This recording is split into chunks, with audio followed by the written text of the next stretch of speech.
박수로 시작하겠습니다.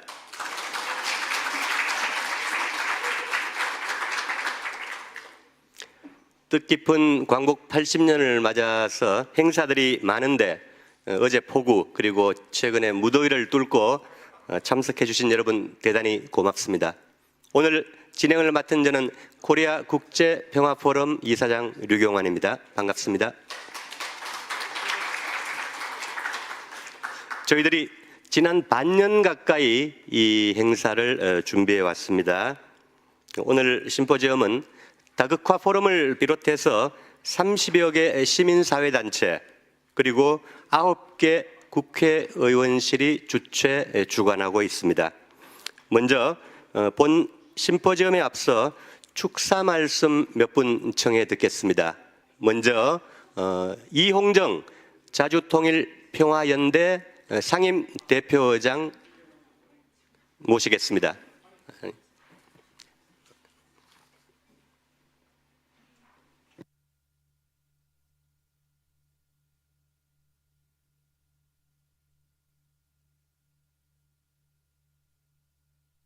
반갑습니다. 1945년 미완의 해방 이후 맞이한 광복 80년, 한반도는 뿌리 깊은 식민지 근대성과 부정당한 역사정의, 비극적 분단의 모순과 끝나지 않은 한국 전쟁의 기억, 냉전 문화와 적대적 공생관계에 기생하는 분단 정권, 미국의 국익을 중심으로 진화하는 한미동맹과 인도태평양 전략의 종속성으로 인해 식민분단 냉전 체제의 고착화와 대리전쟁의 위기에 직면해 있습니다. 1989년 동서냉전의 상징인 베를린 장벽이 무너진 후 구소련 체제가 재편되면서 냉전적 양극 체제가 해체되고 세계화 시대가 열렸지만 이는 미국 중심의 단극 체제 위에 신자유주의 시장 경제 체제를 강화하는 계기가 되었습니다. 21세기에 들어서면서 미국의 제국주의적 패권이 지닌 영향력이 감소하고 중국, 러시아, 유럽연합, 인도 등 다양한 강대국들이 부상하면서 세계 질서는 다극화로 이행하고 있습니다. 전후 80년의 다극화로 이행하는 세계 질서의 흐름 속에서 바라보는 대한민국은 여전히 식민분단 냉전 체제가 들이운 단극적 지정학적 질서 속에서 미중 패권 경쟁 속에 형성된 미국의 인도태평양 전략에 종속되어 있습니다. 미일 및 한미 양자동맹이 한미일 신냉전 삼각동맹체제로 진화하는 가운데 북중러를 대척점에 두고 동북아시아의 신냉전적 질서가 형성되었습니다. 남북관계는 동적 개념의 시간대를 완전히 벗어나 교전 중인 적대적 두 국가 관계로 전락되었습니다. 미국의 글로벌 안보 전략은 한미동맹의 현대화와 주한 미군의 성격 변화 그리고 이에 따른 한국의 역할 변화를 강제하고 있습니다. 대한민국을 중국과 일본 사이에 떠있는 고정된 항공모함으로 인식하는 미국은 인도태평양 지역에서 전개되는 미국의 다영역 패권 전쟁에 한국의 경제력과 군사력을 적극적으로 동원하기 위해 압박하고 있습니다. 다극화 세계 질서의 흐름 속에서 단극적 세계 질서의 축인 한미동맹과 한미일 협력체제를 기조로 국익 중심의 실형 외교를 펼치겠다는 이재명 국민주권 정부의 정교한 수행 방식이 무엇인지 아직은 그 실체를 분간하기 어려운 형편입니다. 다극화로 이행하는 세계 질서의 관점에서 전후 80년에 형성된 지구촌의 체제 변화를 성찰하고 한반도의 미래를 모색하기 위해 이번 국제 심포지엄이 기획되었습니다. 이번 국제 심포지엄을 주관해 주신 국회의원실과 주최하신 시민단체들 그리고 전후 80년 체제에 대한 회고와 성찰을 바탕으로 오늘의 다극화 세계 질서의 현황과 전망을 분석하시고 다극화 질서로 이행하는 과정에서 대한민국이 나가야 할 방향을 제시하신 발제자님들이 지니신 역사의 지평에 대한 유의미한 통찰과 해안, 변혁의 헌신에 깊이 감사드립니다. 이번 국제 심포지엄이 이재명 국민주권 정부가 미국의 인도태평양 전략이 한미 동맹과 한미일 협력 체제를 통해 강제하는 종속성을 극복하고 동아시아의 단극적 신냉전적 질서를 공동의 다극적 평화 안보 질서로 전환하는 촉매 역할을 할 수 있기 바랍니다. 감사합니다.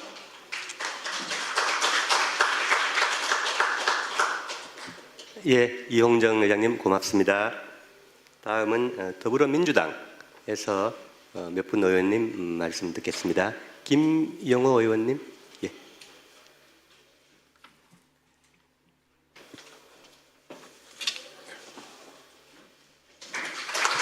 네, 반갑습니다. 국회 교육위원장을 맡고 있는 김영호입니다.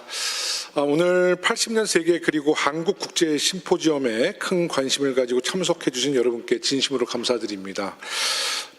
이제 광복 80주년을 앞두고 있는데요.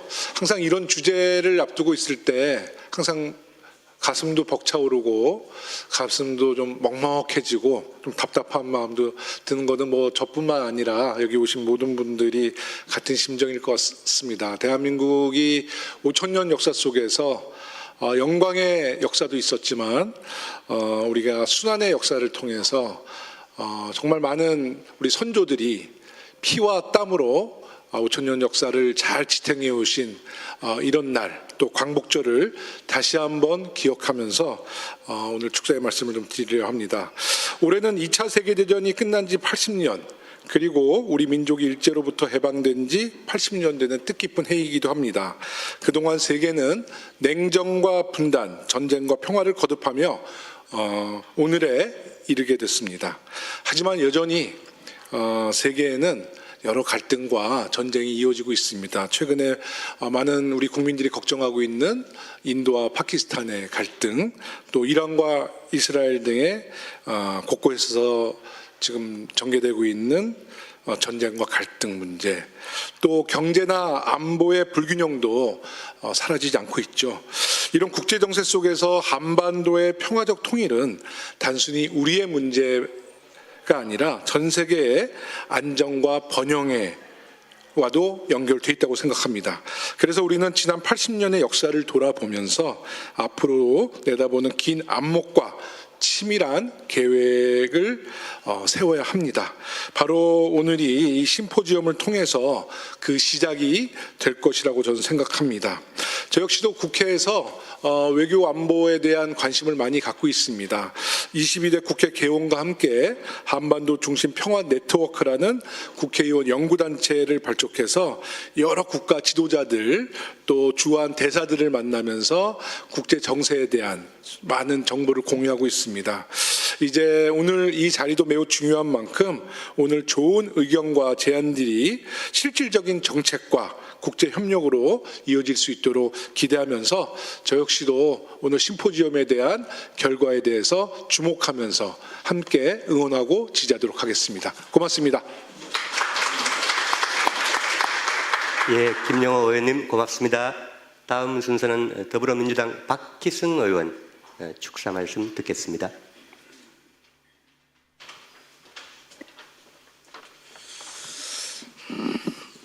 안녕하십니까. 남원장 수임실 순창 국회의원 박희승입니다. 인사드리겠습니다.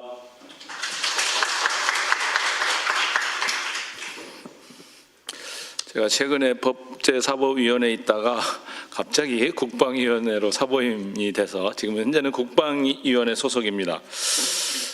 바쁘신 가운데 전후 80년 세계 그리고 한국 국제 심포지엄에 참석해 주신 내 귀빈 여러분, 국내에 함께해 주신 전문가와 시민사회단체 대표 여러분, 그리고 오늘 이 자리에 함께해 주신 모든 분들께 진심으로 환영의 인사를 드립니다. 2025년 우리는 전후 80년이라는 역사적 이정표 앞에 서 있습니다. 제2차 세계대전 이후 형성된 국제질서의 냉전구조는 수많은 변화를 거쳤지만 여전히 한반도는 분단과 대결의 유산에서 완전히 벗어나지 못하고 있습니다. 미국, 중국, 러시아, 유럽 등 주요 세력들이 상호 견제와 협력 속에 복합적으로 얽혀 있고 동시에 우리에게도 더 복잡하고 신중한 판단을 요구하고 있는 게 현실입니다. 오늘 우리는 전후 80년 체제를 돌아보며 그 교훈을 성찰할 것이고 다국화 세계 질서의 현황과 전망을 짚어본 뒤 한국이 장차 나아가야 할 방향을 모색해 보는 자리인 것 같습니다. 저는 오늘 이 심포지엄이 단순한 학술 정책 토론을 넘어 한반도의 평화와 번영을 향한 구체적인 해법을 모색하는 출발점이 되기를 기대합니다. 끝으로 이 자리를 준비해 주신 주최 주관단체 모든 관계자분들께 깊이 감사드리고 국내에서 발걸음을 해주신 발표자와 토론자 여러분의 노고에도 경의를 표합니다. 오늘의 만남이 한국의 나아갈 방향을 제시하는 뜻깊은 자리가 되길 소망합니다. 감사합니다. 예, 박희승 의원님 고맙습니다. 오늘 더불어민주당에서는 참석하지 못하신 외유 일정들이 많습니다. 그래서 이인영 의원, 그다음에 이용선, 민병덕, 부승찬, 이재강 의원실까지 해서 7개 의원실이 같이 하고 계십니다. 그리고 진보당에서도 윤종호, 정혜경 두 의원실에서 같이 하고 계십니다. 오늘 정혜경 의원 나오셨네요. 인사 말씀 듣겠습니다.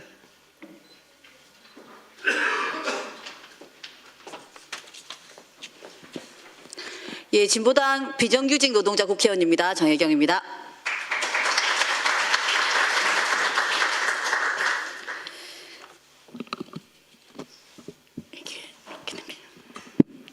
예, 지난 80년간 한반도는 냉전 체제 속에서 갈등과 대결에 휘말렸고 그 과정에서 이루 말할 수 없는 희생과 고통을 겪어야 했습니다.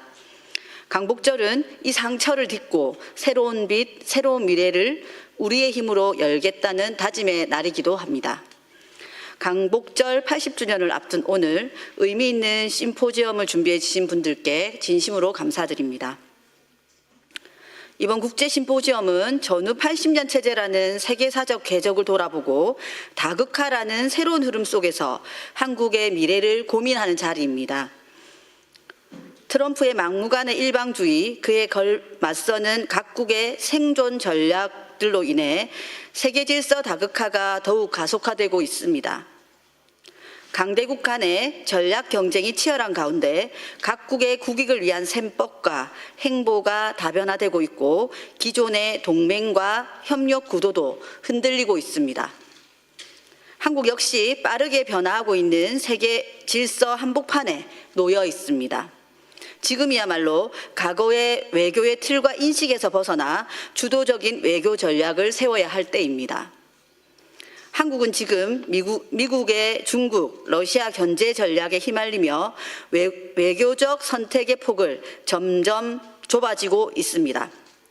미국에 의존하는 미국 중심의 외교를 벗어나 진정한 국익 중심의 외교의 길을 찾아 나가야 합니다.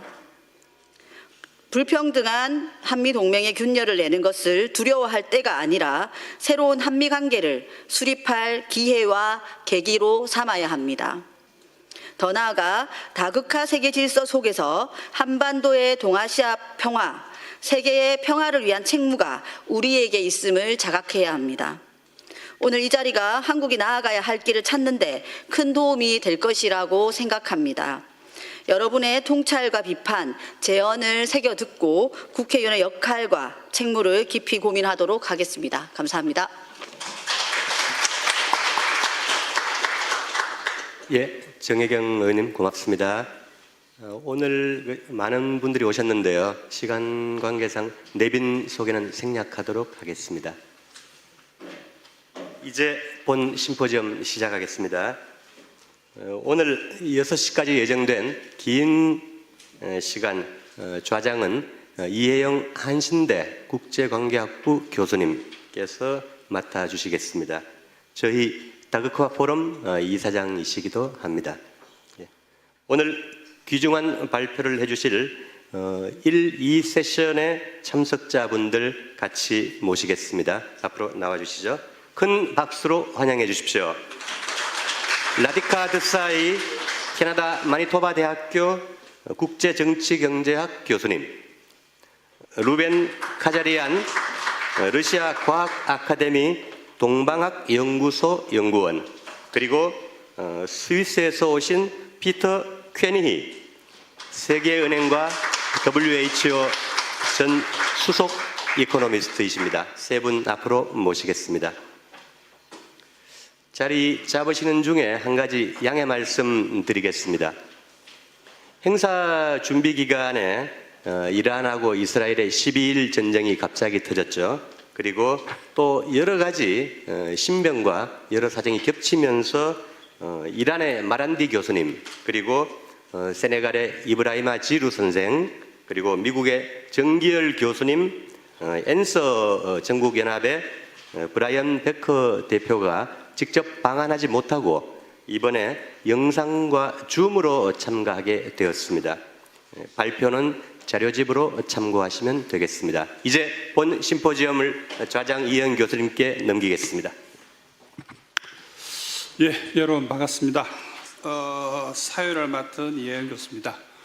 앞서 여러 우리 의원님들 인사 말씀, 그다음에 우리 영정 대표님 인사 말씀이 있었습니다.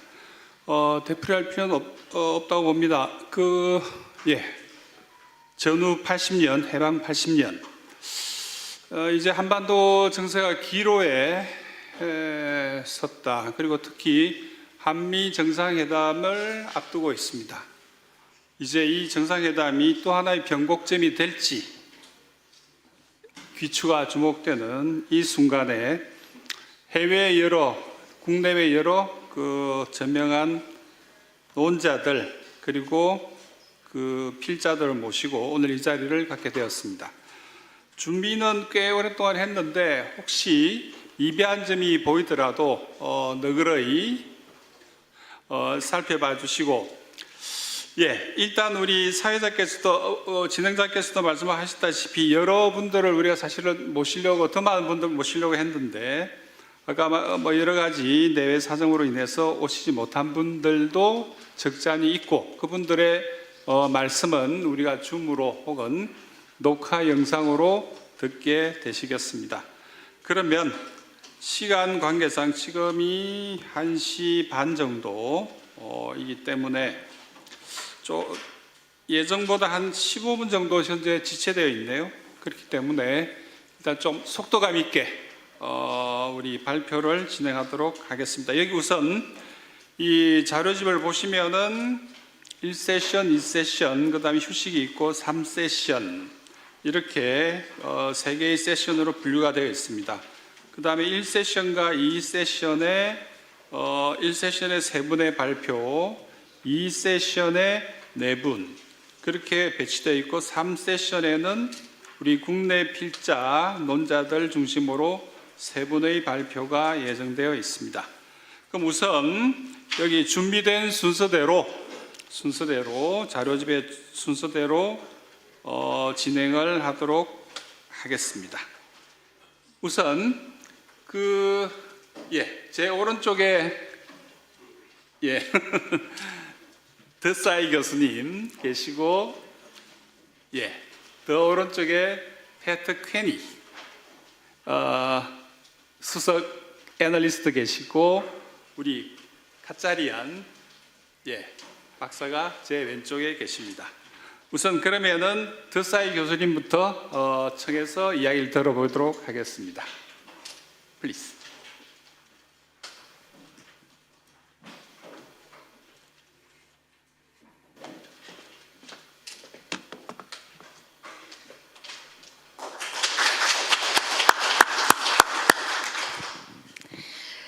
Thank you very much for the organizers for inviting me. Because time is short, I will dive right into my presentation.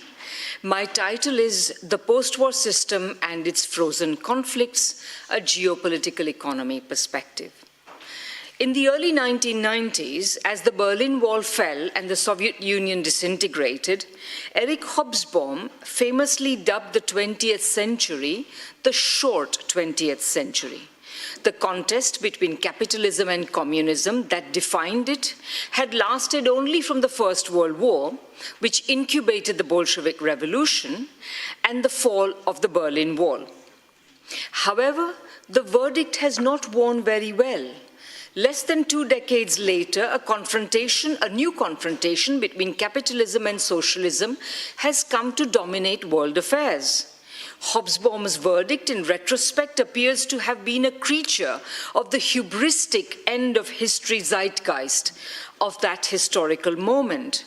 That spirit was soon dispelled, and neither of the two principal expectations aroused by that moment, that the world would henceforth be unipolar and that it would enjoy a peace dividend, were fulfilled. Instead, by the new century, multipolarity rather than unipolarity had become the buzzword, and the US-led West has since waged war after murderous war, often proxy wars, in vain attempts to reverse multipolarity, including, of course, the ongoing and obscene televised genocide in Gaza. Worse, by the 2020s, with China and to a lesser extent Russia sustaining growth, while it slowed in the other BRICS countries, the bipolar contest between capitalism and communism re-emerged, if perhaps with two important differences. On the socialist side, the world's leading communist country, the People's Republic of China, was joined by the largest remnants of the USSR, learning from, if not lamenting, its passing. And today, this side is less likely to be wedged apart than the USSR and the PRC so tragically were at the height of the Cold War. Worse still, though one post-war frozen conflict was resolved in favor of the US-led capitalist West, with the West German Anschluss of East Germany, not only has West Germany found the East a difficult meal to digest, not only has it failed to bring Western levels of prosperity to it, the region has produced the most powerful and worrisome challenge to the political establishment of the country. Meanwhile, the two other frozen conflicts, the division of Korea and the independence of Taiwan province, appear less likely than ever to be resolved in favor of capitalism. US efforts to militarize the Taiwan conflict face formidable political obstacles, with elections continuously delivering verdicts unfavorable to its proxies on the island. Meanwhile, on the Korean peninsula, the US's preferred outcome, the absorption of the socialist North into the capitalist South, is up against both what the Koreans really want, which is a unification on Korean terms, if not outright anti-imperialist and socialist ones, and the hardening of the division of Korea with the strengthening economic and military of the DPRK. Indeed, even in the 1990s, when the reunification seemed closer to realization than ever before, or since, the US appeared unlikely to get its way. It is true that, at that time, the deletion of North Korean socialism, like the rest of the world's socialisms from history, appeared briefly to be an inevitability.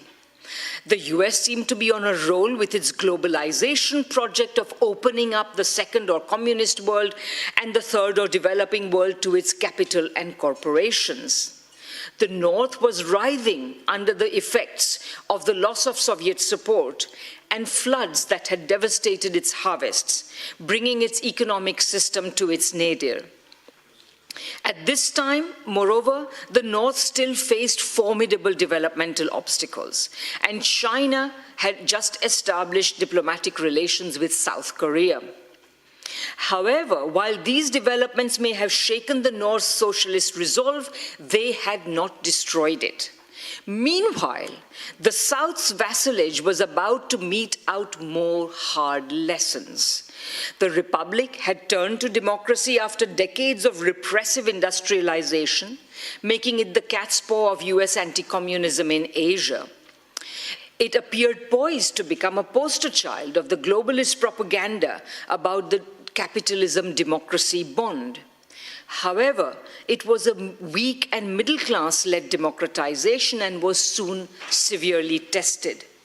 The free capital flows to which the new democratic governments had signed up as the entry ticket to the hallowed halls of the OECD made it the weightiest victim of the 1997-98 East Asian financial crisis.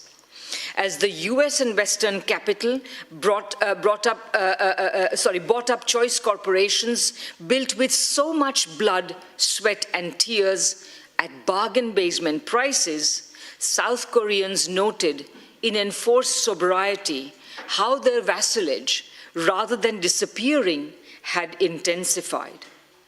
Elected in the aftermath of this shock, the reformist Kim Dae-jung's sunshine policy towards the north manifested a distinct autonomy from the United States.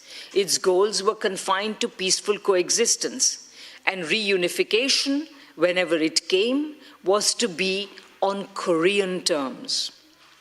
Things have only gone downhill for the US since then. The South's robustly productive economy has been shunted onto the track of the neoliberal Anglo-American form of capitalism, characterized by low growth and investment and high financialization and inequality by post-crisis IMF reforms. Meanwhile, the North not only managed to survive its post-Soviet crisis, it withdrew from the Nuclear Non-Proliferation Treaty in reaction to George Bush Jr.'s efforts to overplay the US hand, and has since developed sufficiently formidable nuclear weapons and delivery systems as to threaten the US mainland. Today, reunification on terms acceptable to the US has receded from the horizon of possibility. The DPRK economy has proved surprisingly robust, notwithstanding the most severe sanctions imposed on any country. The South Korean politics are rocked by a turbulent contest between popular democratic aspirations and a US-sponsored revanchist right. Though Western mainstream media pronounced democracy vindicated in the recent martial law crisis, it actually revealed, in the words of the analyst K.J. No, a gaping and terrifying lack of order in which a courageous people had to take extreme measures. Like legislators sleeping inside the parliament building in readiness to vote down a new martial law decree, and protesters standing in vigil outside the building to tackle martial law troops if they came surging out of their barracks again. The southern economy's low growth, financialization, and rising inequality are prompting questions like, is the South Korean economic miracle over? Along with China and Russia, the DPRK has become part of a larger de facto anti-imperialist front that includes Iran and Venezuela and is expanding. It may come, for example, to include the new liberatory regimes in the Sahel region of Africa. And the United States? Well, in the throes of a concatenation of economic decline, social division, and political depolarization and cultural degeneration that have led many to invoke the specter of civil war, it has been rolling back globalization since at least the first Trump administration, if not that of George Bush Jr. So it is that the North appears to have written reunification out of its constitution and considers itself a separate socialist state. It has torn up a military agreement with the South, destroyed the arc of reunification, and also destroyed railway lines that could have linked the two countries. It has even removed Tongil, the Korean term for reunification, from the names of train stations. So we have a question. What did verdicts like Hobsbawm's get wrong? Why did they not see that capitalism's mortal adversary, socialism, would, like a fighter thrown to the ground, rise again, as if drawing strength from it, and confront again a now much more enfeebled capitalism? Hitherto dominant narratives of international relations and international political economy are of little use. Liberal free trade and globalization narratives expect a continuous broadening and deepening of capitalism that is simply not in evidence. Realist narratives cannot explain the US-led West's surplus of aggression, nor the relatively defensive or even pacific response of the socialist camp in the post-war era. Meanwhile, US hegemony and empire narratives are either still rather incredibly insisting on US hegemony, or they cannot explain the relative orderliness of relations among countries outside the West in the absence of a hegemon. Geopolitical economy can give a better account. It is the approach to world affairs and in the age of capital that I proposed more than a decade ago, building on Marx and Engels' understanding of capitalism as contradictory value production and placing imperialism, the imperialism that arises from these contradictions at its core. Capitalism requires a subordinated periphery, which can accept its excess commodities and capital and yield up cheap labor and inputs. Such openness, however, blocks development, and countries which can resist this by pursuing state-directed and protectionist development do. This dialectic or struggle between imperialism and anti-imperialist developmental resistance to it, which Trotsky would later call uneven and combined development, constitutes the principal motor of international relations of the world capital made. The stakes are nothing more or less than the productive development of societies. In this contest, notwithstanding the formidable power of imperialism, it is the anti-imperialist tendency that has prevailed, albeit too slowly and painfully. It has spread productive capacity and made the world progressively more multipolar. In its late 19th century phase, this logic was expressed in the state-directed industrialization of the United States, Germany, and Japan against British domination of world markets. While pitted against the imperial power of one of them, namely Britain, these industrializations resulted in a competitive imperialism, as many powers now competed to divide up the world that remained amongst themselves. This competition culminated in the First World War and the 30 Years crisis of 1914 to 1945, the most profound crisis of capitalism and imperialism to date. The period since has been witness to a decline, albeit long and slow, of imperialism and inevitably of capitalism. A brief enumeration of these momentous events must suffice this afternoon to bring us to the matter of the past 80 years. By the early 20th century, capitalism had already arrived at its monopoly phase, where Marx argued it would have exhausted its progressive historical mission and become ripe for socialism. Lenin was building on this when he declared that capitalism had arrived at its highest stage and added its geopolitical economic corollary. Once competition among newly industrializing powers for colonies had divided up the world among themselves, only conflictual redivision was possible. That is what the two world wars were. They constituted a single war. The Versailles settlement following the 1918 defeat of Germany could settle little. A war among major imperialist powers could not be settled by the defeat of just one of them. The longer-lasting resolution after the Second World War was made possible by the emergence of new, more purely anti-imperialist forces, which did not and could not themselves be imperialist. They could not defeat imperialism back in 1945, but they did radically change the configuration of imperialism.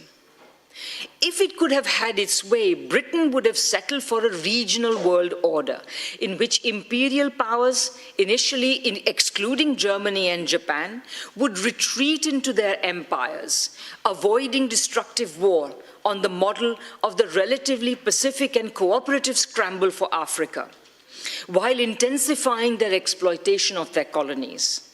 However, three factors prevented Britain from having its way. First, the United States, now the most powerful imperialist country, had a distinctive imperialism, combining a continent-sized state founded on internal colonialism, indigenous genocide and African slavery, driving out or buying out other empires, and the informal Monroe Doctrine colonialism it had to practice over the already independent states of its hemisphere. Its open door policy, extending the Monroe Doctrine worldwide in the 20th century, opposed the regional visions of its imperialist peers. Wilson invested a great deal into the proposal for a worldwide League of Nations.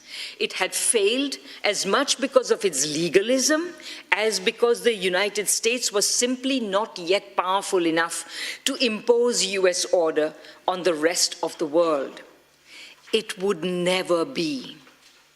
Unfortunately, the United States got its chance to take over the leadership of the imperial powers just when imperialism had already peaked, and the only way now was down.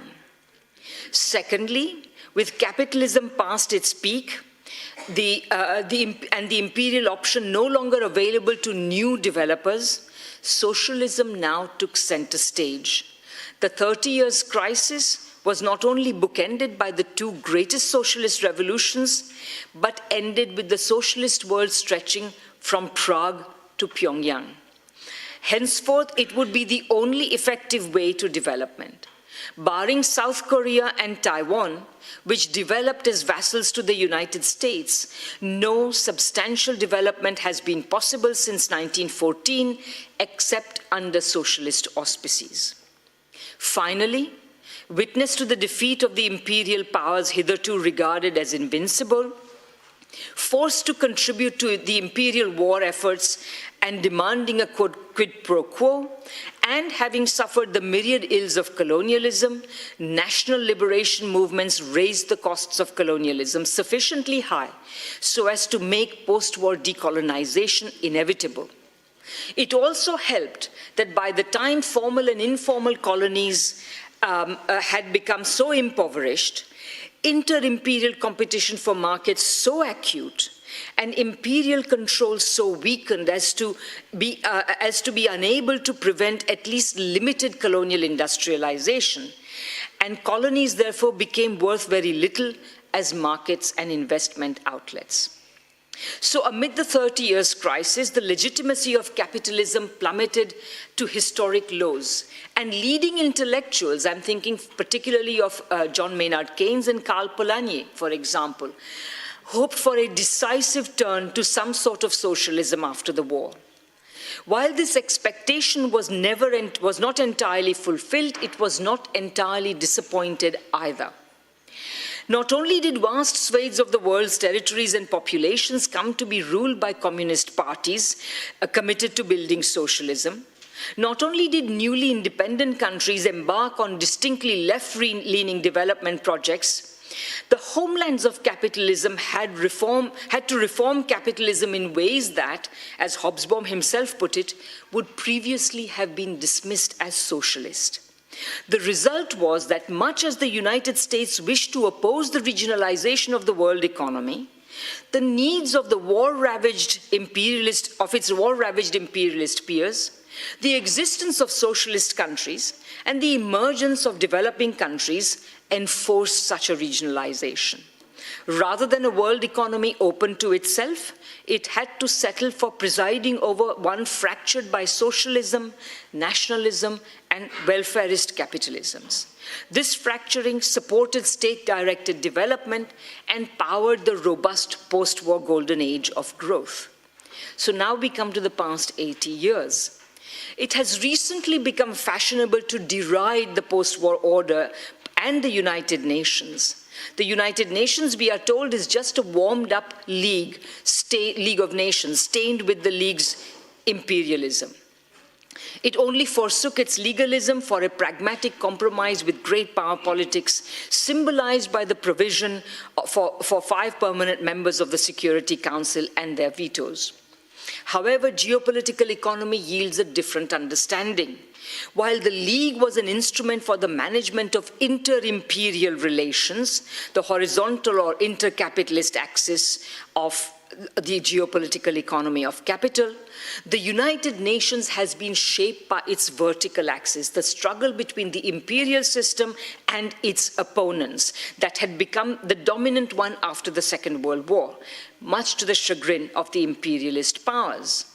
The imperialist powers had to include Russia and China in the Security Council, thanks to the indispensable contribution that these two had made in the victory against fascism. Eventually, they had to give up their absurd pretense that Taiwan was a legitimate occupant of China's seat. And the Soviet Union contributed key elements of the United Nations formation, including the veto of the permanent members of the Security Council, which it has since exercised against imperialism repeatedly, and the exclusion of Germany and Japan from it. Overall, the United Nations could not even attempt to be an instrument for the preservation of the imperial system. It could only be an arena where the vertical conflicts would be played out. No wonder the imperial countries established NATO to preserve their power. However, the imperialist front could only be as strong as capitalism and imperialism, and its strength in the post-Second World War period has been exaggerated by two myths about the first three post-war decades. The first myth is that the golden age of post-war growth was due to capitalism. It was not. It was due to the socialistic modification and reform of capitalism in the First World, the phenomenal growth of the socialist camp in the Second World, and considerable growth of the newly independent countries pursuing left-leaning projects of autonomous national development in the Third World.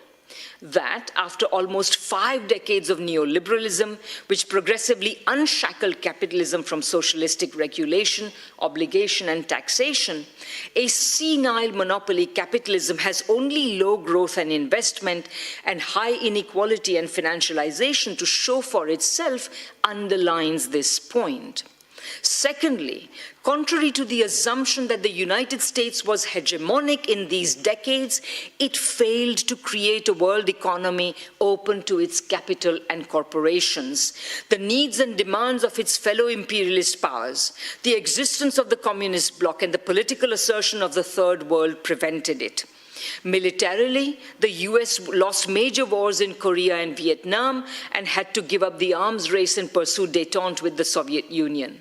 The dollar system, its ersatz empire, has never worked. Its gold link had to be broken in 1971, and it has since rested on a series of financializations, expansions of dollar-denominated financial activity, which have always been volatile and unstable, and are now reaching the end of their ability to sustain themselves.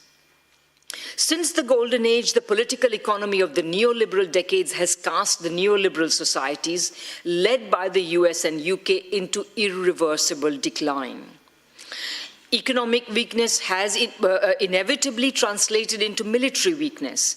The astronomical sums that the United States spends on its military have only yielded a further string of failures in Afghanistan, Iraq, Libya, and elsewhere, and will lead to more in Ukraine, the Middle East, and, if it is bloody-minded enough, in the Taiwan Straits. Meanwhile, though the demise of the USSR set socialism back, it signaled no superiority of capitalism. Socialism and communism are not built in a day, and the possibility that some countries would lose their nerve and enthusiasm along the way could never be entirely avoided. That some version of socialism remains necessary is clear from the fact that countries keep turning to it, simply because there is no better way to development. As the Soviet Union demonstrated earlier and China today demonstrates, socialism can achieve productive development and material levels of well-being compatible with planetary survival and world peace. And so, as the US-led West shows the rest of the world a repulsive, miserly, and punitive face, with no economic attractions and plenty of hubristic and vain military aggression, not only is China's economic gravity drawing most of the rest of the world into its orbit, It and other targets of US aggression are creating, if not alliances, a network of cooperative relations that can only strengthen alternatives to capitalism. Whether they are called socialism or not matters little. This is the story that explains the unexpected resilience of communism and equally unexpected fragility of capitalism everywhere, including on the Korean Peninsula. This contrast has been at work for the past 80 years, and it's not about to stop. Thank you very much.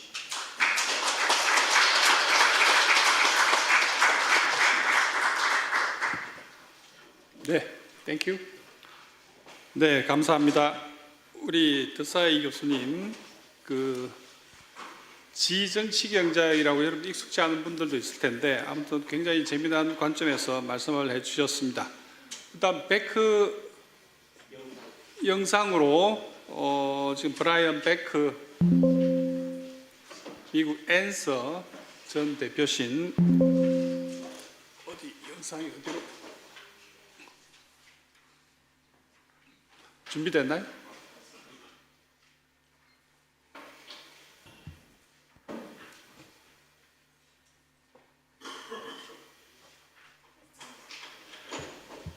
우리 비켜야 돼요? 아니면? Thank you so much for the invitation to join your symposium. It's very great to be with all of you and to extend our solidarity to you from the U.S. anti-war and peace movement. August 15th, 2025 marks the 80th anniversary of the unconditional surrender of Japan to U.S.-led Allied forces ending World War II. Rather than inaugurating a new era of peace, U.S. military forces only redeployed and began preparing for other military engagements. Within 5 years after the end of World War II, the U.S. military led 26 other countries to carry out the full-scale engagement in Korea. As everyone at this conference knows, the Korean War, as we call it in the United States, has not ended, not even today. Every war has a beginning and an end. Korea, however, seems to be the exception.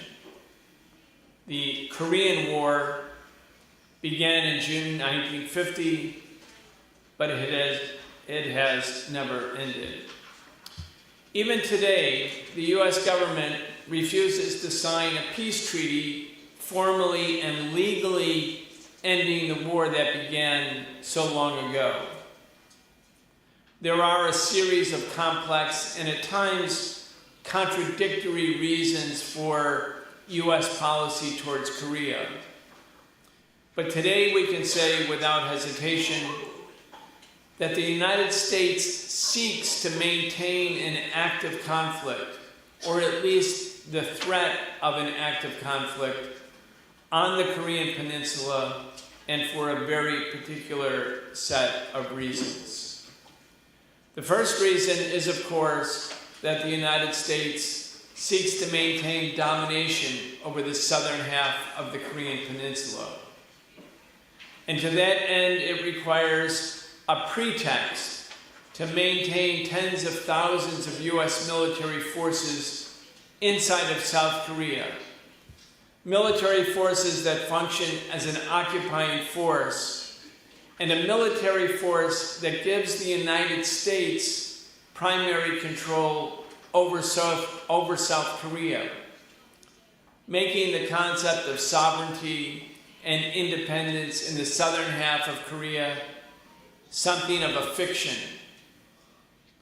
No country can be truly free when tens of thousands of foreign troops occupy its territory, and when the foreign military leadership maintains primary control in the event of any conflict or crisis.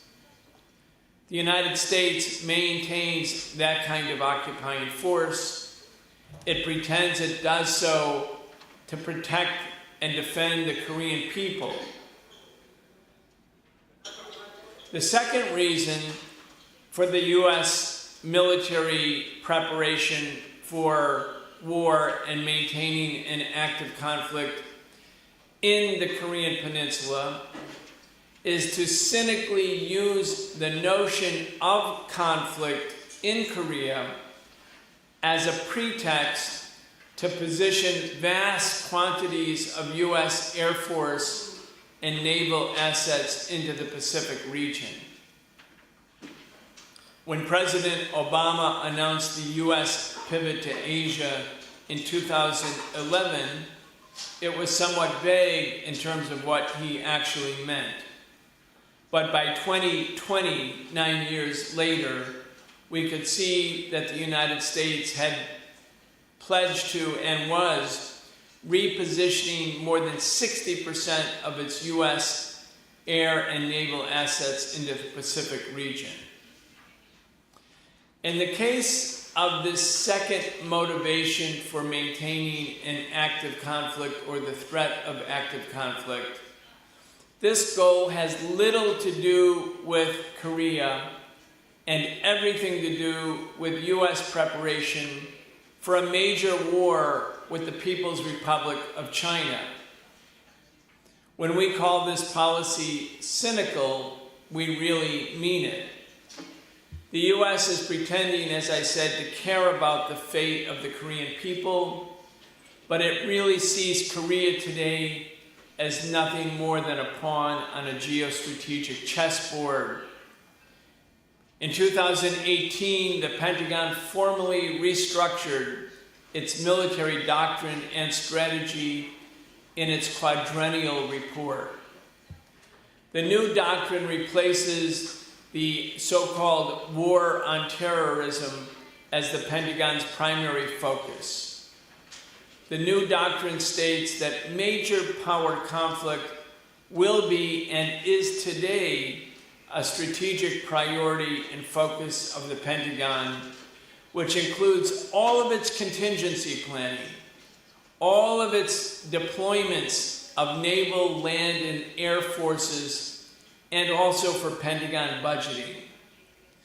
It also informs and directs the Pentagon's main propaganda about the contemporary era, about world politics. And it completely, as a part of this propaganda, demonizes China thoroughly and makes China appear to the American people to be something that they should fear, something they should hate, something that they should be prepared to go to war against. China is presented every day in the U.S. media as the aggressor. It is presented as a great threat to the security of the people of the United States. This new military doctrine for major power conflict and the Pentagon propaganda is echoed now day in and day out on all of the U.S. media, mainstream media, whether it's conservative media that supports Donald Trump or the more liberal media that supports the Democratic Party. There is unanimity in its hostility towards China. And this same propaganda is echoed by the members of Congress. There are 435 members of the U.S. House of Representatives, but there are more than 110 bills that have been introduced into the U.S. Congress about China, and all of them reflect hostility, animus, hatred against China. They include preparations for war and proposing and maintaining economic sanctions against China and against Chinese enterprises. Simultaneously with this propaganda and with these moves by politicians in the U.S. Congress, the FBI is carrying out investigations against Chinese nationals, including Chinese students, in all 50 states in the United States. As one would expect, the growing hostility from the U.S. ruling class towards China and its long-standing hostility towards the Democratic People's Republic of Korea, the DPRK, has led to a wave of anti-Asian hate crimes inside the United States. Of course, anti-Asian racism is in some ways baked into the United States political DNA. Going back to the Chinese Exclusion Act of 1882, the U.S. government and its ruling class have fanned the flames of anti-Asian racism and exclusion for decades. That ugly chapter in U.S. history is repeating itself today step by step.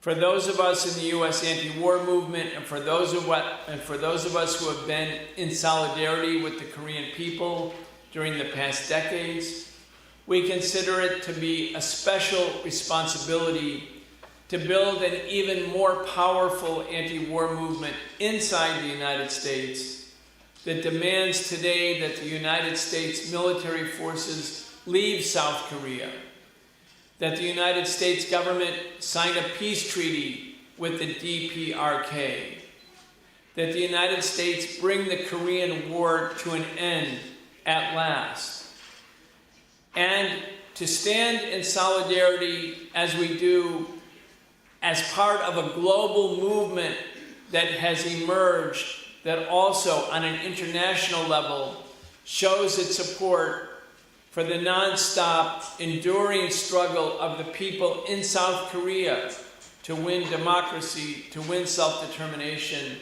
to live free of foreign occupation, and to win the epic battle for social justice for workers, for farmers, for women, for young people who are bearing the brunt of a system that prioritizes corporate profit over the lives and needs of human beings. We take it upon ourselves here in the United States to challenge the nonstop demonization of the DPRK, which is used as a tool to maintain punishing economic sanctions that harm the entire people in the northern part of Korea. It is noteworthy that the United States government has passed a travel ban in the last decade, making it a criminal act for Americans to visit North Korea. This is something that violates the democratic and civil rights of the American people and is designed to prevent the American people from seeing with their own eyes what life is like in North Korea. We think it is crucial that the people of the United States be able to visit the DPRK, to meet people from the DPRK, and to be able to communicate about their experiences in North Korea without fear of censorship or repression inside the United States.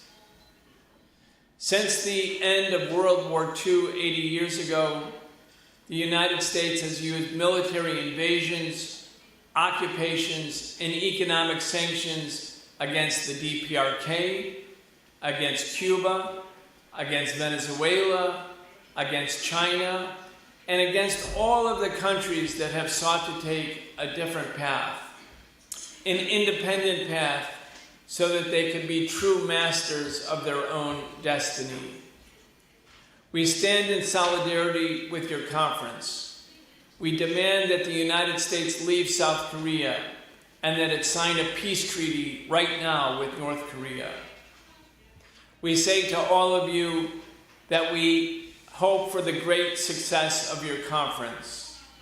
We say with all sincerity, long live the solidarity between the struggling people of the United States and the struggling people of Korea, and the people of the world who yearn to live in peace, with dignity, and with self-determination.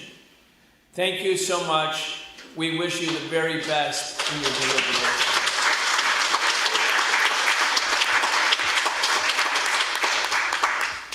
Thank you, Mr. Becker.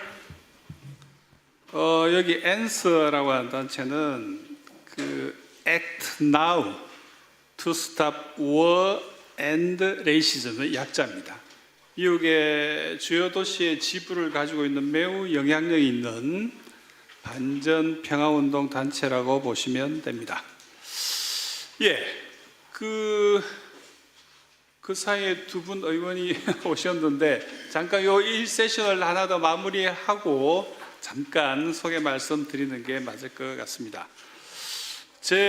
보시는 방향에 제 오른쪽에 앉아 계신 가짜리안 박사께서 1세션의 마지막 발표를 해 주시겠습니다.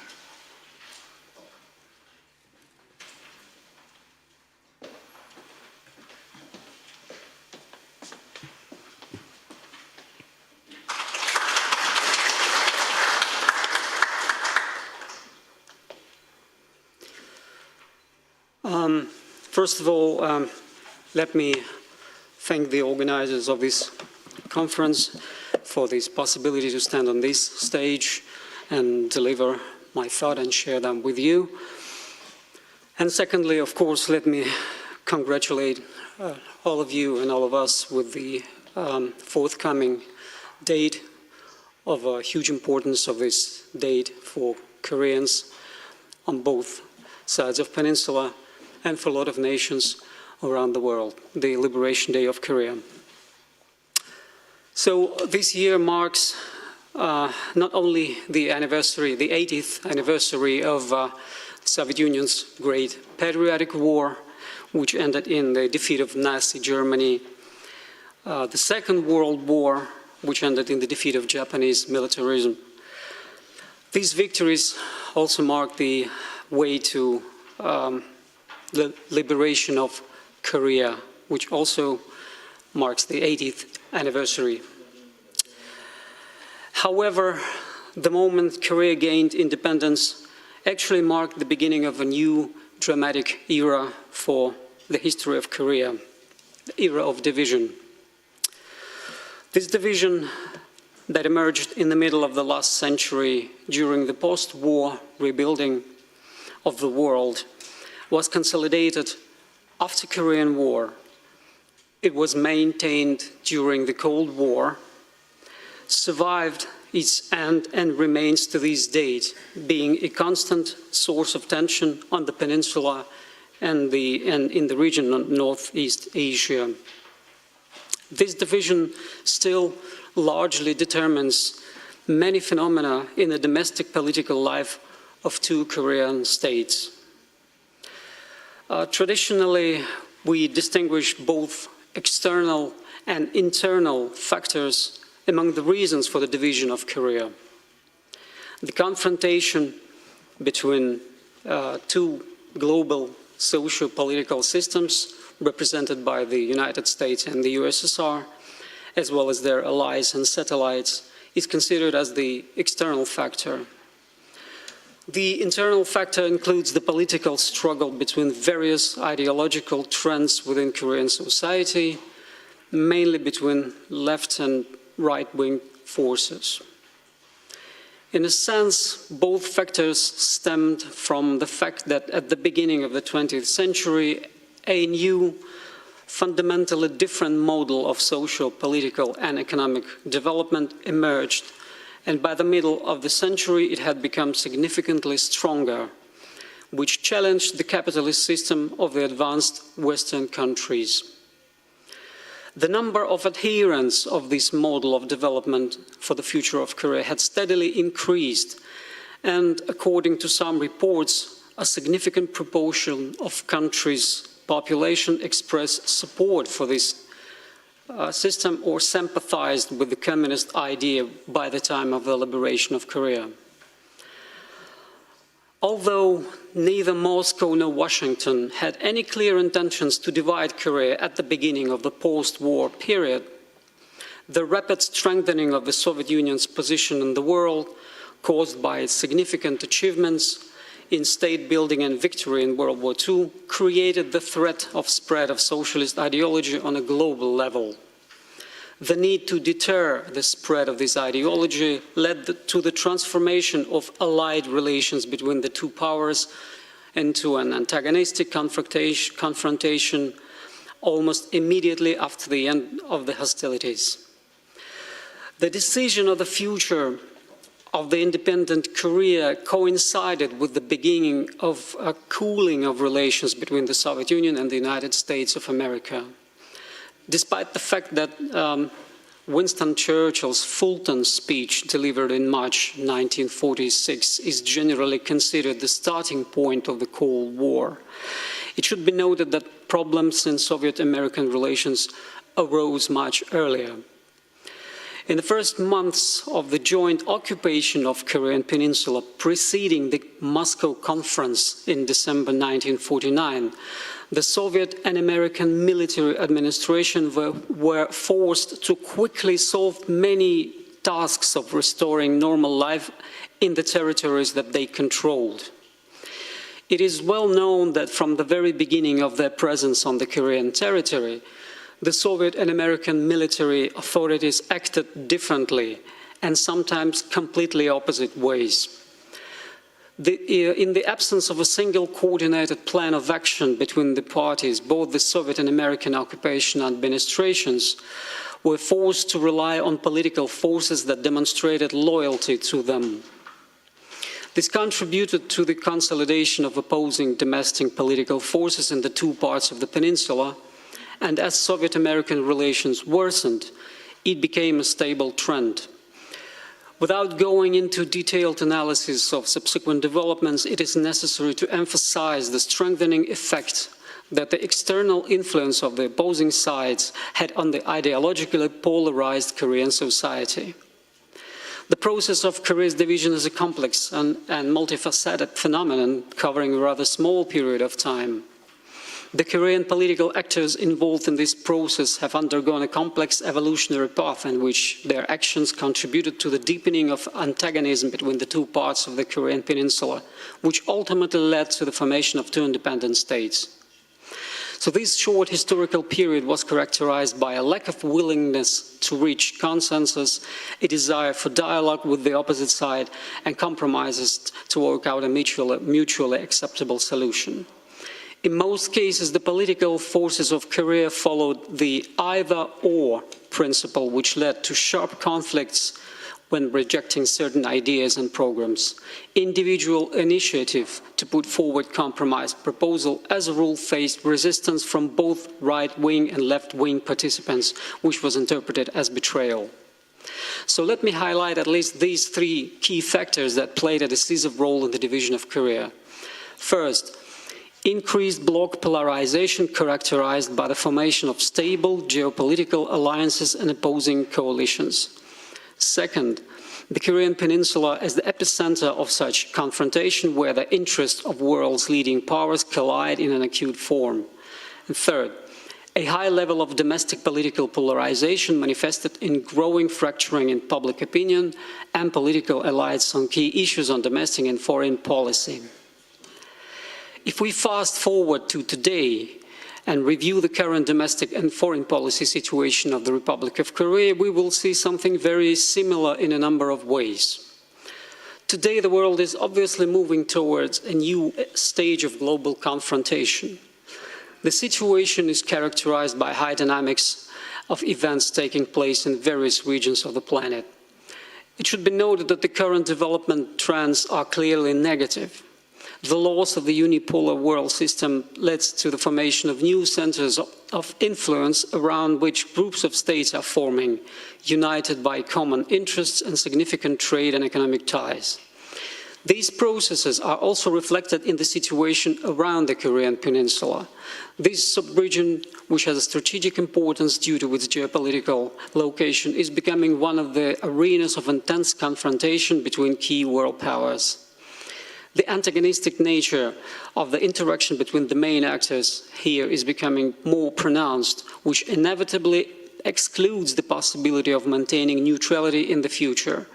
And this is in addition to the numerous problems associated with long-standing confrontation between the two Korean states. Currently, the 38th parallel separates not only two Korean states, but also two groups of countries with different approaches to solving the problems of the Korean Peninsula, regional security and prospects for the global world order.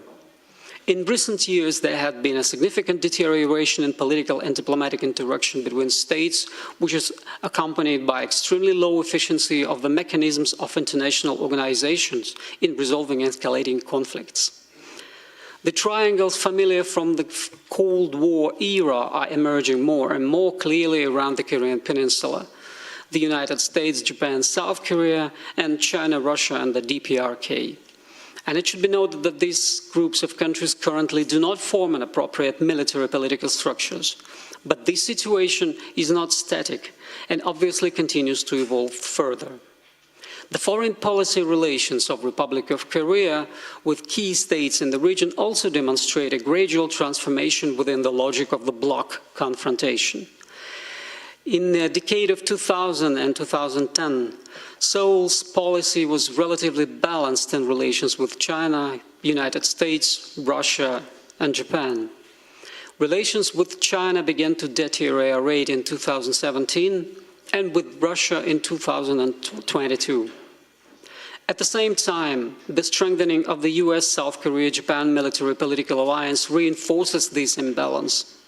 Ideas of promoting of NATO infrastructure in Asia, as well as the deepening of cooperation between the Republic of Korea and the alliance, do not contribute to reducing tension.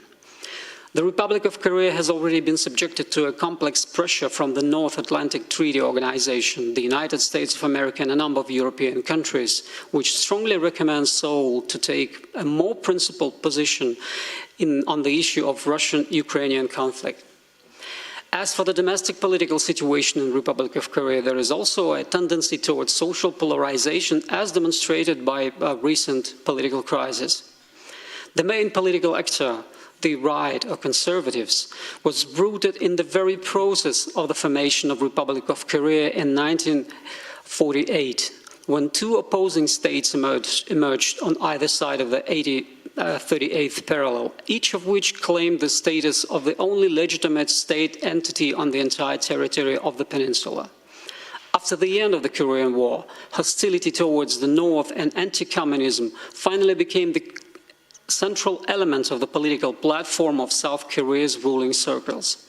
The DPRK and the countries of socialist camp were perceived not only as a challenge to their own course of nation building and development, but also as a threat to the existence of the Republic of Korea.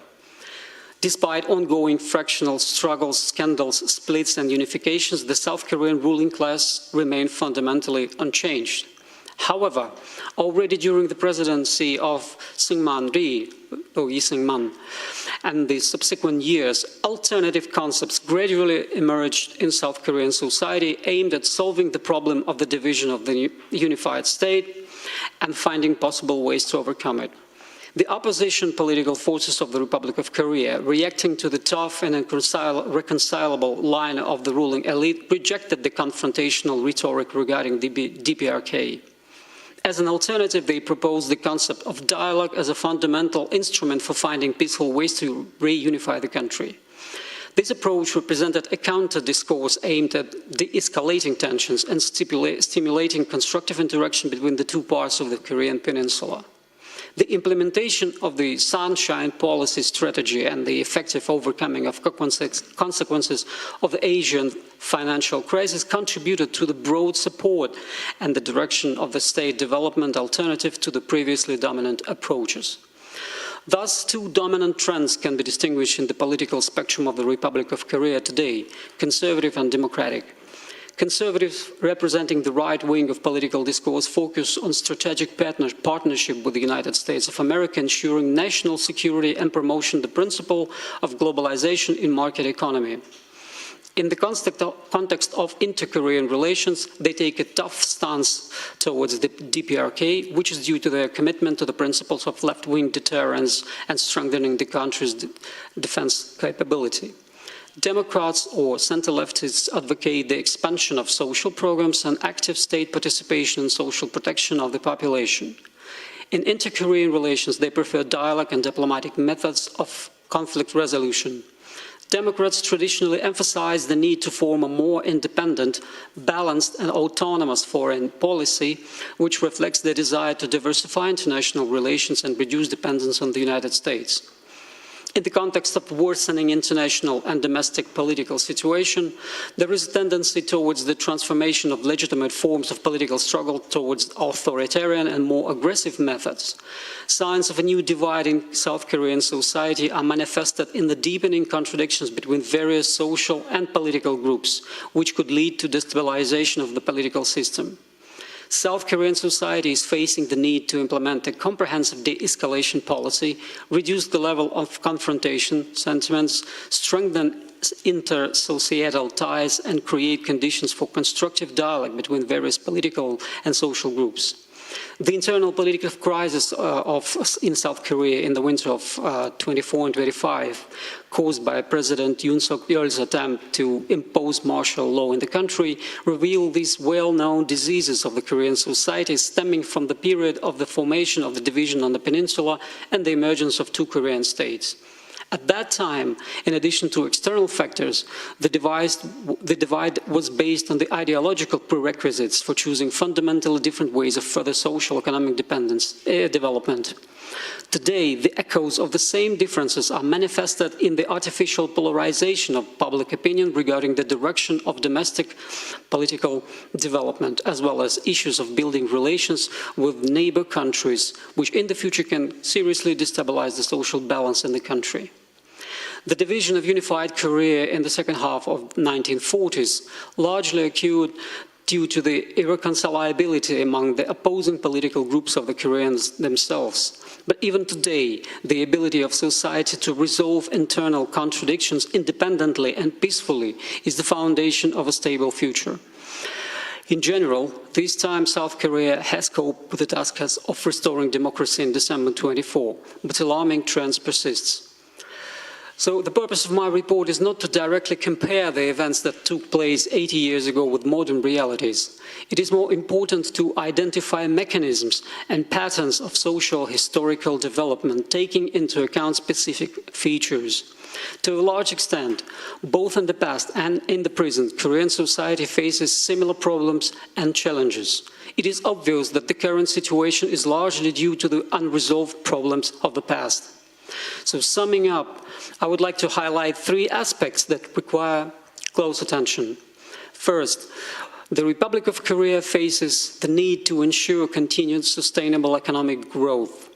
In the context of global economic transformation characterized by stagnant trends observed in many developed countries, there is a serious threat that the economic well-being of the state.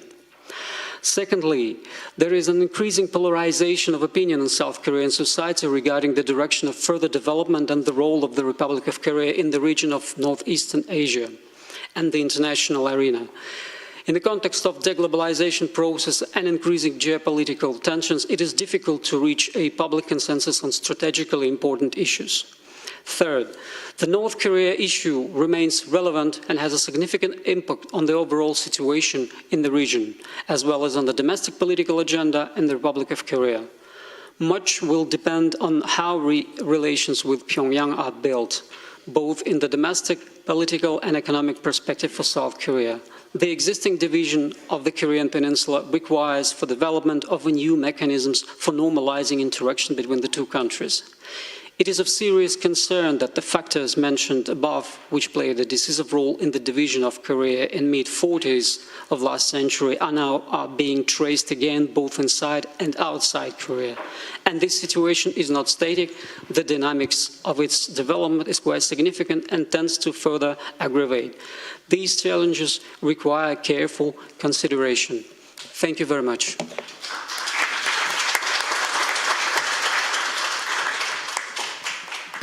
네, 감사합니다. 가짜리안 박사님, 여기 프로필에 나와 있는 것처럼 러시아 과학 아카데미 동막연구소 현재 일하고 계신 러시아 한국 전문가라고 보실 수가 있는데 아주 서늘한 경고, 한국 분단을 우리 한반도 분단을 초래했던 그 요인들이 지금 현재 이 순간에 다시금 되풀이 되고 있다고 하는 아주 정말 쿨한 워닝이 아닌가 이렇게 생각이 됩니다. 예, 첫 번째 세션은 일단 여기서 마무리하고 그 사이 조금 늦게 참석하신 우리 두 의원님이 계신데 소개를 잠깐 드리죠. 중간에 오셨습니다. 더불어민주당 우리 부승찬 의원님 그리고 소나무당 송영길 대표 두 분 오셨는데요. 두 분 인사 말씀 차례로 청해 듣고 이 세션 바로 넘어가겠습니다. 예, 부승찬 의원님. 예.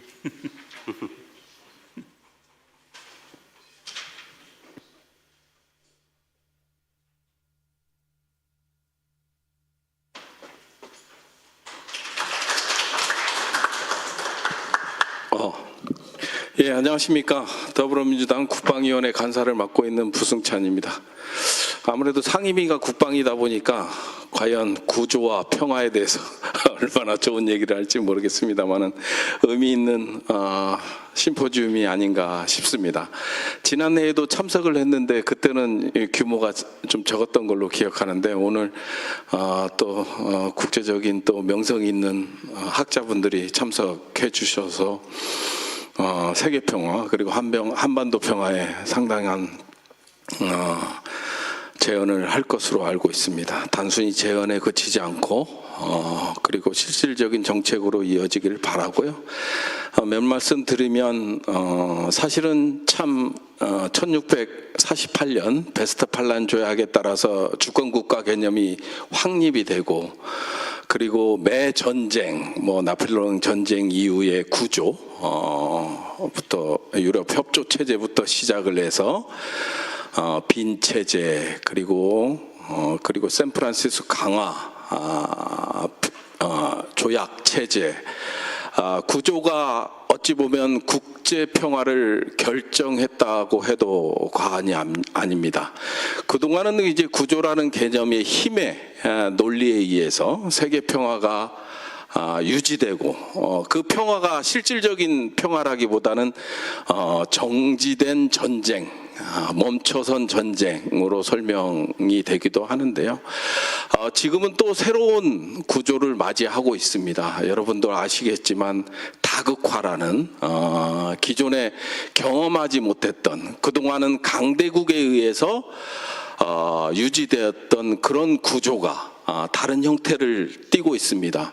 글로벌 아프리카 사우스도 들어보셨겠지만 글로벌 사우스라든지 그다음은 글로벌 웨스트, 글로벌 노스 새로운 개념들이 출현하고 있고 평화 유지의 새로운 행위자들로 다시금 대두되고 있는 실정입니다.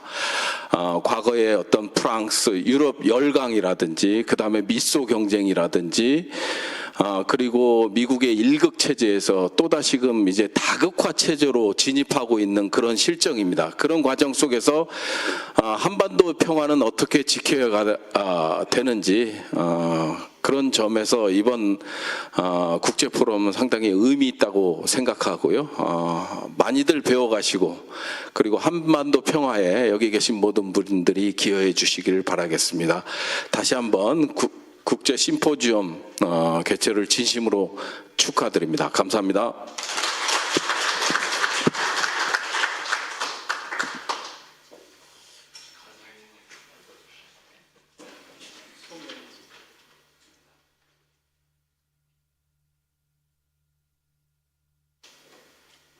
죄송합니다. 예, 우리 송영길 소나무당 대표 다시 인사 말씀 듣겠습니다.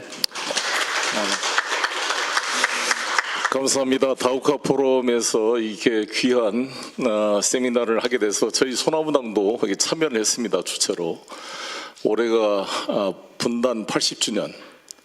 80년 동안 이 분단 상태를 유지하고 있는 것이 정치를 한 사람으로서 아주 책임감을 느낍니다. 우리의 정치적 상상력의 부족, 자주적 의지의 부족으로 같은 한민족 한 핏줄이 서로 가장 세계적으로 군사적으로 긴장된 상태를 유지하고 핵전쟁의 위험까지 만들어서 3차 대전의 발화점을 유지하고 있다는 사실이 부끄러운 일입니다. 지난 내란 사태로 인해서 윤석열 검찰 범죄 정권의 외환 유치 행위까지 곁들이면서 정말 끔찍한 우리가 상상을 했습니다. 푸틴이 이런 말을 했습니다. 이번 내란 사태로 인해서 한반도의 불안 요인이 어디에 있는지 확인이 되었다. 김정은의 행위를 오히려 다행스럽게 감사해야 되는 그런 상황이 발생한 것입니다. 도대체 그동안 안보를 그렇게 외쳤던 세력이 누가 대한민국 안보를 위협에 빠뜨리고 있는지를 역설적으로 보여주는 아이러니한 상황이 되었습니다. 그래서 우리가 만든 이 환상과 오늘 주제 발표하시는 분들도 계속 중국 위협을 강조하고 중국을 악마화하고 중국이 2027년에 대만을 공격할 것이다. 이 전쟁에 대비해야 된다. 군사비를 강화시키고 대만의 무기를 수출해야 된다라고 계속적으로 중국 위협론을 강조하고 있습니다. 2003년 이라크를 침략했던 부시 때 MDW가 이라크에 쌓여 있어서 지금 선제 공격을 하지 않으면 뉴욕에서 워싱턴에서 버섯 그룹을 보게 될 것이다 라고 CNN이 선동하고 생생한 화학무기 약물을 걔한테 주사해서 걔가 막 부들부들 떨다 죽는 모습을 CNN에서 생생하게 방송했습니다. 바로 이라크 침략 직전에. 그러나 이라크를 가봤더니 MDW는 없었습니다. 제가 그때 이라크를 방문했습니다. 바그다드에 바로 2003년 3월 20일 미국이 바그다드를 공격하기 전에 제가 바그다드에 있었습니다. 강력하게 부시의 소위 프리엠티브 스트라이크 팔라스를 비판했습니다. 거기서 많은 이라크인들을 만났습니다. 이라크인들이 분노했습니다. 제가 미국 정치인들을 만날 때마다 이야기합니다. September 11 쌍둥이 빌딩 폭탄 테러가 MDW 때문에 만들어졌습니까? 여러분의 시애틀에 있는 보잉사가 만든 항공기와 여러분이 믿는 하나님이 창조한 인간의 증오가 결합돼서 9.11 테러가 발생한 것입니다. 이 테러를 해결하는 길이 토마호크나 크루즈 미사일이 아니라 그들의 증오를 녹일 수 있는 약품과 의약품과 일자리를 주고 껴안는 그러한 정책을 하지 않고 오로지 군사비만 강화시켜서 공중폭격을 한다고 이 테러 문제가 해결되겠습니까? 저는 클린턴의 그 말에 동의를 합니다. 남북한 문제도 마찬가지입니다. 왜 우리가 지금까지 계속 군사비를 지출하고 트럼프는 5% 지출하라고 합니다. 우리는 지금 이미 2.8%의 GDP 61조가 넘는 국방비를 지출하고 있습니다.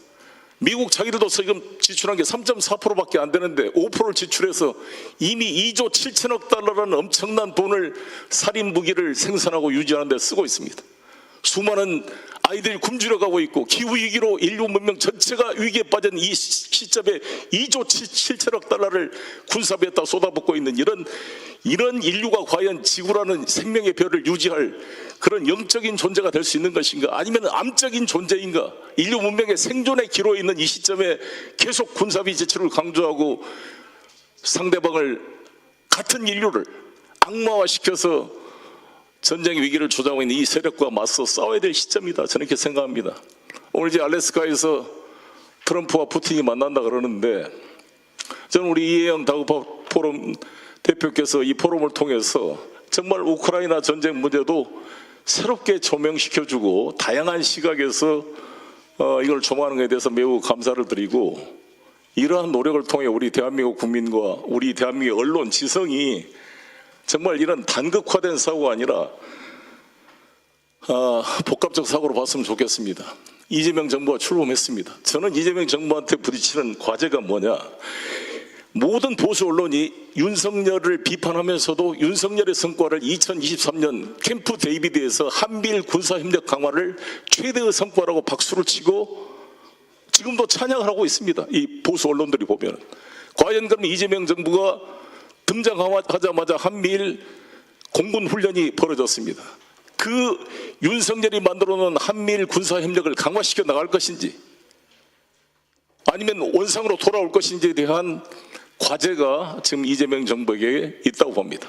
25일 날 한미 정상회담 하기 전에 23일쯤 한일 정상회담을 한다 그러는데, 과연 이 한미일 간의 아시아판 소다 나토를 만들고자 하는 이러한 이 군산 복합체 세력의 흐름에 끌려갈 것인가, 아니면 원상으로 회복에 들어와서 정말 남북 간의 긴장을 돌파하고 중국과 러시아의 관계를 회복시키고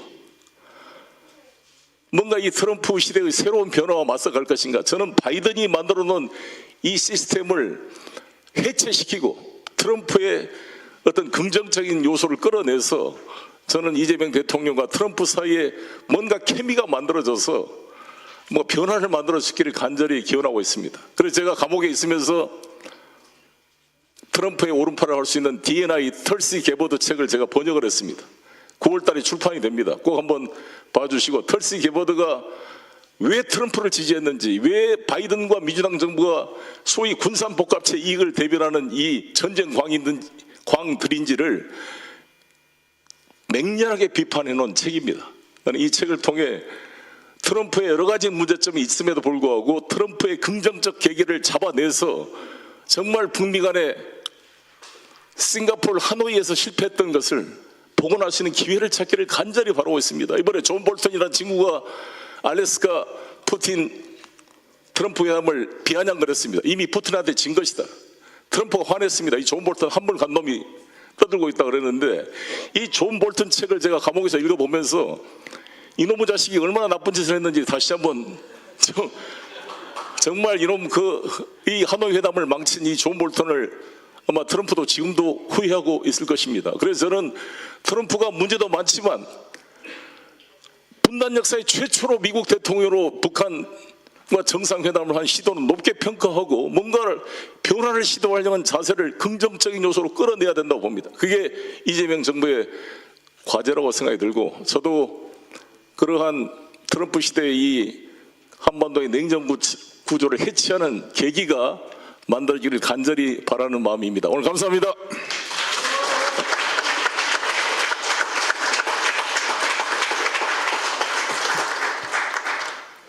예, 감사합니다.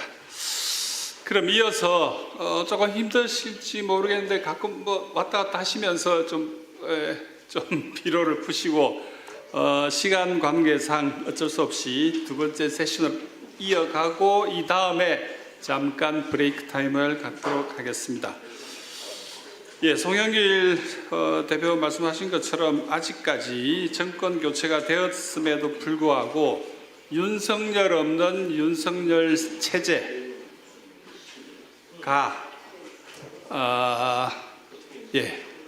이 과도기를 규정하고 있는 게 아닌가 하는 가끔 그런 생각도 들기도 합니다.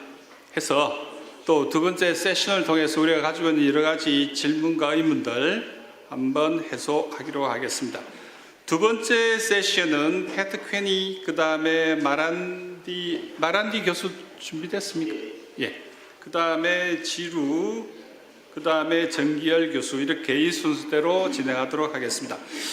패트 퀘니 씨는 우리 혹시 인터넷 검색하고 이 분야에 관심이 많으신 분들은 자주 인터넷 공간에서 이분 글을 우리가 만날 수가 있는 그런 귀한 분입니다. 여기 나와 있는 대로 세계은행과 WHO 전 수석 에코노미스트, 그 다음에 또 거시경제학, 그 다음에 지정학, 이런 분야에서도 계속적으로 집필하고 계시고, 그 다음에 주요한 언론에 계속 커멘테이터로 글을 쓰시는 분입니다. 그럼 청해 듣기로 하겠습니다.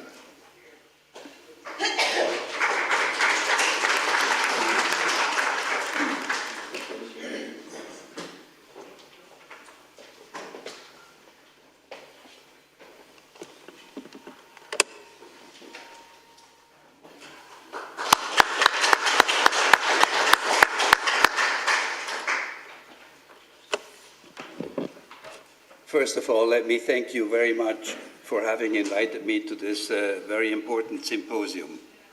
I'm very honored. Today we are celebrating the 80th anniversary of the liberation from... Do you have mic? Sorry. Is it better now? Yeah. Okay.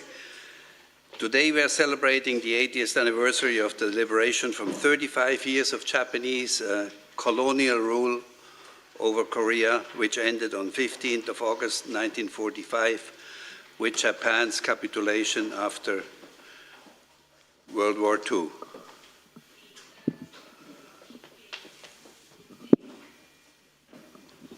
Okay, thank you. Korea, during the past 125 plus years, has gone from oppression to colonization to dependence almost non-stop until this day. It is high time that any and every form of colonization stops and Korea becomes finally a prosperous, sovereign, independent country in a multipolar world without any strings attached. This must be the way forward for Korea, even with an idea that today may seem to resemble a dream for many, a unified, neutral, democratic Korea with North and South Korea together, as was the case until the 15th of August 1948. Neutrality is key. Neutrality is the precursor, if not a condition, for lasting peace.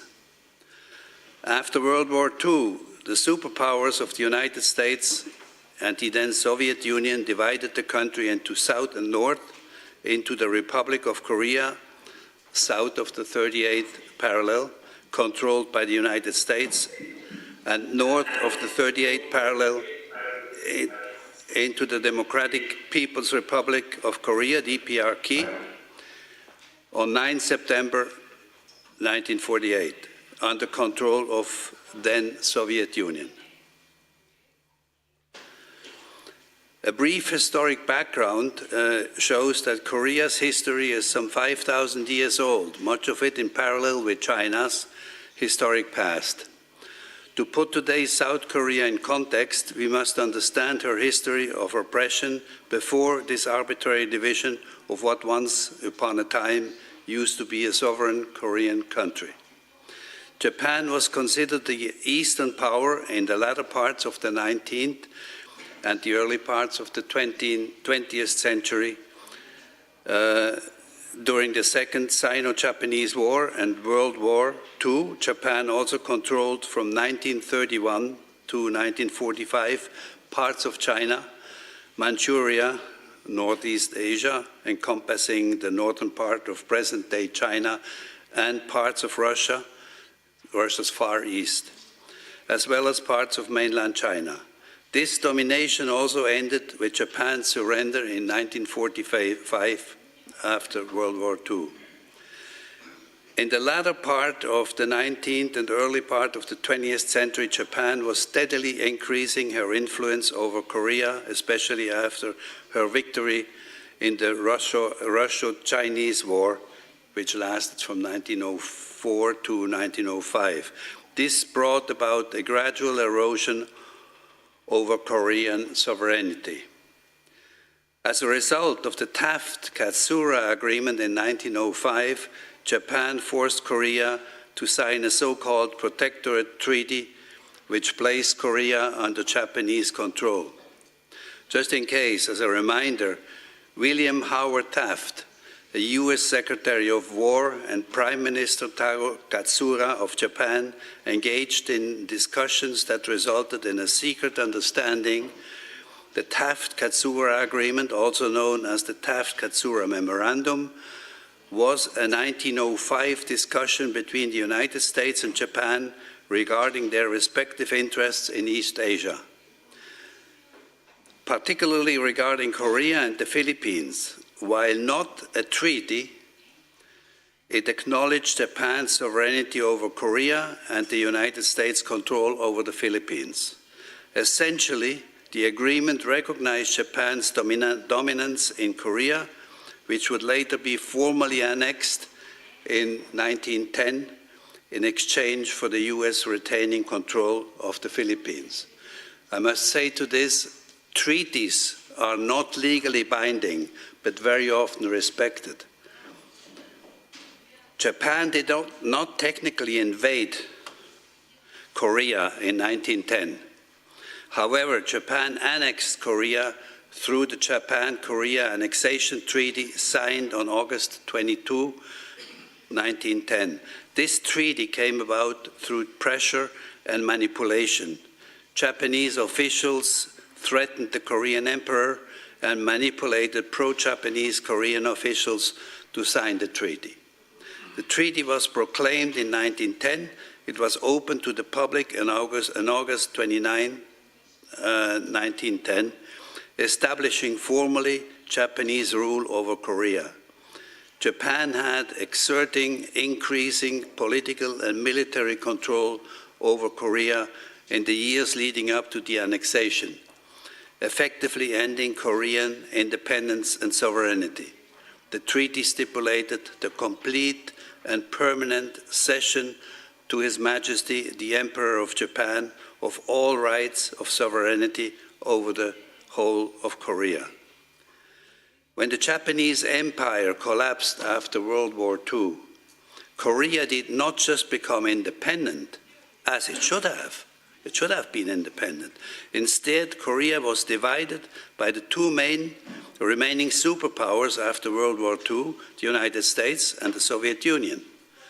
The proposal to divide Korea was made by the US, and the Soviets accepted. The 38th parallel being the dividing line, and it stays divided to this day. However, this was not a plan.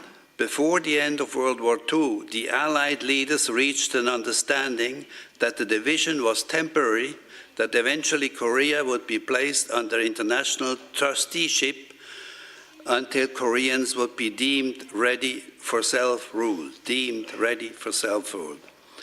One may ask, legitimately ask, what is the international trusteeship and who decides whether a country is ready for self-rule? The international trusteeship system established by the United Nations in 1945 was a system for administering and supervising territories that were not yet self-governing, often former mandates of the League of Nations or territories taken from defeated countries after World War II. The goal was to prepare these territories for self-government or independence. The Trusteeship Council, a principal organ of the United Nations, was responsible for overseeing the system. The aberration of this decision is clear from the outset. Who decides over a country and her people's capacity of self-rule? The United Nations? The newborn UN officially came into existence on the 24th of October 1945 with 51 members, almost all of them leaning in favor of the West, the United States of America. So the United States decided whether a country is ready for self-rule. Unfortunately, this is still true today, with 193 UN member countries. The UN is fully dominated by Washington. In December 1945, the Moscow Conference of Foreign Ministers decided to put Korea's trusteeship into control of the four powers: United States, Soviet Union, United Kingdom, and China, including the decision that the four-power trusteeship of up to 5 years would be needed before Korea attained independence. Both the political left and political right of Korea opposed this trusteeship plan, suggesting this plan would make Korea a vassal of the four powers. Correctly so.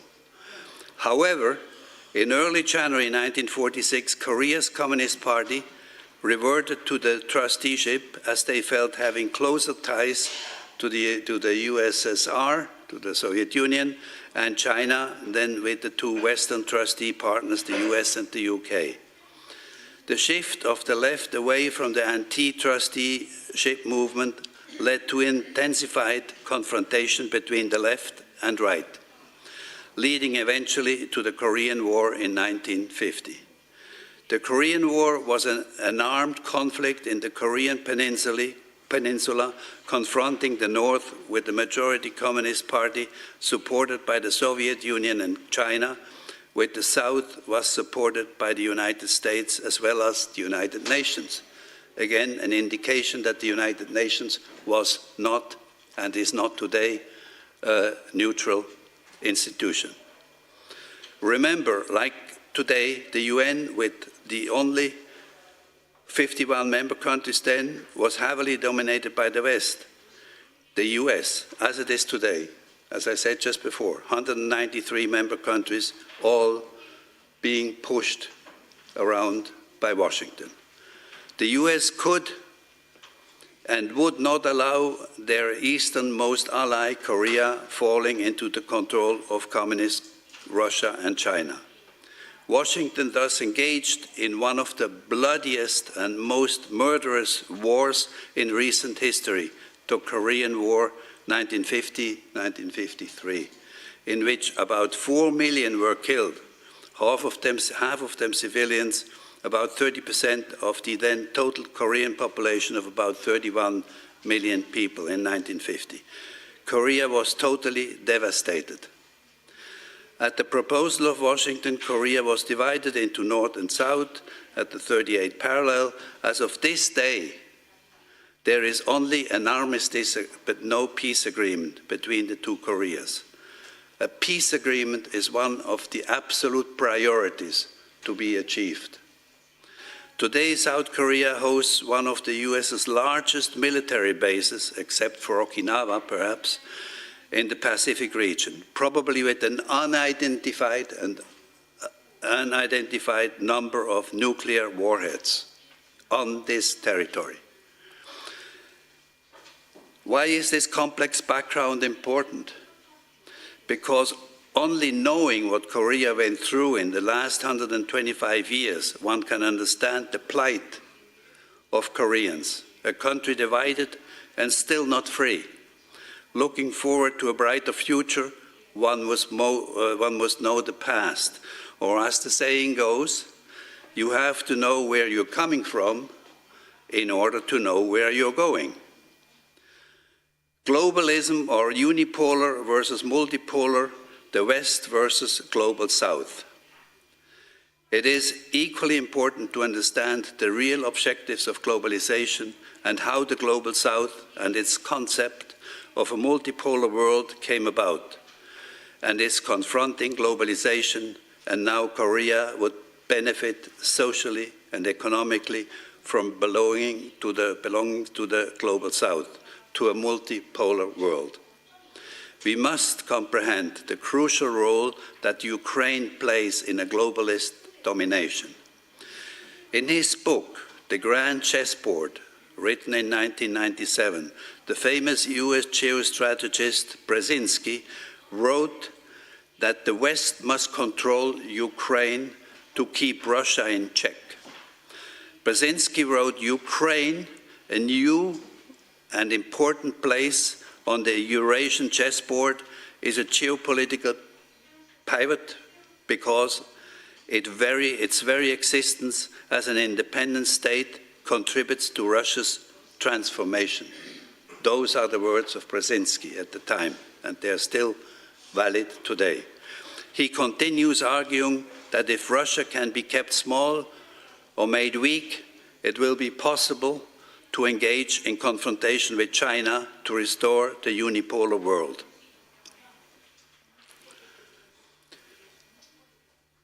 The West follows Brzezinski's chessboard theory that Ukraine must be separated from Russia with an everlasting war and conflict to weaken Russia militarily as well as morally and strategically, as Ukraine may no longer be an ally of Russia. Yet, Ukraine and Russia are indeed sister nations. Even with economic inequalities between the two sisters, Russia and Ukraine have at least 300 years of common history. They share the same roots in medieval Kievan Rus. The language also has some similarities. After World War I in 1922, Ukraine was granted republic status by Stalin within the USSR. The Western strategy of separating Ukraine from the Soviet Union, as described by Brzezinski, to weaken the Soviet Union, is followed to this day. Shortly before the fall of the Soviet Union in December 1991, Ukraine in a referendum voted with over 90% to exit the Russian Federation and become an independent country. What role Western propaganda played in this referendum is an open question. Brzezinski's idea was alive and kicking well before it was described in his grand chessboard in 1997. The grand chessboard is alive to this day. It is a blueprint for the division between East and West, which the West is adamant in achieving so that the globalist empire's tentacles may reach around the world. As a parenthesis, the European Union has foreseen a €1 trillion military budget by 2030, literally to fight Russia. They say so openly. According to the unelected European Commission President, Madame von der Leyen, she said so openly to the media. It is for fighting Russia. This is the plan, or shall we say a Western dream. It will not happen. I can guarantee you that will not happen. The East will not fall to the wannabe globalist emperor of the US of A and her Western vassals. This growing, eternal, imperialist idea started maybe as far back as 200 years ago, but became heavily accentuated and exacerbated with the 9/11 fiasco.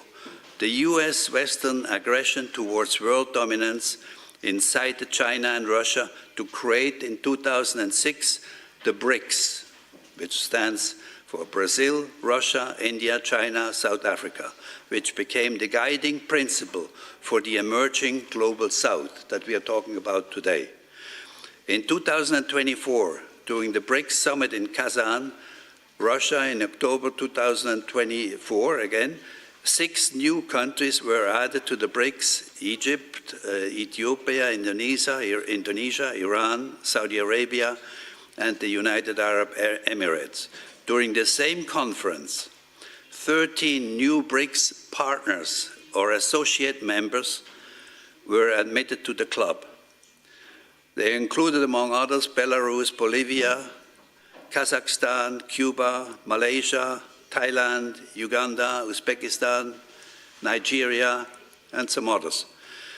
This solid foundation of the newly shaped multipolar global South is a serious contender and counterweight to the globalist West. The global South stands for peace and harmony and is driving socio-economic development and well-being, not war. What the 27 non-Western aligned countries have in common is free trade. It is the lead up to a multipolar global South construct which functions within its ranks as a free trade zone, trading in local currencies or any of the member countries' currencies, but not in the sanction-prone US dollar. Why is this background important for Korea's future? Because a future independent, neutral, democratic Republic of Korea, if possible, a rejoined North and South Korea, Republic of South Korea, Republic of Korea, would be booming in more ways than one, a global South economy. There is a significant number of new opportunities for a neutral sovereign Korea. One of them is becoming an active member of the global South. That already is an advantage. Today, the global South comprises some 85% of the world's population, already today, and more than 40% of the world's GDP, soon outranking the outdated, self-styled, unelected G7, whose right now GDP is about the same, and soon it will be exceeded by the global South. In addition, and by no means least, there is China's Belt and Road President Xi's formidable invention to connect the world through joint investments and projects. Is a peaceful program that connects people from countries all over the world. The Belt and Road currently consists of about 6 or 7 roads across different continents. Most are land-based, rail and road transport systems. Some are maritime roads, others are both maritime and land roads. The Belt and Road has already more than 150 member countries and international organizations and is growing. Why? Because it is not imposed, it is voluntary. Countries across the globe have an interest in becoming part of the Belt and Road because they see their socioeconomic benefits and way more than that. Connecting people has a dynamic dimension, creating cultural relations, trading partners, friendships. The Belt and Road is diplomacy in high gear. Then there is the Association of Southeast Asian Nations, ASEAN, which has about 10 member countries. I won't mention them right now. It was created in August 1967 in Bangkok, in a conference in Bangkok, to accelerate economic growth, social progress, and cultural development, and to promote peace and stability in the region. Related free trade organizations, all within the framework of ASEAN, include the Regional Comprehensive Economic Partnership, including 15 Asia-Pacific countries. It is aiming at reducing trade barriers and foster economic integration within the region, of which South Korea is already an associate member, along with Australia, China, Japan, and New Zealand. And then the Comprehensive and Progressive Agreement for Trans-Pacific Partnership, the CPTPP.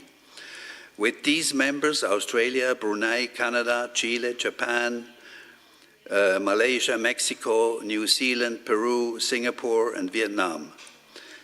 The CPTP aims at deepening trade liberalization in goods and services, covering areas like tariffs, which right now is a big issue everywhere in the world, services, investments, and e-commerce, intellectual property and state-owned enterprises. And then there is the IPEF, or the Indo-Pacific Economic Framework for Prosperity, which is a broader economic framework focused on various pillars like supply chains, clean energy, and fair economy.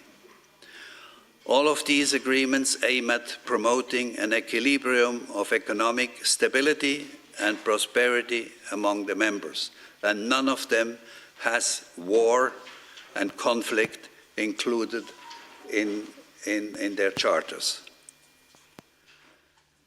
Imagine an independent, sovereign, neutral, democratic, and unified Korea becoming part of this dynamic, independent, multipolar Global South development scheme. Fantastic. Neutral, the basis for peace, means no special or unique relations with China, Russia, or the US, but equal friendships and trading with different poles in a new multipolar world. That is ahead of Korea, I hope. South Korea's economy grew in 2024 by 2%, and it is projected to slow down to 1.7% this year. This is a typical Western growth pattern, so to speak, that reflects countries which put their resources in armament, destructive investments, rather than in constructive investments like infrastructure, education, and health for people's well-being. As we have heard from a previous speaker today, South Korea spends already about 2.8% of its GDP on arms, because the United States asks for it. And every time they go to a joint maneuver, mostly against North Korea, South Korea has to invest more money in their armament, which means all of these funds are funds taken away from progressive development that would finally serve the people. So you can imagine if these 2.8% now spent on social services, on normal infrastructure and social services, rather than on military expenditures, that the GDP of South Korea would also be growing much faster than at 1.7%. Compare this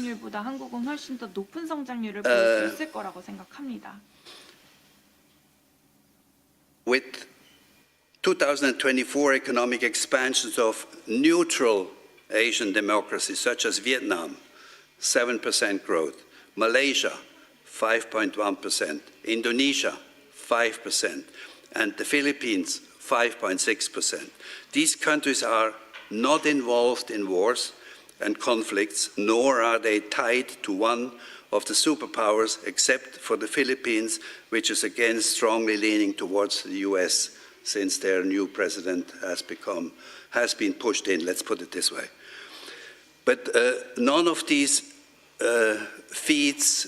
countries feeds the war industry with otherwise productive resources. People surrounded by peace have peace also in mind. They are content and productive for society.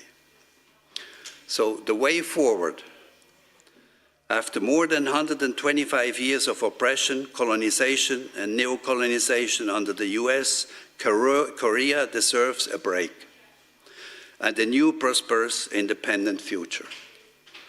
A prosperous Korean future must or should have short and medium-term goals. First, in the short term, converting the armistice into a peace agreement and becoming an autonomous, fully sovereign democracy.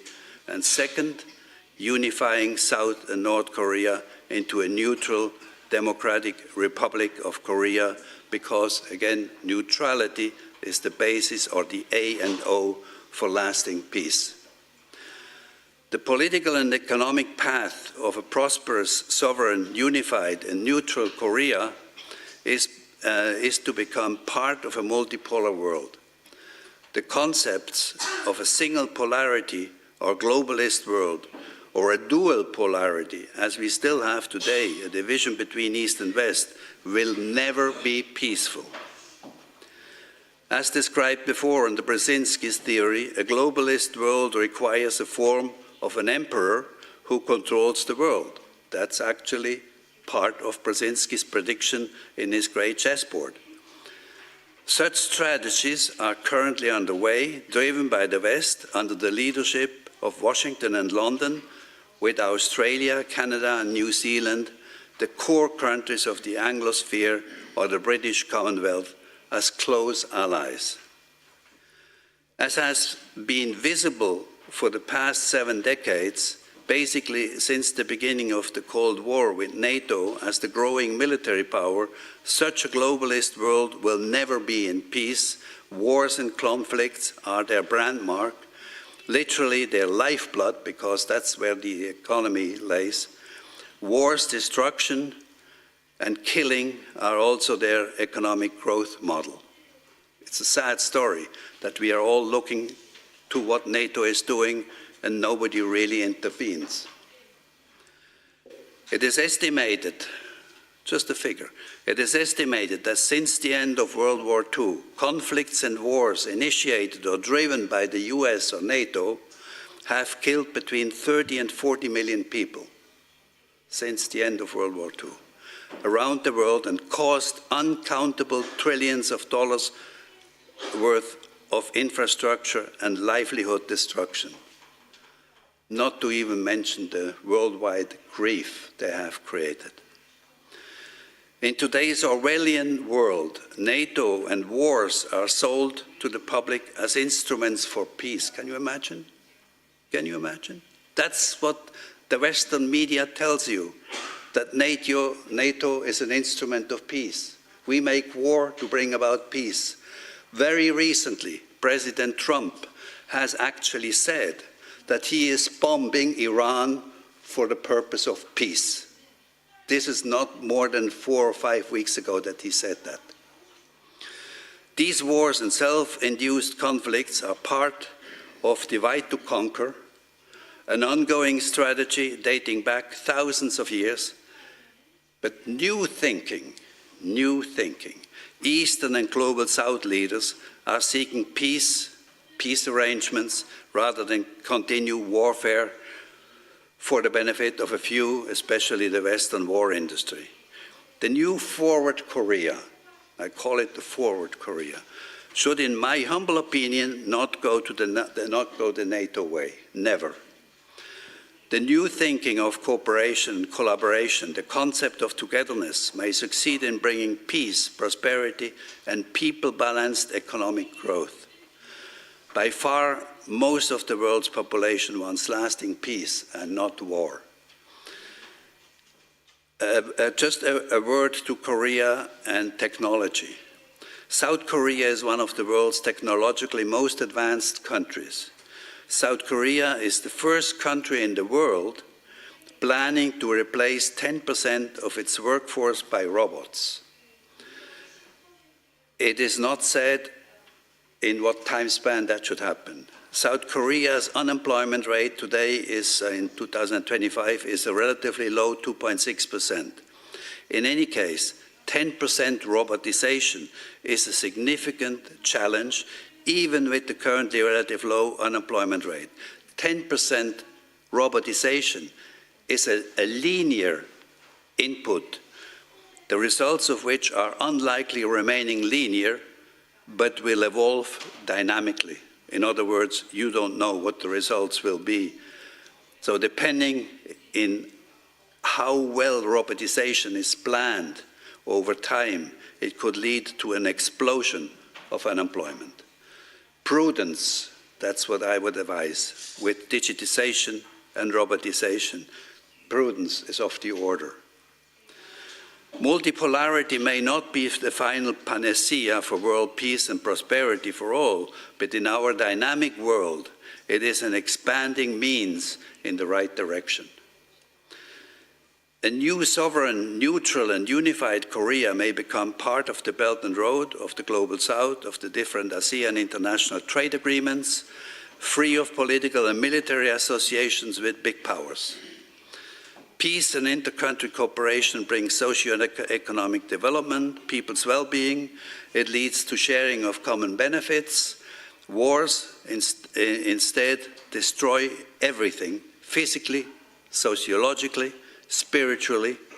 Wars drain resources away from needed economic and social investments, infrastructure, education, and health. As we have seen before, 2.8% are spent today on armament in Korea, which could be spent on socio-economic development, and it would be a different country. A united, neutral, and democratic Korea in a multipolar world may lead to sovereign self-esteem, choosing peace over war, and a vision of solidarity and a shared future for mankind. Thank you.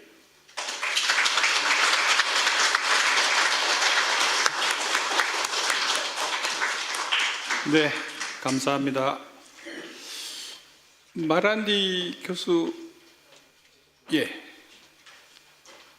다음 발표를 하실 영상으로 모하마드 마란디 교수는 아시는 분 아시겠지만은 지난번 이란 이스라엘 간의 12일 전쟁 혹은 그 이전에도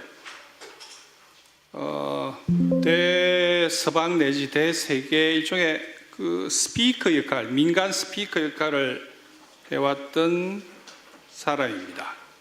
여러분들 저 여러 가지 유튜브나 인터넷 통해서 쉽게 만날 수 있는 분이 이 마란디 교수인데 지금까지 그 이란의 공식적인 대변인들이 물론 있죠. 정부 대변인이. 하지만 여러 이 1.5트랙 혹은 뭐 민간 레벨에서 마란디 교수가 지금까지 그 이란의 스피커 역할을 해왔다는 걸 염두에 두시고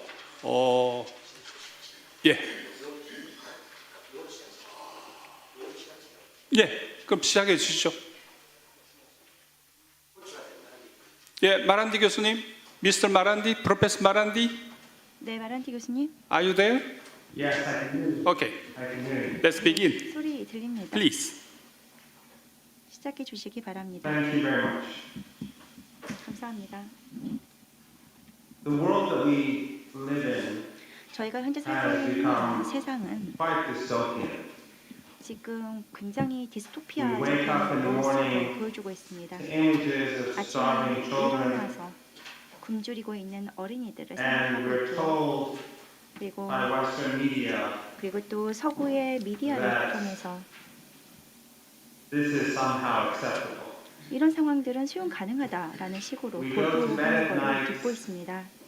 그리고 with 밤에 more 잠자리에 images 들 때는 또 다른 of dying 이미지가 children. 있죠. 죽어가는 And 아이들. again, we're told by Western media 그리고 서구의 미디어들은 다시 또 that 이렇게 보도합니다. the perpetrators of these crimes 이러한 범죄의 가해자들, are the victims. 가해자들이 희생자다라고 This, I 보도를 believe, 하고 is 있습니다. unprecedented in world history. 이것은 세계 역사상 Never 유례 before 없는 상황입니다. has a 지금까지는 Holocaust 단 한 번도, been carried out 예를 들어서 in 홀로코스트 front of the eyes of the world 같은 경우에 and justified 전 세계에서 and the 자행이 victims 되면서 demonized 희생자를 and the 악마하지 supporters of the 않았습니다. victims 그리고 나서 brutalized. 이 We had many 희생자의 crimes in 지원자들이 history 또 잔혹하게 다뤄지고 empires 있습니다. have come and gone. 많은 범죄들을 The 인류 latest in 역사상 Western empire 지켜보았습니다. that have grown 많은 to 제국들이 생겨났다가 expand 사라지기도 their domination 했습니다. across 가장 the 최근에 world. 있었던 제국들이 In 바로 your 서구 part of the world, as 열강이죠. well as in my 그리고 part of the world. 이들의 장악력을 계속해서 But 확장을 never 시켰습니다. 동양도 have 마찬가지고요. 제가 살고 있는 이 지역도 been carried 마찬가지입니다. out in front of all of us 인종학살이 우리 simultaneously. 모두에게 and 동시적으로 발생된 적은 단 한 번도 없었습니다. 그 We 전에 lived under empires 제국주의 하에서 for many centuries. 수세기 동안 제국주의를 겪으면서 And more 살아왔는데요. recently, we 그리고 lived in a 최근에는 bipolar world.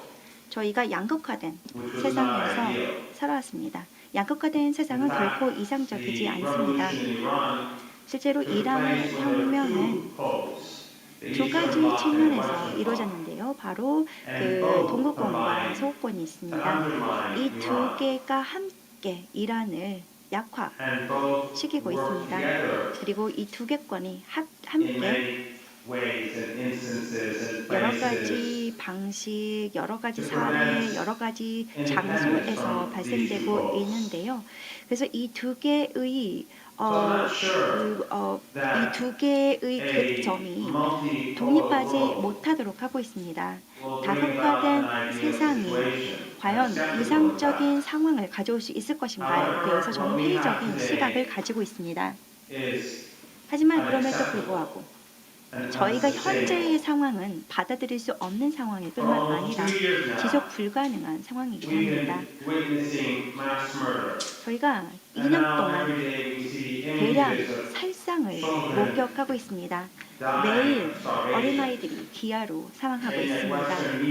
그런데 서구의 미디어들은 저희의 이제 이런 사실들을 믿지 말라라고 보도를 하고 있죠. 이런 상황은 수용 불가능할 뿐만 아니라 지속 불가능한 상황입니다. 이런 단국화된 현재의 순간들, 미국이 전 세계를 장악하고 있는 현재의 순간, 디스토피아입니다. 그리고 미국은 부끄러움도 모르는 상태에서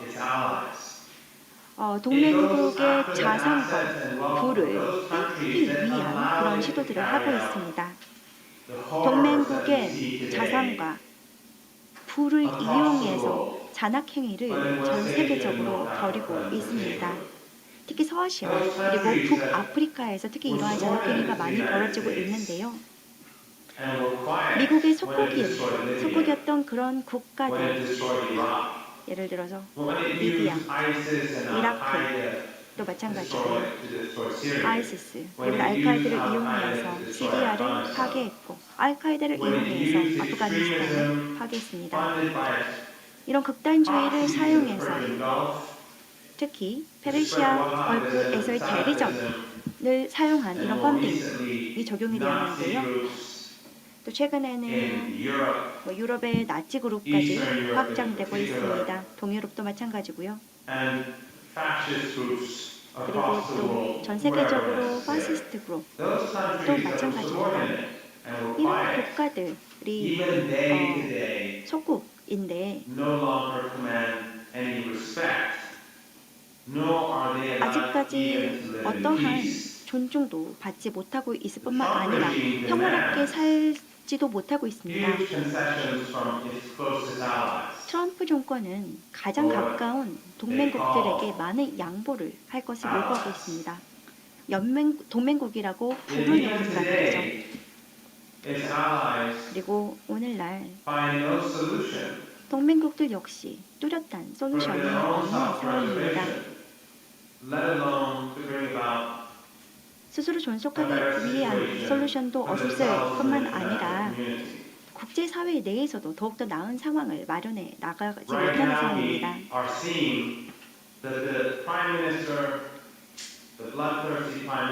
현재 이스라엘이 총리죠.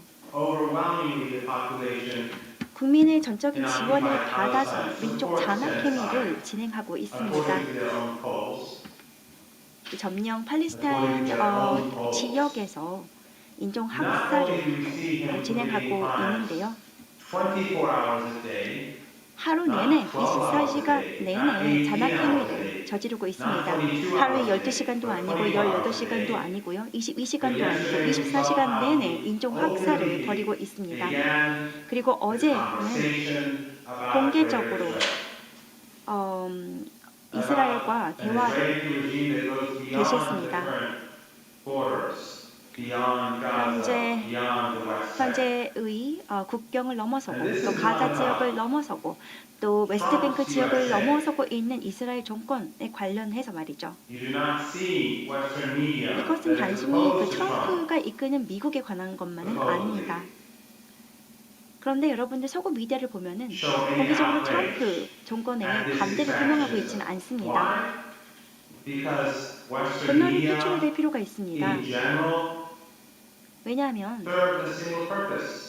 서구 미디어 같은 경우에는 한 가지 목적만을 위해서 작동하고 있습니다. 바로 그 제국을 유지하기 위한 것을 목적으로 하는 것이죠.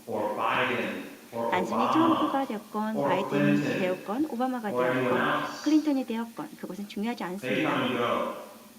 행정부는 바뀌게 되어 있죠. 그리고 이들이 필요하는 것은 이 제국을 계속해서 유지하는 것입니다. 폭스뉴스는 한 개 언어를 이용하고 CNN은 또 다른 언어를 이용하죠. BBC 그리고 또 다른 미디어 같은 경우에 또 가디언 같은 경우에도 또 다른 방식으로 프레임을 적용하고 있습니다. 그래서 우리가 들었을 때 합리적인 것처럼 들리는 방식으로 프레이밍을 진행하고 있습니다. 그런데 이런 미디어들은 다 똑같다고 생각합니다. 가자 지구에 있는 팔레스타인 어린이들에게 한번 물어봐 주세요. 영양 결핍으로 들어가고 있는 사람들에게 한번 물어봐 주시기 바랍니다. 레바논의 어린이들 현재 학살당하고 있는 이들 가족에게 물어보세요. 내지는 이란의 어린이들에게 질문하시기 바랍니다. 아파트가 봉쇄되고 내부에서 잔혹행위가 벌어지고 있습니다. 이거는 공식적으로 유럽 체제에 의해서 지원받고 있는 상황입니다. 이스라엘 정권 같은 경우에는 불법적인 공격을 이란에게 감행하고 있습니다.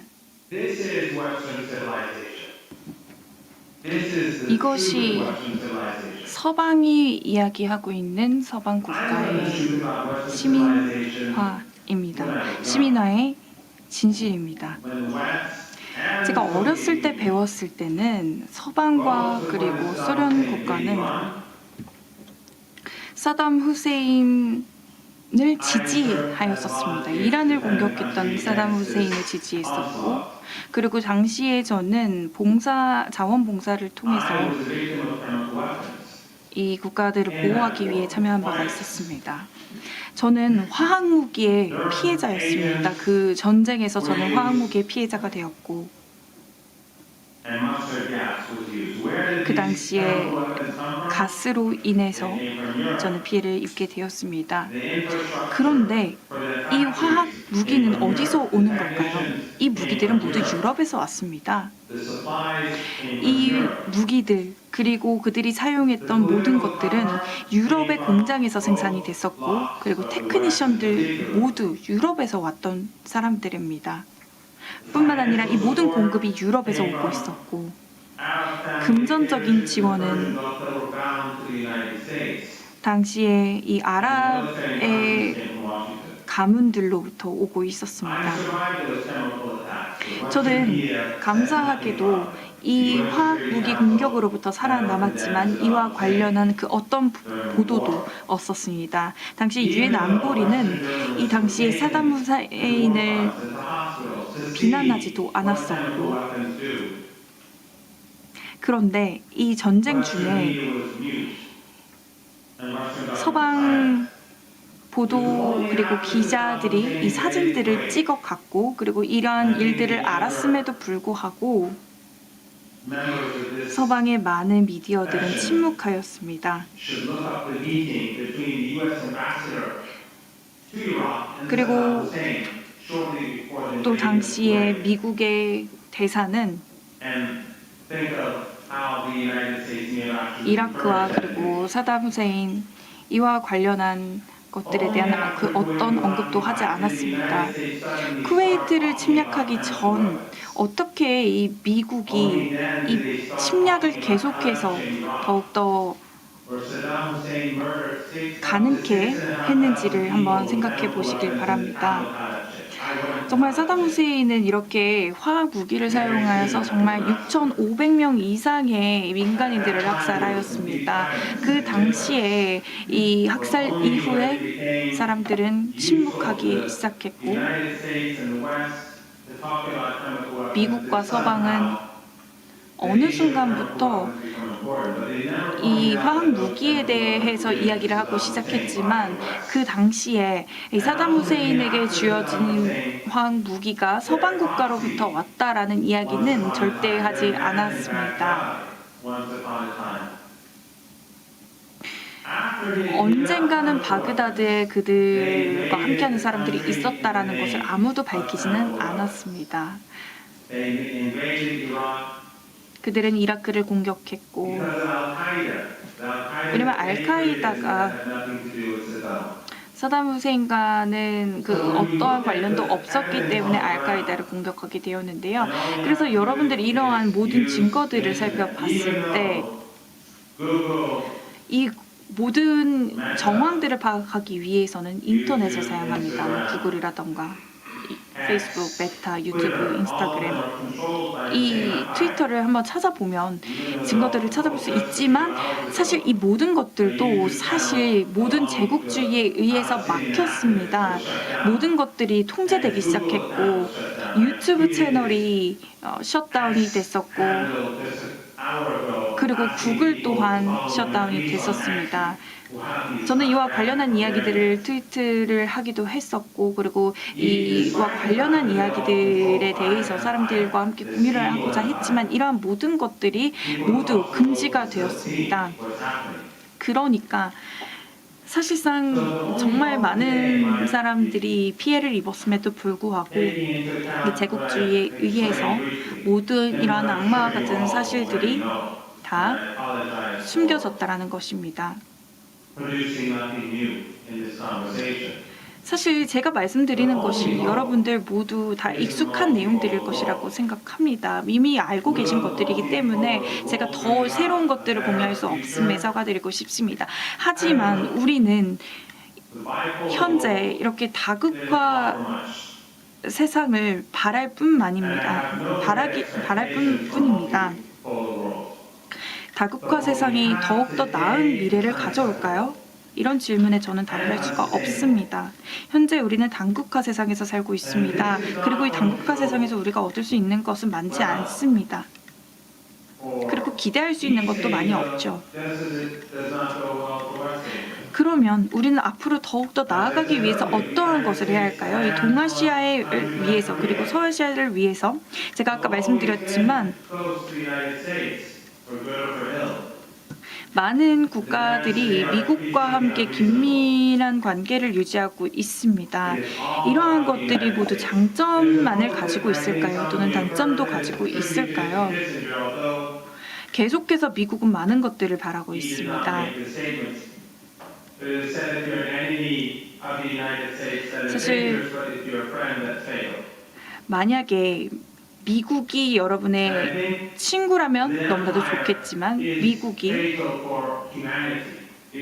만약에 미국이 여러분의 적이라면 위험하지만 미국이 여러분의 친구라면 그것은 더욱더 위험한 상황이다라는 말이 있습니다. 제가 생각했을 때 이 제국주의는 우리 모두를 더욱더 비인간적인 세상으로 밀어넣고 있다고 생각합니다. 그렇기 때문에 이 단극적인 세상은 이제는 없어져야 합니다. 그리고 우리는 더욱더 멀티폴라 세계로 나아가야 합니다. 제가 할 말은 아니기는 하지만 AI 세계에 있어서 핵무기와 그리고 또 성장하고 있는 인류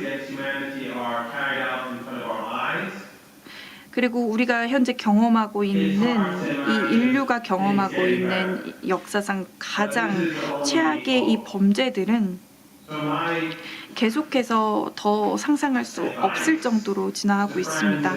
그런데 더 나아질 것이라고 생각합니다. 그것만이 저희가 바랄 수 있는 희망이라고 생각합니다. 저는 함께 여러분들과 함께 변화를 위해서 앞으로 나아갈 것입니다. 우리가 살고 있는 속해 있는 세상을 위해서 그리고 우리의 국가를 위해서 많은 아이들이 죽어가고 있고 많은 아이들이 굶주림에 힘겨워하고 있지만 우리는 앞으로 더 함께 앞으로 나아갈 것입니다. 감사합니다. Thank you, Professor Marandi. 네, 마란디 교수님 감사합니다.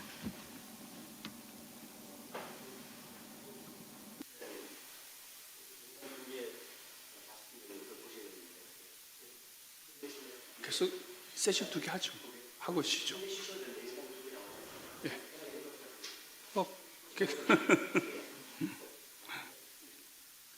예, 방금 모하마드 마란디 테헤란 대학 교수 말씀을 들으셨고, 그 다음 준비된 화면은 영상은 지루 세네갈 쌍루이 가스통 베르제 대학 연구원 하시죠. 네, 안녕하십니까. 오늘 함께 해주시는 모더레이터 분들과 그리고 함께 해주시는 패널 분들 안녕하십니까. 제 이름은 이브라히마 지루고요. 저는 세네갈 생루이 가스통 베르제 대학교의 연구원으로 있습니다. 그리고 세네갈에서 여러분들께 따뜻한 인사의 말씀 전하고 싶습니다. 오늘 제가 여러분들과 함께 공유하게 될 것은 아프리카 측면에서의 관점, 이 단극화 세상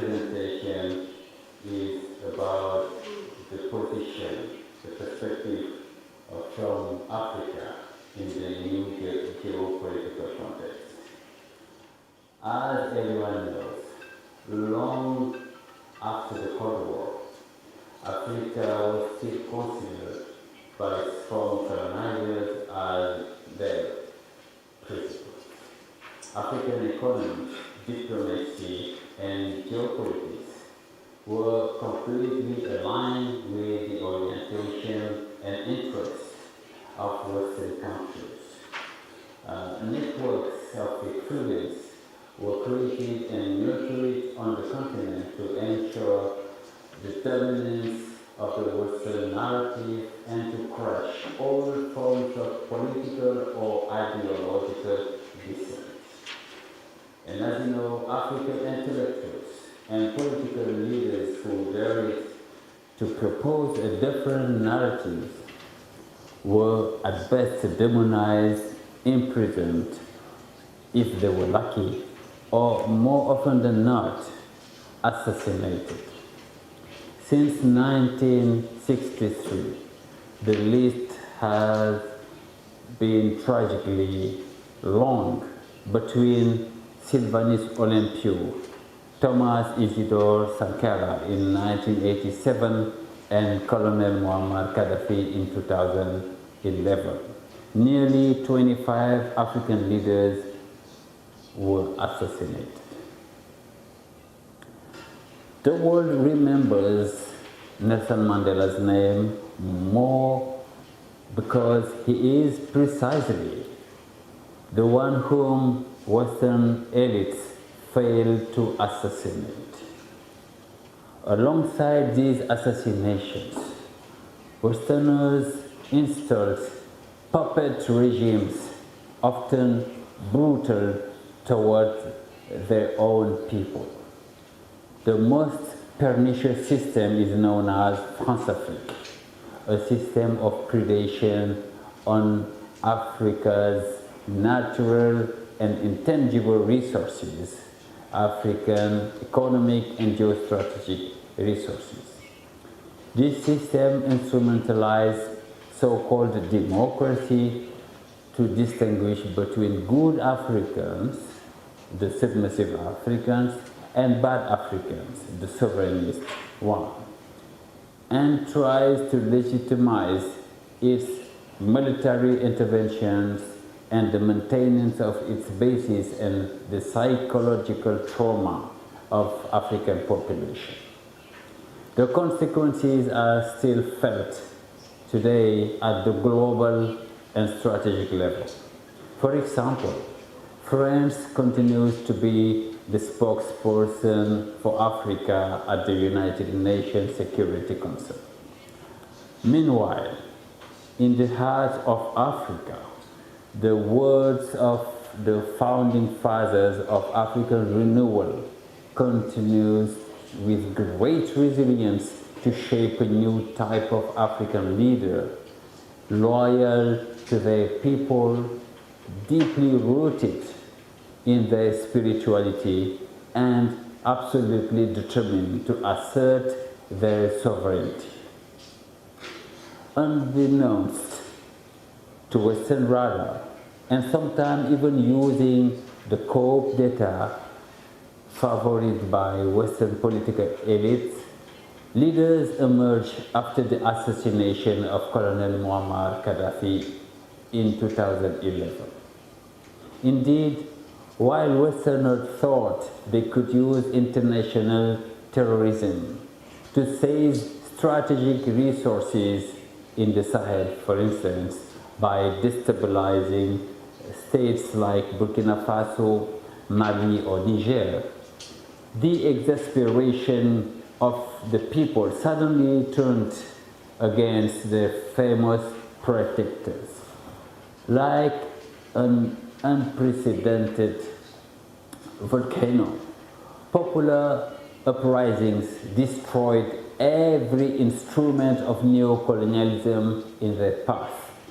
Puppet governments, embassies, military bases, economic assets, cultural representations, media, and strategic security agreements. First, Westerners who believed they could use obscurantism to blind Africans failed to see the dawn of a new African day. And now I'm going to share with you the consequences.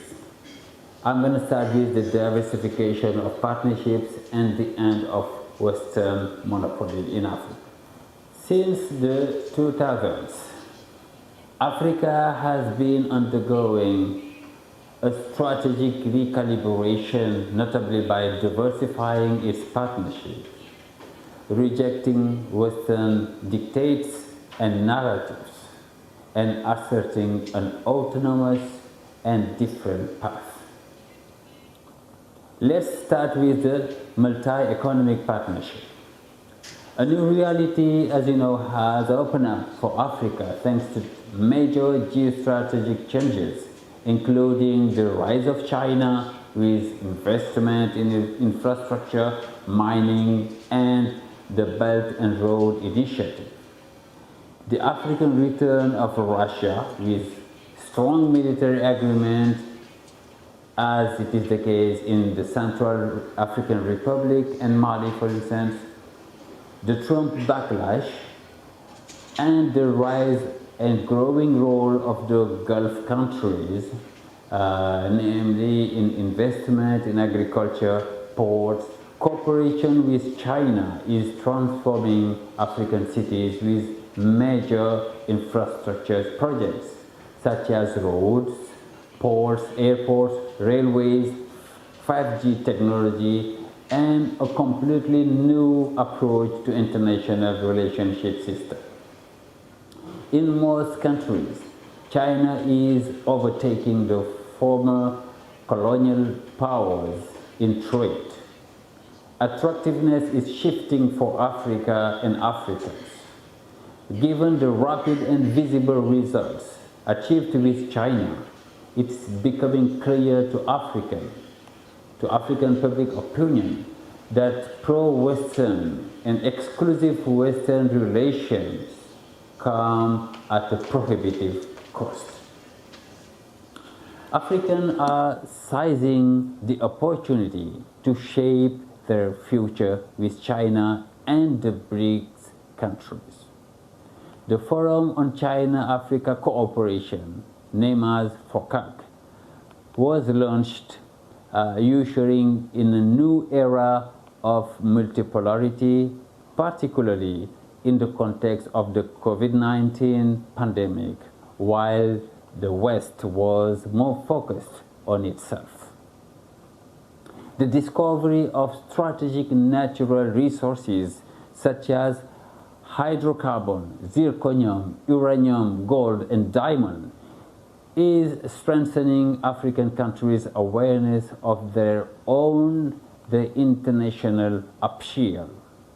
This new situation requires an African perspective on relations with the West and the end of Western unipolarity. The second subtopic is the earthquake on diplomacy, or the refusal of African states to automatically align. One of the most defining critical events in the current global geostrategic landscape is without a doubt the war in Ukraine. This is not a simple military operation, as no sector of political or economic life has been spared. While Western countries are implementing the 18th package of sanctions against Russia, African countries are distancing themselves in an unprecedented manner. At the United Nations, African abstentions on resolutions against Russia in 2022 or 2023 herald a new geostrategic era. Thus, despite harassment from the US, African countries have joined BRICS. It is the case for South Africa, Egypt, Ethiopia, or many other countries indicate their desire to join the BRICS. This is also the case for Senegal or Nigeria.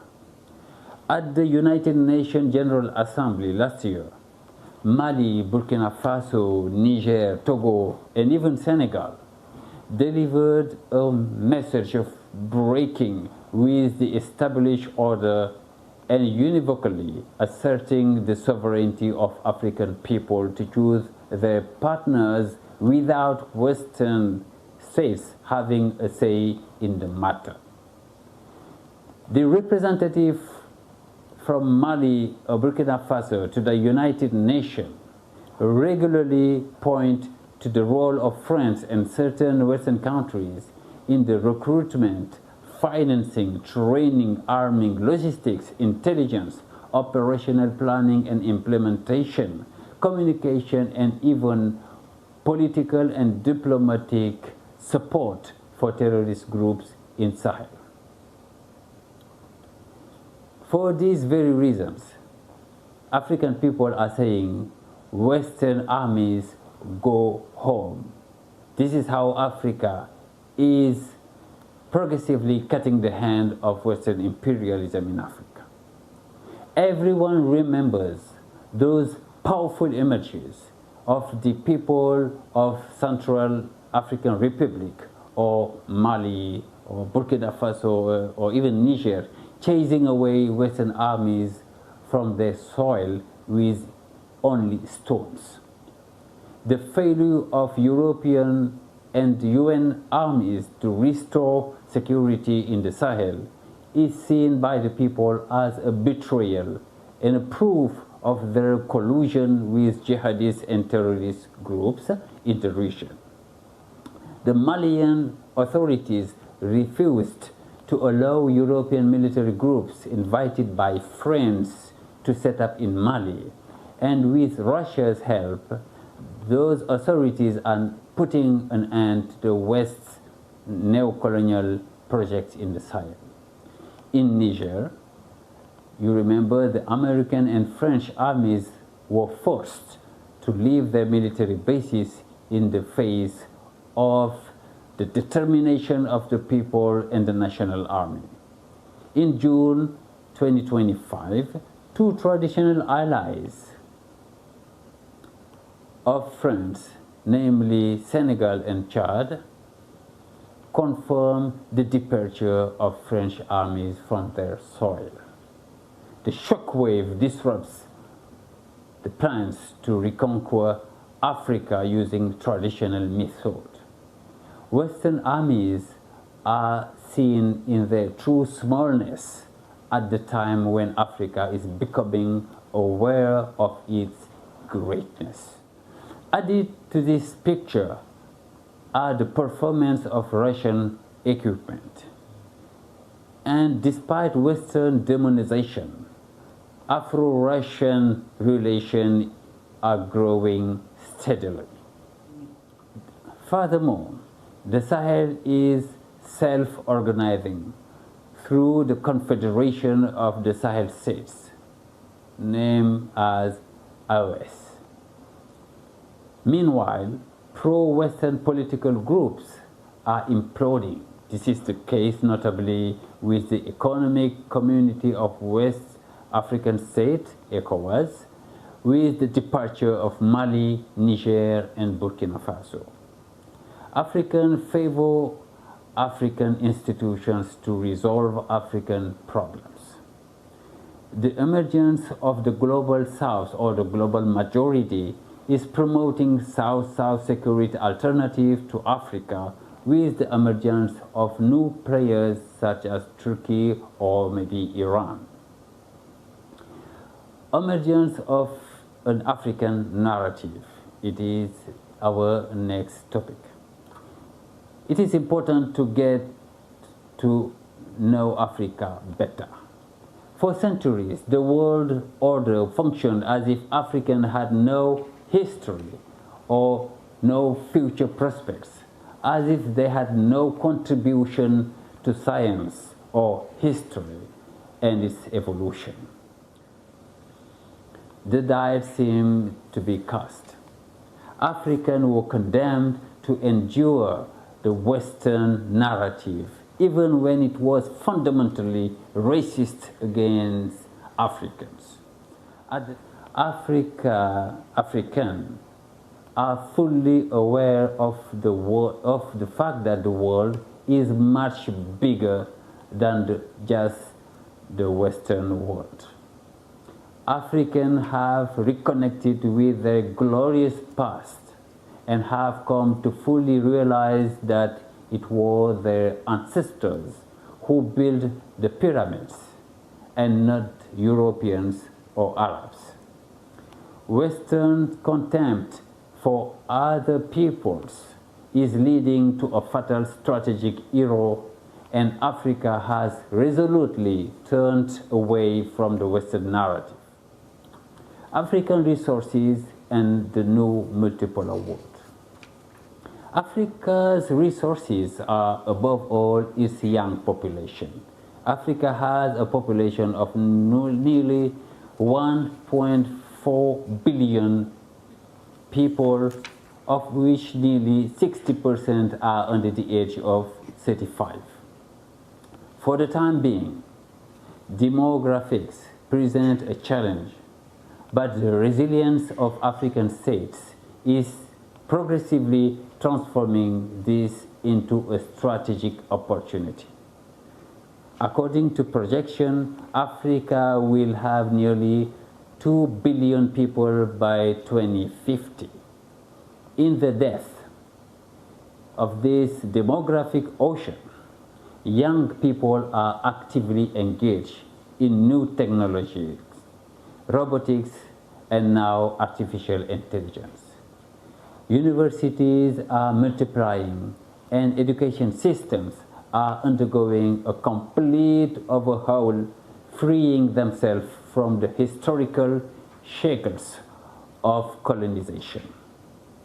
Today, no one can predict how quickly Africa will catch up with the implementation of these major reforms in the next 5 to 10 years. Partnership with Africa is therefore a strategic issue, as there is no doubt that Africa will have an impact on the global geo-economic chessboard. Africa also covers 30 million square kilometers. You can fit China and the US into it, and they still have enough room for other countries. It is the richest continent in strategic natural resources. Every year, world-class reserves are discovered in different African countries. The courageous discourses, the courageous speeches of the Pan-Africanists in power in the Sahel, activists on social media, alternative channels like Russia Today or Al Jazeera, and citizen revolutions such as in Senegal constitute both a foundation and a strategic turning point for Africa in the new multipolar world. The new African models of governance are dictated by African people. Africans are thus escaping the circular trap of Western-style democracy by reinventing themselves from their traditional roots. The traditional world order software is not set up to hear Africa's irreversible movement. Yet Africa is marching forward and firmly. Today, no program, no mass engineering has the ability to divert the trajectory of African Renaissance. To conclude, Africa is no longer aligned with the wishes of its former oppressors, but is now playing a major multipolar game, choosing its partners according to its own and strict interest. The remnants of corrupt power will not be able to resist the constant wave of African people's sovereignty for a matter of time. Africa is not seeking a new cycle or system of dependency, but rather seeking to create new alliance and domain-specific partnership based on comparative advantages. The question of Palestine is a point of contention, and Africa is pro-Palestine. An African proverb says that water never forgets its past. Today, nature is reclaiming its rights, and it is pointless to try to thwart its course. It is our deep conviction that this century, our century, will not happen without Africa.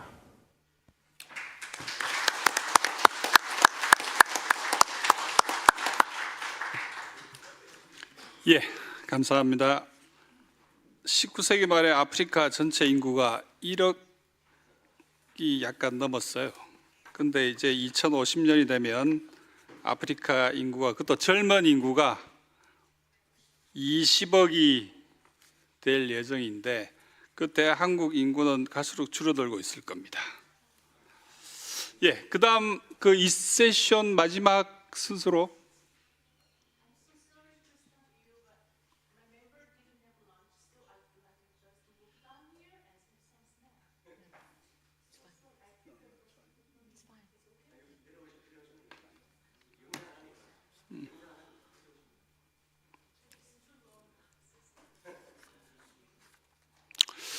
예, 이 세션 마지막 그 순서인 우리 정기열 교수님 그 말씀 듣겠습니다.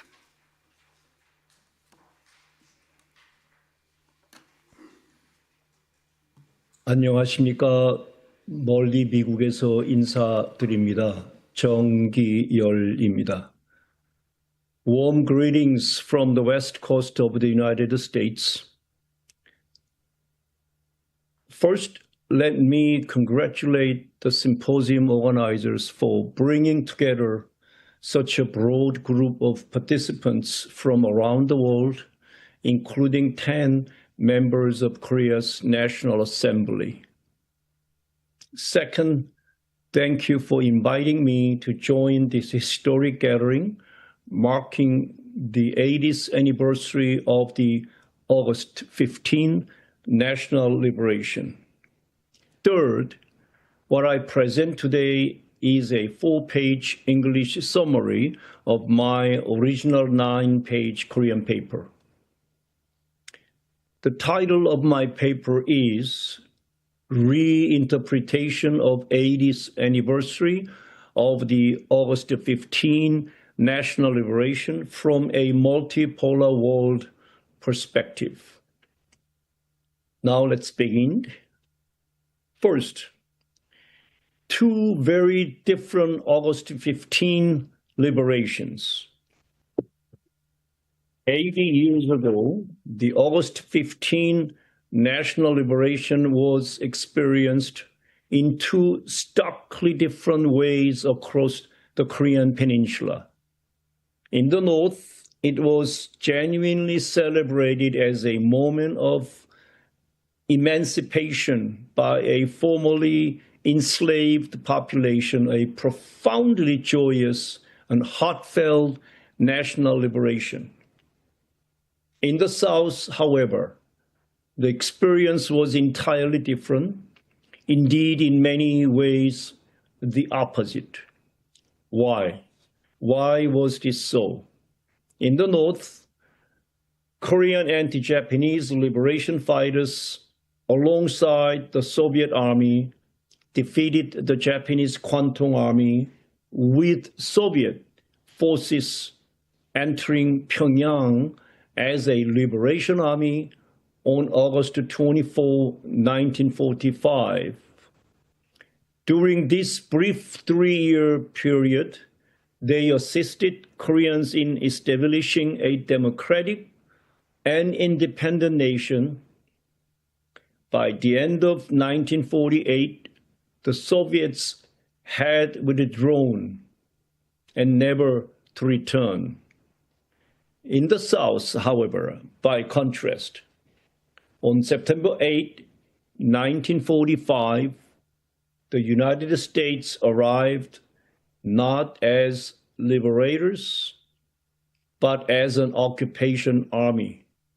For 8 decades, the U.S. has maintained tens of thousands of troops in the South.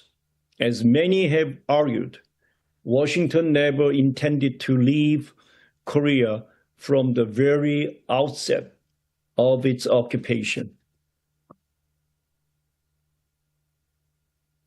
The second, the South under a new colonial master.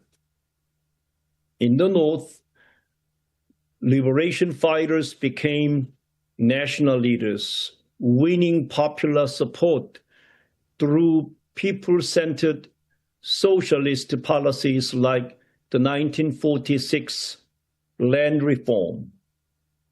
In the South, General MacArthur quickly disbanded the Committee for the Preparation of Korean Independence, in Korean, 건국준비위원회, while U.S. military government installed pro-Japanese collaborators into power and targeted independence and liberation fighters, nationalists, intellectuals, socialists, labor organizers, activists, and so on, imprisoning, torturing, assassinating, and or massacring many of them in large numbers. What should have been liberation became new captivity, subjugation, or colonial enslavement under a new master. Many believe this remains true today. Third, from collaborators to ruling class. These collaborators, that is, national traitors, who've been brought to power by U.S. military administration, became South Korea's new ruling class. Till this very day, after 80 years, they are still a major dominating power in South Korea.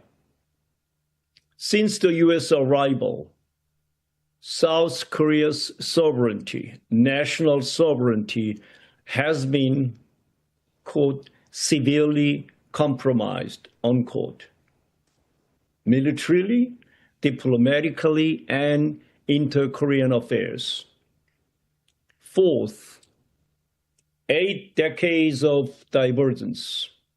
The North built itself as an anti-imperialist, self-reliant, socialist state, while the South became, as many, both inside and outside have argued, one of the most Americanized and externally dependent nations in the world. A colonial divide and conquer narrative praises the South as, quote, free and democratic society, unquote, while demonizing the North as a, quote, dictatorship, unquote. This has ceaselessly fueled division, distrust, hatred, hostility, and confrontation between Koreans for 8 decades. The fifth, the 10th largest economy with deep wounds. Yes, South Korea is called the world's 10th largest economy and the 5th largest military power. But the president still lacks wartime operational control of his own armed forces. Their authority remains with a U.S. general. Socioeconomically, the country faces deep crises, such as highest suicide rate in the OECD nations for 24 consecutive years, longest working hours, highest elderly poverty, and heavy household debt, education costs, and industrial accident deaths.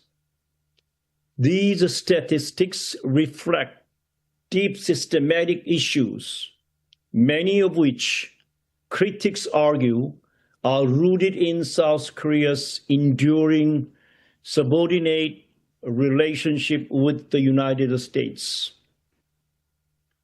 The recent crisis surrounding the December 3rd armed insurrection incident, 12.3 내란, illegally instigated by the sitting President Yoon Suk-yeol, has been cited as a symptom of these structural problems.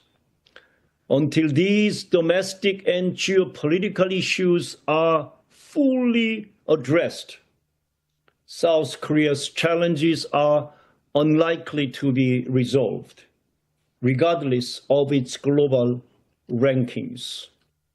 The sixth, President Lee Jae-myung's People First administration. President Lee promises to put the people first. But can this be done under 8 decades of U.S. dominance?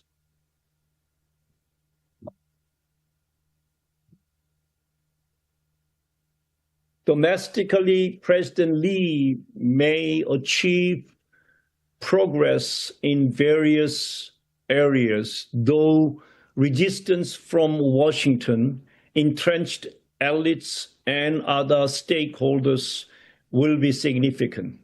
However, in foreign policy, inter-Korean relations, and especially military affairs, the challenges are even more complex. Whether Lee can overcome these structural stumbling blocks, obstacles, or challenges remains to be seen. The seventh, the multipolar world and President Lee's People First administration. The birth of Lee's PFA, People First administration, coincides with the emergence of a multipolar world. While the PFA's goals have not been fully articulated, its core principle, putting people first, aligns with the philosophical foundations of the multipolar world, such as mutual respect, peaceful coexistence, co-prosperity, non-interference, and national sovereignty. This suggests the potential for a geopolitical realignment between President Lee's PFA and the multipolar order. If cultivated, if seriously pursued, this realignment could provide South Korea with new opportunities for cooperation, independence, and national sovereignty. Eighth, what Trump really wants, money or bringing U.S. troops home. Some analysts, including myself, argue that President Trump's demand for increased financial contributions from U.S. so-called allies around the world, if they want to keep U.S. troops on their soil, was not really about the money. Rather, it provided a pretext for withdrawing U.S. forces from client states. From his first term, Trump openly questioned America's role as the world's police. He even publicly declaring U.S. is no longer world's police and called for troop withdrawals from around the globe, including South Korea, if they do not pay more. He, as a sitting U.S. president, even argued NATO is obsolete. Such statements fundamentally challenge the post-World War II Anglo-American Empire's so-called, quote, rules-based international order, unquote, and its global military apparatus.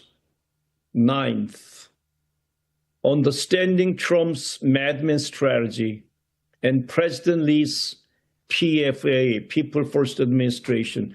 This, I believe, explains or helps us to understand why, as many argue, Trump has been relentlessly demonized even before entering the U.S.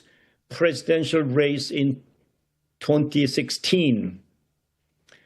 As some claim, including Tucker Carlson, this is also why he was removed from office, despite their belief that he, Trump, had won the November 2019 election.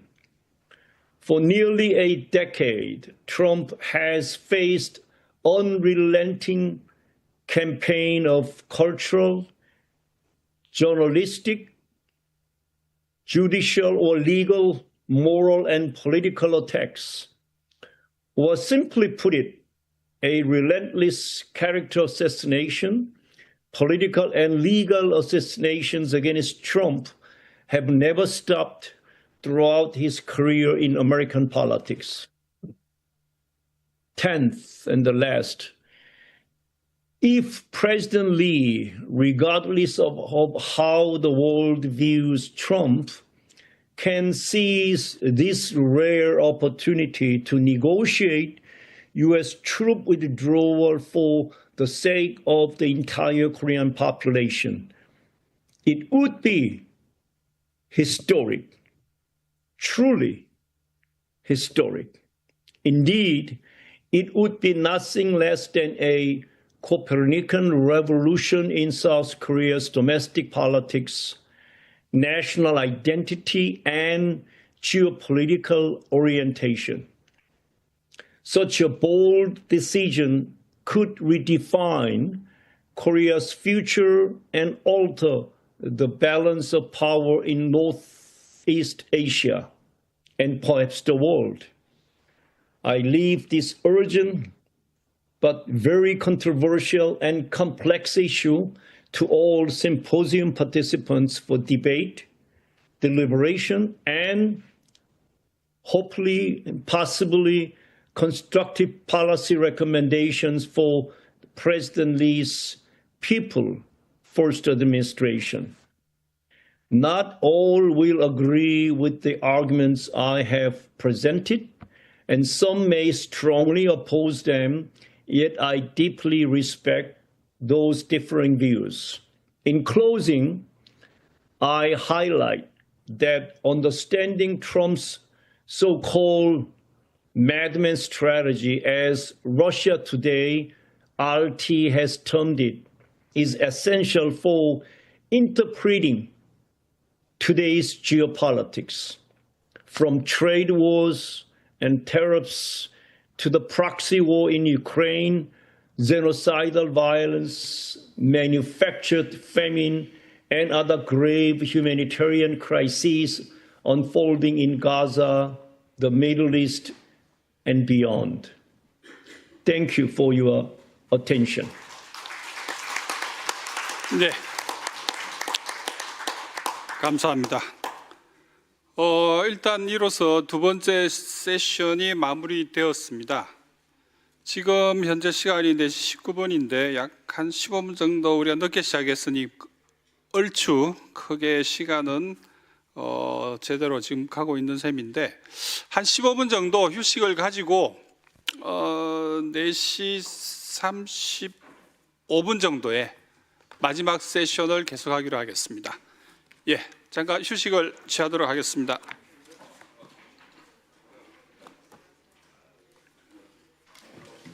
예, 15분간 휴식하겠습니다. 4시 35분에 3세션 들어가겠습니다. 지금 혹시 나가시는 분들은 반드시 그 리시버, 이어폰 꼭 그 앞에 반납해 주시기 바랍니다. No? No. I'm fine anyway. Yeah.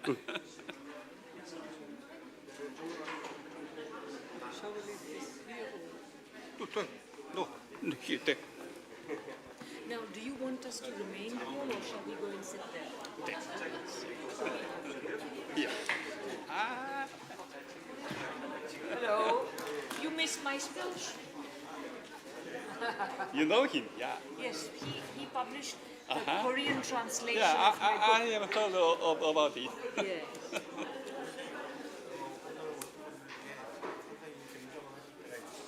Oh, my God. Yes, I know. 아이고, 예. 예, 잠깐만. 예. Sorry, Kim. Yes. Could you interpret for us?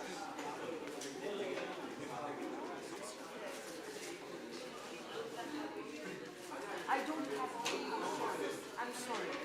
Yes, I see. But I can write down my email address.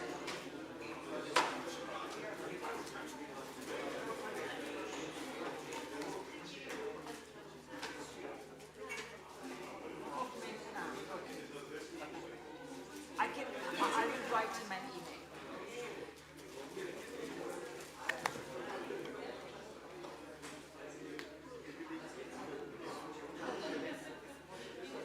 No, I didn't because we had to start at about 11:30.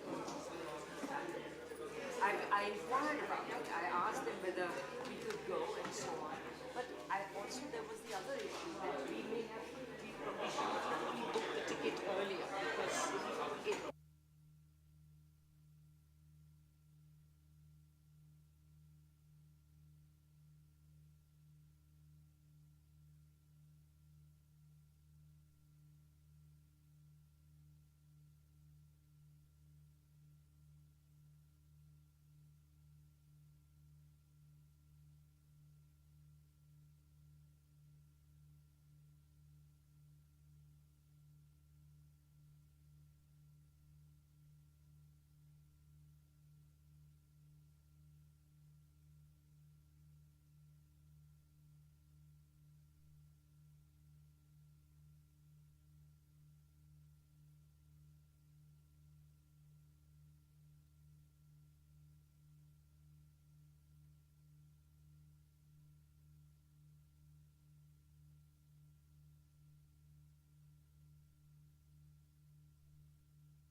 근데 이게 지금 종합 토론을 하기에 애매해. 시간도 애매하고 뭘 우리가 결의문을 이끌 것도 뭐 아니고 좀 질의응답으로 넘어가죠. 종합 토론 같이 모여서 우리 또 하려고 하면 그건 안 될 것 같아. 네. 예정된 세 번째 마지막 세션 시작하겠습니다. 우리 김동혁 교수님, 그다음에 손정복 부원장님, 최은하 사무처장님 세 분의 발표문이 준비되어 있습니다. 지금 시간이 4시 35분입니다. 36분 지나고 있는데 한 20분 내외로 조금 말미가 있으니 약간 넘어가는 거는 해외에서 오신 손님은 제가 자르질 않았는데 우리 국내 분들은 약간 제가 자르도록 할 겁니다. 예, 김 교수님 먼저. 예, 좋은 자리에 초대해 주셔서 감사합니다. 뭐 제가 목소리가 조금 오늘 목이 안 좋아서요. 조금 불편하시더라도 양해해 주시기 바랍니다. 아마 1세션, 2세션을 제가 좀 일찍 와서 다 들어야 되는데요. 그러지 못해서 좀 죄송하고, 이미 이제 1세션, 2세션에서 제가 말씀을 드리려고 했던 부분의 상당 부분이 이제 겹치지 않을까라고 생각을 해서요. 저는 좀 약간 제 발표 부분을 살짝 과거 이야기와는 조금 빼고요. 현재와 미래 이야기로 조금 가겠습니다. 어쨌든 저는 80년에 미국을 중심으로 한 동아시아 전략 자체, 그리고 한미 동맹을 중심으로 해서 이런 미국의 전략과 한미 동맹이라는 것이 일반적으로 우리가 이야기할 때 긍정적인 측면도 있었을 것이고 또 부정적인 측면도 있었을 것이고 이중성을 좀 가지고 있습니다. 저는 이 한미 동맹이나 미국의 전략을 한쪽으로 쳐다보고 싶지는 않습니다. 이 자리에서 여러분들한테 생각이 같으신 분도 있고 또 다르신 분도 있지만 그 맞고 틀림이 아니라고 저는 생각을 합니다. 저는 개인적으로 군인 출신이기도 합니다. 또 군인 출신이지만 좀 진보적인 학자이기도 한데요.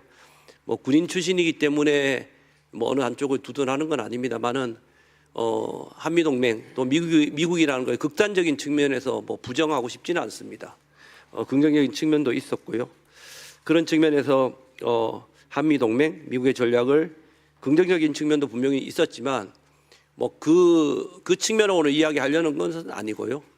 오늘은 한미 동맹이 갖고 있었던 우려와 또 과거에 아마 전후 80년 이후에 지금까지 왔었던 한미 동맹이나 미국에 관련된 약간 부정적인 측면은 아마 앞서 많은 발표가 있었을 거라고 저는 보고요. 저는 최근에 일어나고 있는 동맹의 변화, 특히 동맹의 현대화라는 개념을 가지고 이것들을 우리가 어떻게 극복해야 될 것인가라는 것을 중심으로 조금 이야기를 좀 끌고 나가고 싶습니다. 앞서도 말씀드렸지만 한미 동맹이 한편으로는 한국 안보와 발전에 긍정적 역할한 것은 사실이지만은 동시에 우리의 남북 관계 발전이라든가 평화 구축에 장애물로 작용했다는 점은 분명히 부인할 수가 없고요. 그런 측면에서 끊임없이 우리가 갖고 있는 문제에 대한 질문을 할 수밖에 없습니다. 그 질문은 저는 지금까지 한미 동맹이 어떻게 안보를 제공을 하면서도 전략적인 종속적 측면에서 이중적 구조를 어떻게 기능해 왔고 그 속에서 최근에 이야기가 되고 있는 동맹이 어떻게 변해 왔는가라는 것, 그 동맹의 변화를 우리에게 끊임없이 어떻게 강요하고 해왔는가에 대한 이야기를 좀 해보고 싶고요. 그런 상황 속에서 우리가 아까 어느 분께서 저한테 이제 걱정스러운 말씀을 드렸는데 그런 상황 속에서 우리는 과연 어떻게 이러한 변화에 대처를 잘 하고 있는가라는 질문으로 저는 아까 받아들였는데요. 그분의 말씀은 대단히 우리가 좀 무기력하지 않았는가라는 이야기를 하셨는데요. 저도 그 말에 대해서는 충분히 긍정을 합니다. 그래서 향후 우리 뭐 새로운 정부 있을 수도 있고 우리 저는 뭐 꼭 정부가 아니라도 우리가 국민 주권을 기반으로 해서 이런 어떤 지금까지 우리가 무기력하다고 할 수도 있었던 이 한미 동맹 또 미국의 어떤 동아시아 한반도 전략에 대해서 앞으로 어떻게 한국의 어떤 전략적 자율성과 평화 외교를 실현하기 위한 노력을 현실화시켜 나갈 수 있을까라는 질문을 해봤습니다. 그렇게 하기 위해서는 사실 미국이 지금까지 어떻게 해왔는가에 대한 동아시아 전략과 또 한미 동맹의 변화를 역사적으로 이제 살펴볼 필요가 있는데요. 그건 아마 앞쪽에서 대부분 다 이야기했고 저도 그거에 관련해서는 2차 대전 이후에 87페이지부터 88페이지까지 쭉 이렇게 정리를 해뒀습니다. 해뒀으니까 읽어보시고요. 시간 관계상 뭐 그거보다는 제가 이야기하고 싶은 것 중에 하나가 대부분 오해하고 있는 것 중 여기 우리 이영 우리 교수님은 저하고 아마 생각이 비슷하실 건데 지금에 나타나고 있는 국제 관계 질서의 변화라는 것이죠. 그게 이제 대표적으로 우리가 이야기하고 있는 것이 그 신냉전이라는 단어, 그 다음에 뭐 소위 다극화라는 단어, 그 다음에 진영화라는 단어를 씁니다. 근데 저는 여기서 가장 관심 있는 단어가 사실 진영화라는 재진영화, 그냥 진영화가 재진영화라는 단어인데요. 신냉전이라는 말도 뭐 표현하기에 맞는 말씀이지만 저는 개인적으로 다극화라는 단어에 대해서는 좀 부정적입니다. 왜 그러냐면 제가 알기로는 극이라는 단어, 우리가 말하는 그러니까 영어로는 이제 폴이라고 이야기하고 그 패권의 어떤 극성이라고 이야기하는 부분인데요. 그러니까 우리가 극성이 있다, 패권이 있다라는 그러니까 소위 대장이 있다고 이야기하는 그 극성은 소위 패권국이 존재하거든요. 그러니까 소위 유니폴을 하는 단극 아니면 뭐 바이폴, 양극, 뭐 다극, 멀티폴이라고 하는 극성이 존재한다는 것은 그냥 단순히 힘 있는 어떤 대장이 존재하는 것이 아니라 그 진영에 극성이 있는 패권 국가는 그 밑에 있는 국가들에 대한 책임을 질 수 있는 소위 말해서 대단히 정당성과 또 자신이 갖고 있는 어떤 자원이나 재원을 가지고 베풀 수 있는 능력인 거예요, 사실은요. 그래서 우리가 통상 미소의 양극이라고 하면 미국의 진영과 소련의 진영 속에서 미국이 자신의 진영, 동서 진영이 하면 한 진영을 책임지고 안보와 경제의 진영에서 상당 부분 자신의 어떤 뭐랄까요, 그 재원, 자원을 가지고 안보와 경제를 책임질 수 있었던 능력이 거죠. 그러니까 베풀 수 있는 능력이 있는 거죠, 사실요. 그래야만 우리가 통상 이야기하는 극성이 있는 패권 국가다. 우리가 패권이라는 단어 자체를 오해해서 뭐 부정적으로 생각하실 수 있는데 패권은 사실 어떻게 놓고 보면 국제정치학적으로 그렇게 부정적인 단어가 아닙니다. 사실 제국이라는 단어가 다르거든요. 그래서 과거에 우리가 말하는 뭐 미소에서의 양극 체제는 분명한 극성이 존재했어요. 미국과 소련이라는. 근데 이제 소련이 사라지면서 이제 소위 미국이 책임지고 있는 전 세계 200개국을 책임지는 단극 체제가 됐죠. 그런데 생각을 잘 보시면 미소라는 체제 속에서 미국은 어쨌든 뭐 꼭 100개는 아니지만 양쪽의 미소가 동서라는 진영 속에서 각 진영을 책임지다가 한쪽은 무너졌죠. 그래서 한쪽으로 다 흡입돼서 200개 국가를 미국이 유니폴, 그러니까 단극 체제로서 이제 끌고 나가야 되는데 생각을 해보시면 90년대부터 한 20, 30년 세상의 유니폴이라고 하는 단극 체제에 미국이 과연 자기가 책임져야 될 200개국에게 패권국으로서 소위 나름대로의 책임 있는 공평한 수혜를 해줬다고 생각하세요? 아니잖아요, 사실요. 그러니까 저는 그걸 이렇게 이야기합니다. 패권을 수혜를 받은 패권 은총 국가가 있고 패권의 관심 국가가 있고 패권으로부터 버림받은 국가들이 존재했다는 거죠, 사실요. 저는 그렇게 이제 표현을 합니다. 물론 불량 국가라고 표현해서 미국의 말을 안 듣는 국가들도 존재하겠지만은 사실 우리가 대표적으로 보면 우리가 통상 이야기하는 스탄 국가들 있죠. 과거에 이제 소련에부터 해야 되는 스탄 국가들 잘 보면 어떤 스탄 국가는 미국의 소위 말해서 은총을 받고 어떤 국가는 은총을 못 받는 국가들이 존재했죠. 왜 그랬을까요? 왜냐하면 미국으로부터 소위 자원이라든가 지하자원이나 이런 것들 미국이 많은 것을 얻을 수 있는 국가들은 미국의 패권에 관심을 받는 거고 그렇지 않은 국가는 관심을 못 받는 거죠, 사실요. 그러니까 형평성이 떨어지고 정당성이 떨어지는 패권 국가로서의 미국이 있죠. 왜 그러냐면 미국이라는 국가가 100개의 국가를 끌고 나가던 사실 그 시기에서 200개 국가로 가게 되면 그러니까 자신들에게 들어오는 것만큼 그걸 가지고 베푸는 거거든요.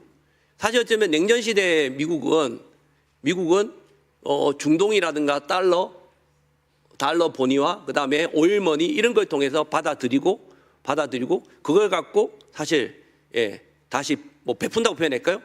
역할을 했지만 그러니까 인풋과 아웃풋이 어느 정도 됐죠. 근데 그게 70년대 80년대에 오면서 여러분들 기억나시지만 일본, 독일로 흘러가면서 위기가 한번 존재했죠. 그거를 이제 다시 한번 극복을 했지만 자세히 보시면 90년대 아까 말씀드렸지 이제 소련이 붕괴를 하면서 어떤 상황이 벌어졌습니까? 200개라는 국가를 자기가 다 책임져야 되는데 이미 그때는 200개를 들어오려면 소위 말해서 미국은 더 많은 것을 인풋이 들어와야 되고 그 인풋을 통해서 200개국인데 나눠줄 수 있어야 되는데 실제 더 적게 들어오는 거죠. 근데 그 적게 들어오는 게 왜 적게 들어올까요? 여러분 혹시 아세요? 그러니까 그게 그 중간에 미국으로 들어가야 될 소위 것들을 이 중간에서 누가 가로채는 건 아니에요. 누구로 다 흘러 들어가게 됐어요. 그게 중국이에요, 사실은요. 그러니까 중국 입장에서 놓고 보면 억울할 수도 있는 게 중국이 새로운 뭔가 경제 체제를 만든 게 아니라 중국은 철저히 자기를 숨기고 미국이 만들어 놓은 시장 경제 체제에 뛰어들어서 사실은 미국으로 흘러갈 소위 자본주의 시장 경제 체제의 소위 생산국가, 공장을 역할을 하면서 받아들인 거죠. 그러니까 두 자리씩. 그러니까 사실 미국 쪽으로 흘러야 될 상당의 부가 중국 쪽으로 흘러서 중국은 부를 가졌습니다. 사실 미국 입장에서 보면 사실 대단히 자신들한테 와서 자신이 해야 되는데 중국을 가게 된 거거든요. 그런 상황에서 여러분들 9.12 테러가 나고 미국은 사실 그러니까 국가안보 전략의 변화를 가져요.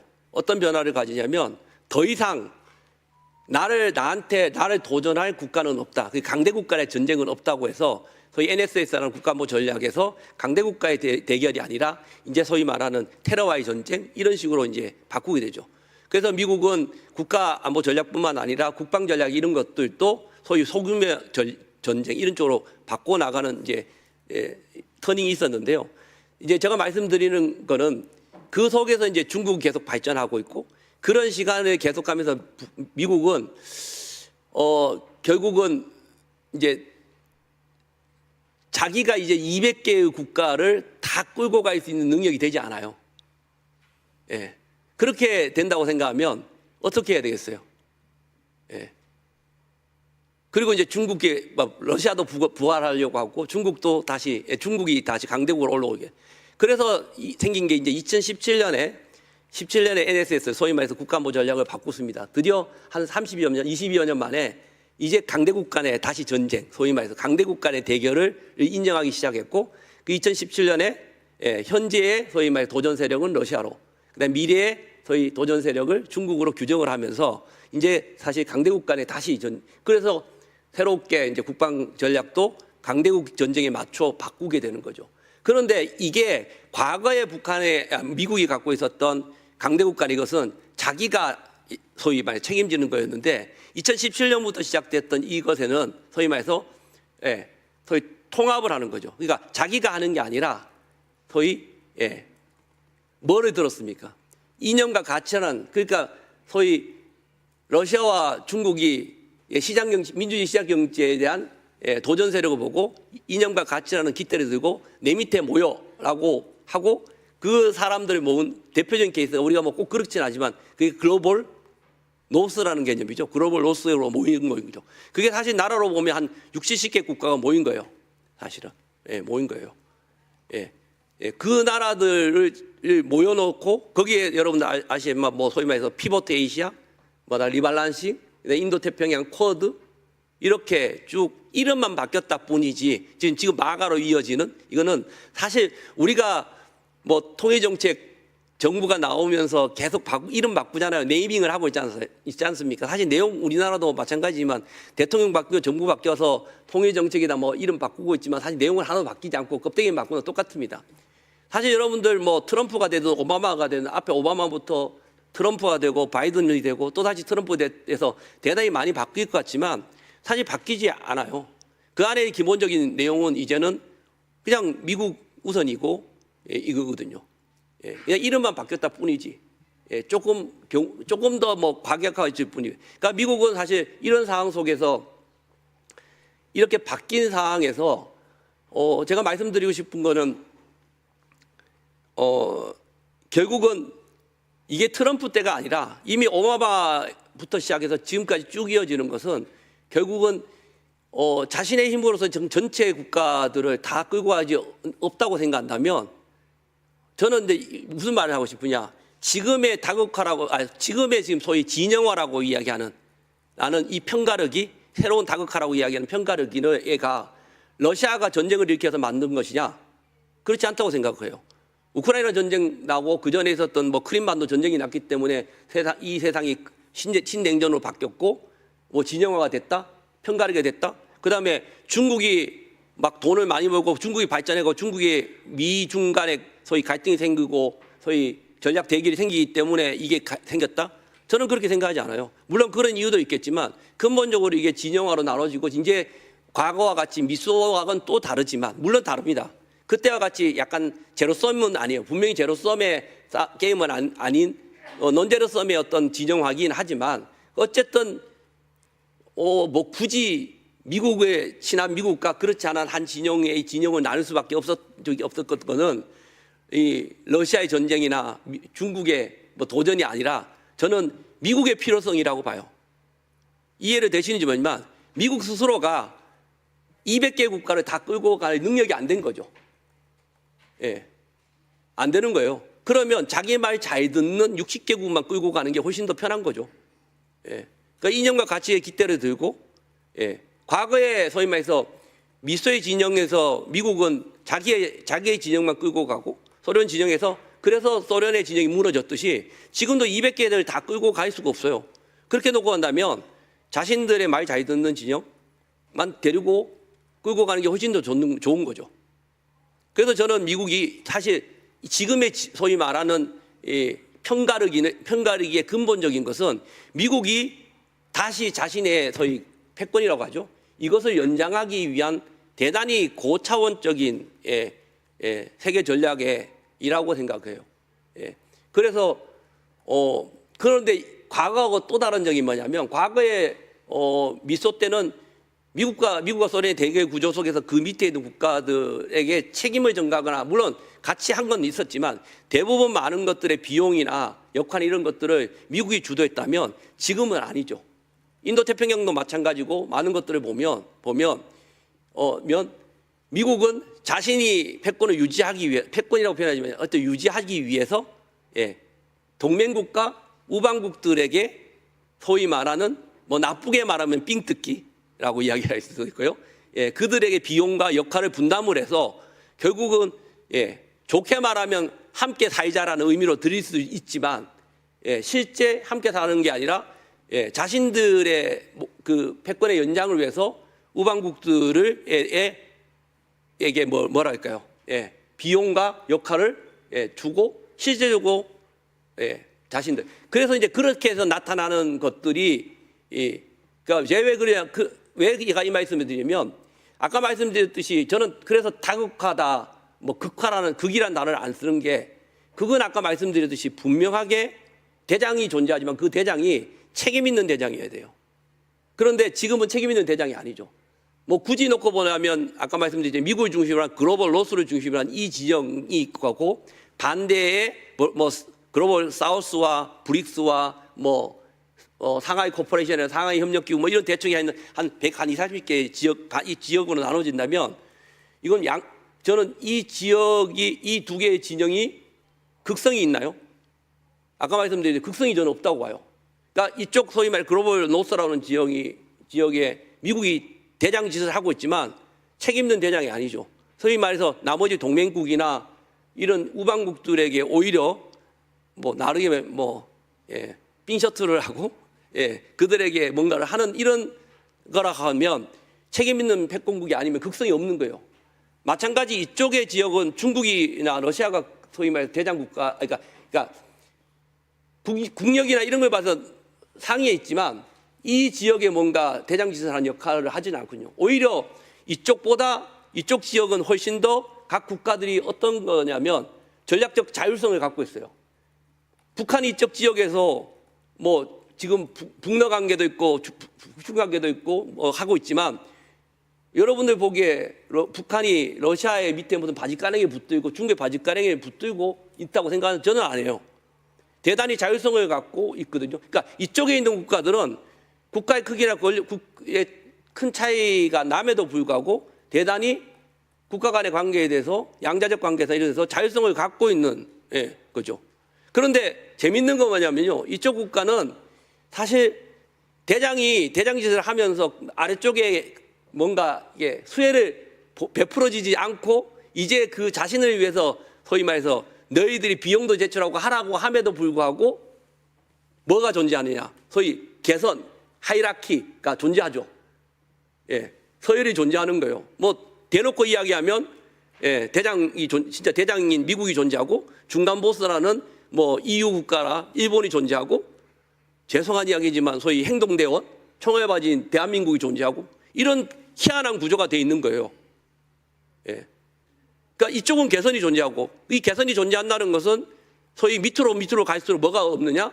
외교적으로나 전략적인 자율성이 존재하지 않는다는 거죠. 진영의 싸움에서 국가의 외교에서 전략적 자율성이 존재하지 않으면 이길 수가 없어요. 그러니까 이쪽은 아까 말씀드렸듯이 북러 관계든 이쪽 진영은 이 속에서 전략적 자율성이 존재해요. 나라 국가가. 근데 이쪽은 자율성이 존재하지 못하죠.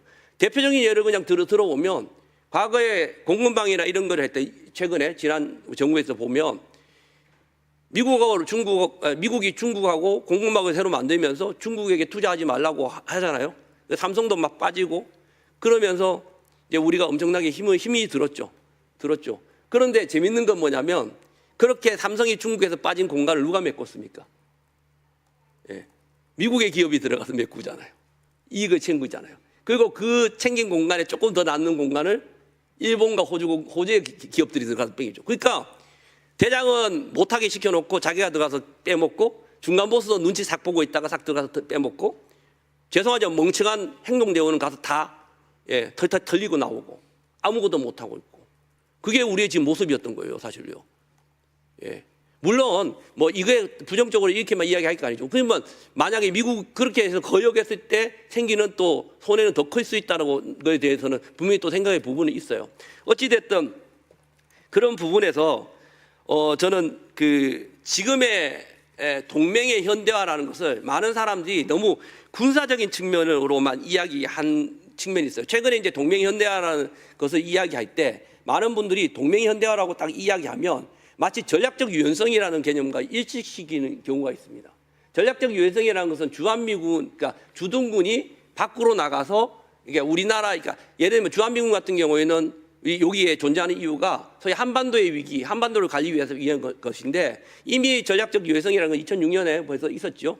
노무현 대통령 때 우리가 합의된 사항인데 전략적 유연성은 그게 아니라 뭐 소위 말한 주한미군이 우리 이 영역이 아니라 필요에 따라서 다른 곳에 사용, 그러니까 뭐 예를 들면 대만이라든가 뭐 중동이라든가 사실 이런 건데요. 그거는 대단히 사실 어떻게 보면 대단히 문제시 되는 겁니다. 근데 동맹현대화는 절대 그거하고 같은 게 아니에요. 진짜 동맹현대화의 아주 일부일 뿐입니다. 동맹현대화라는 거 이야기하는 거는 우리가 통상 이야기하는 군사적인 차원을 넘어서서 세상이 지금 바뀐 거에 있어서 기술 안보 뭐에 따른 동맹 강화, 글로벌 뭐 공급망에 대한 동참, 규범적인 동맹의 요구 이런 것까지 다 포함된 거예요, 사실요. 단순히 이런 포괄적인 어떤 뿐만 아니라 종합 패키지뿐만 아니라 이 동맹 현대화를 단순히 군사안보적 차원으로 협의의 개념으로 놓고 본다고 하더라도 단순히 전략적 유연성뿐만 아니라 한국이 가져야 되는 비용과 역할 분담까지 포함하고 있습니다. 그리고 최근에 주한미군 사령관이 동맹 현대에 대해서 이야기한 내용을 며칠 전에 한 내용을 보시면 변화하는 두 강군을 보유한 동맹 국가가 새로운 작전 환경을 이성적으로 판단하고 준비 태세를 유지하는 거라고 정의하고 있거든요. 이것만 놓고 보더라도 단순히 주한미군 우리의 거주에 있는 주한미군이 뭐 어디 움직이는 이것뿐만 이야기하는 것이 아니라 심지어는 대만 유사시 한국군의 역할까지도 예상할 수 있는 그리고 이게 한국군의 역할이 대중국 견제 확장뿐만 아니라 한국군의 유무형적인 어떤 자산의 활용까지 하는 구상까지 저는 이야기를 한다고 생각합니다. 결국 동맹 현대화라고 말하는 것은 동맹 현대화라고 쓰고 읽을 때는 동맹 종속화 또는 종속 현대화라고 읽을 수밖에 없는 이런 구조로 되어 있는 거죠, 사실요. 좀 시간이 많이 되어서 더 좀 말씀드릴 게 제법 있는데 어쨌든 이런 상황에서 우리가 분명히 지켜야 될 것들이 좀 있다고 생각을 합니다. 그래서 저는 가장 중요한 것은 앞서서 말씀드렸지만 이런 어떤 대미 외교 안보 문제에 있어서 분명히 이 동맹 현대화라는 것들은 우리한테 큰 도전이 될 것이지만 이러한 상황에서 우리가 가장 중요한 것은 국민 주권적 차원에서 우리가 가지고 있는 전략적 자율성을 어떻게 극대화해 나갈 것인가라는 부분입니다. 시간이 너무 제가 혼자서 너무 많이 썼네요, 그죠? 아니요. 그래서 뭐 뒤쪽에서 말씀을 많이 하시겠지만요. 제 글을 좀 읽어보시면 될 것 같고요. 제가 또 비슷한 요 내용을 제가 이번 주에 또 칼럼으로 하나 프레시 하나 내는 게 있으니까 한번 읽어보시기 바라고요. 저는 결국 시민사회에서 저는 지금의 외교 안보의 틀 자체가 어떻게 보면 대단히 엘리트 중심으로 이루어졌다고 생각을 해요. 그러니까 이런 엘리트 중심의 외교 안보의 틀 자체를 시민 중심, 국민 중심, 국민 주권 중심의 어떤 것으로 이제 옮겨와야 된다고요. 뭐 그렇다고 해서 무조건 우리가 다 하는 건 아니지만 어떤 시민사회의 어떤 전략적인 어떤 평화 운동이 필요하다고 생각을 하고 있고요. 그렇게 하기 위해서 우리한테 한반도에서 필요한 것은 단순히 신념으로서의 평화가 아니라 구조로서의 평화이고 우리가 통상 이야기할 때 한반도에서 동맹도 마찬가지고 남북 관계도 마찬가지고 이것을 뭐 진화시켜야 된다, 복원해야 된다고 이야기하는데요. 저는 그것을 진화나 복원이 아니라 이제는 완전히 새롭게 완전히 재설계해야 된다라고 생각합니다. 완전히 재구성해야 된다라고 이야기를 드리고 싶습니다. 뭐 결론적으로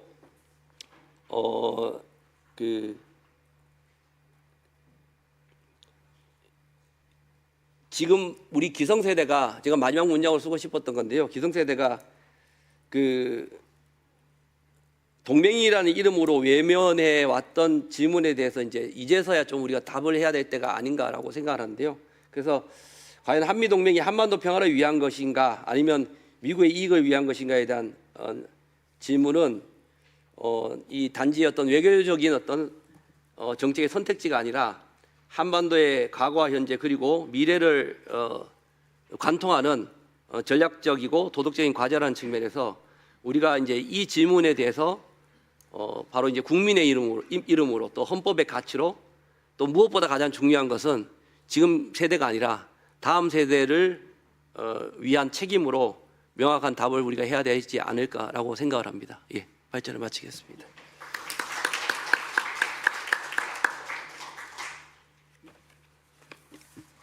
네, 김 교수님 감사합니다.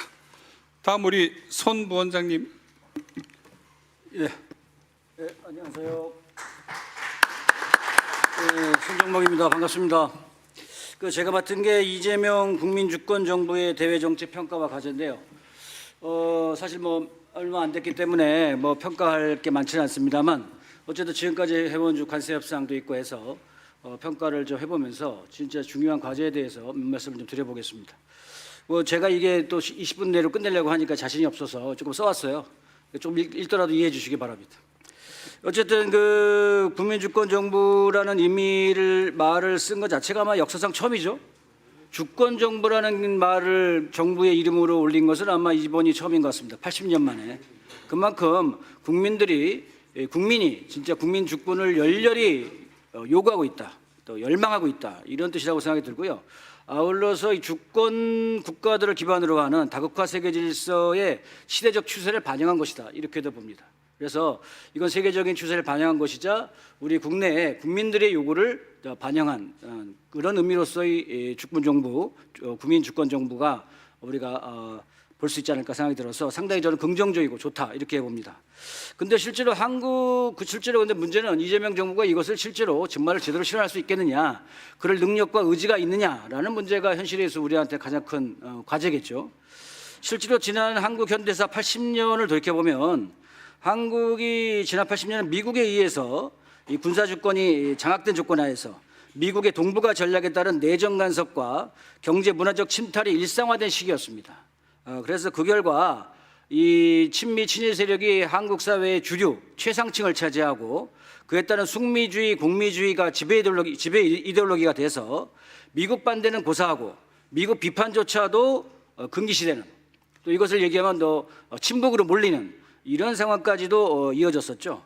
그래서 이에 따라서 전작권 환수, 전시작전 통제권 환수라든지 또는 한반도 평화체제 이를 실현하는 이런 모든 노력들은 미국이 대북적대 정책을 실시하고 있기 때문에 다 거세됐습니다. 따라서 이러한 조건 하에서 국민주권을 실현한다는 것은 상당히 강고한 개혁이 필요하다, 이렇게 보여지죠. 따라서 집권 세력의 철학과 의지가 분명해야 되고 또 국민적 지지와 요구가 결합될 때만이 아마 일부라도 실현될 수 있지 않을까, 그런 생각이 듭니다.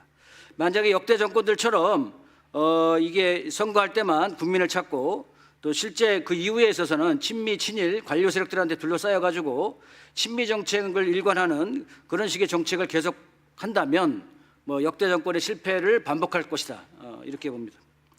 따라서 사실 이번 관세 협상의 결과들 보듯이 상당히 굴욕적인 합의였죠. 따라서 이런 결과가 만약에 계속 반복된다면 이재명 정부는 자기 이름에 걸맞지 않게 역대 실패한 정권을 답습할 것이다, 이렇게 봅니다. 따라서 국민주권을 바로 세우기 위한 4가지 과제가 저는 제기된다고 보는데요. 사실 이거는 비단 이재명 정부만이 아니고 문재인 정부 때도 제기됐던 바이죠. 어쨌든 이 불평등한 한미 관계를 평등한 관계로 재정립하는 것과 중국과의 대결, 또 전쟁에 한국이 참여하는 것, 이건 절대적으로 반대를 해야 되겠죠. 그리고 친미 친일 내란 세력을 청산하는 것, 그리고 제도를 개혁하는 것. 이 친미 친일 내란 세력을 청산하는 것은 한국에 있어서의 주권을 바로 세우는 아주 중요한, 아주 중대한 여건을 만든다는 지점에서 반드시 실현돼야 될 상황입니다. 그리고 무엇보다도 한반도 평화체제를 실현하고 남북관계를 개선해서 통일을 지향하는 것, 이게 현재 이재명 정부가 바로 국민주권을 바로 세우기 위한 4대 과제다, 저는 그렇게 봅니다. 어쨌든 한국은 전후 최대의 전환기에 진입했다. 친미 친일 내란 세력, 내란 기득권 세력을 실체를 국민들이 인식해서 그들을 청산할 것을 요구하고 있고 사회 대개혁 요구가 분모를 이루고 있죠. 그래서 이건 국민적인 요구 사항으로서 확고하게 자리 잡았다. 그리고 세계 질서도 근본적인 전환기에 들어섰습니다. 미국 패권이 몰락하고 새로운 다극화 세계 질서가 점차 더 확실한 승기를 잡고 있는, 대세가 되고 있는 이런 흐름입니다. 그래서 이런 세계사적 흐름과 국내의 전환기적 요구들이 결합이 돼서 한국 역시도 전후 최대의 전환기에 진입했다, 이렇게 보고요. 그런 관점에 서서 한번 이재명 정부의 대외 정책을 간단하게 평가해 보고 그리고 과제에 대해서 간략하게 말씀을 드리고자 합니다. 이재명 정부는 대외 정책 기조를 국익 중심 실용 외교로 규정하고요. 한미 동맹, 한미일 파트너십, 한일 파트너십, 한미일 안보 협력에 방점이 있고 이를 기본 축으로 해서 다른 나라들도 관리하겠다는 입장으로 정리를 했습니다. 이에 따라서 중국, 러시아와의 관계는 전면적 협력 강화보다는 실용적 협력을 추진하는 방향으로 개선하고 북과의 관계는 소통 창구를 열어서 대화와 협력을 통해 평화를 구축하겠다라는 것입니다. 대단히 제한적이죠. 사실은 이런 흐름들은 윤석열 정권의 반북, 반중, 반러 이런 대결 정책보다는 좀 나아진 것이긴 합니다만 과거 역대 민주당 정권의 그런 정책을 대외 정책과 그 궤를 같이 한다 이렇게 봅니다. 한마디로 미중 사이에서 미국 중심으로 균형 해결을 하겠다는 것 이것이죠. 그런데 과거의 정권에서 과거 문재인 이전에 뭐 노무현 때라든지 이런 정권 시절에도 이런 표현가 나왔었는데 균형 해결 또 이런 얘기도 나왔었는데 실제로 어느 정도 가능했던 것은 미국이 당시에 신자유주의 경제 질서를 형성하면서 그에 따른 핵심적인 신자유주의 질서를 떠받치는 국제분업 체제, 중국은 제조, 미국은 금융이라고 하는 이 국제금융체제를 현실화시켜서 안정적인 공급망 확보가 필요했기 때문에 실제로 중국과의 거래관계나 협력관계를 용인했던 거죠. 바로 그러한 조건이 가능했기 때문에 한국의 민주당 정부가 미국 한미동맹을 중심하면서도 중국이나 러시아하고도 교류 협력이 가능했는데요. 지금의 미국은 그때하고는 완전히 상황이 달라졌습니다. 지금의 미국은 완전히 경제력, 군사력이 추락한 조건 하에서 과거의 신자유주의 경제 질서를 더 이상 유지할 수 없는 그런 한계점에 봉착했죠. 그래서 더 이상 이제 신자유주의 경제 질서를 유지하는 것이 아니라 중국이 부상하는 것을 억제하고 그리고 자체의 생산력을 높여나갈 수 있는 그러한 방향으로 경제 정책을 실시하면서 국제 분업 체계가 무너지는 그래서 사실상의 신자유주의 경제 질서가 끝나는 이러한 환경을 만들고 있습니다. 바로 그렇기 때문에 미국은 중국하고의 대결 전선을 강화하고 그리고 자국의 경제 정책을 실질적으로 경제력 군사력을 복원하는 이런 차원에서 동맹을 약탈하는 이런 방향으로 나가고 있는 것이죠. 바로 그렇기 때문에 이재명 정부가 미중 사이에서 균형 외교를 펼친다는 것은 적어도 한미동맹을 강조하는 한에 있어서는 지극히 제한적이거나 아마 어려울 것이다 이렇게 봅니다. 따라서 실질적으로 미국이 이런 동맹들을 현재 압박하고 약탈하는 것은 지금 뭐 일본의 관세 협상에서 보듯이 한국과 일본, EU, 대만 등에서만 수천억씩 챙겼죠. 나머지 나라들은 그렇게 안 했습니다. 그렇기 때문에 실제로 동맹으로서 계속 한미동맹을 강화하면 한국이 더욱더 아까 뭐 김동현 교수님도 말씀하셨듯이 이 종속적 관계가 더 심해질 수 있는 그런 위험성이 있다. 그래서 우리가 지금 바라봐야 될 것은 오히려 브릭스가 지금 어떻게 하고 있는가라는 걸 살펴봐야 된다 이렇게 봅니다. 이번에 대표적으로 이번 관세 협상에서 두각을 나타낸 나라들이 브라질과 인도, 멕시코 이런 등등인데요. 특히 이제 브라질은 브릭스 이번에 올해 브릭스의 자장이죠. 자장으로서 브릭스 정상회의를 주도하고 그리고 주권 국가로서의 강고한 입장을 세워서 미국의 관세 압박에 대응하다가 50% 관세를 맺었죠. 인도 역시 러시아하고의 석유 거래를 중단하는 압박을 받고 그걸 거절해서 또 50%의 관세를 받았습니다. 그런데요, 이렇게 되면 미국 입장에서는 당연히 브라질이나 인도가 머리를 조아리고 들어와야 되는데 실제로는 그렇게 하지 않죠. 강력하게 반발하고 오히려 인도는 중국과 러시아하고 손을 더 강하게 잡고 확실하게 브릭스 쪽으로 돌아섰습니다. 아울러 브라질도 마찬가지죠. 중국하고 20년 경제협력을 체결했습니다. 그래서 결국은 세계를 더욱더 다국화 방향으로 밀어내는 것이 사실상 어떻게 보면 이번에 트럼프의 또 하나의 공적이라면 공적이다 이렇게 생각이 듭니다. 그래서 이렇게 세계가 급변하고 있으면서 또 한 가지 주목할 것은 아세안이죠.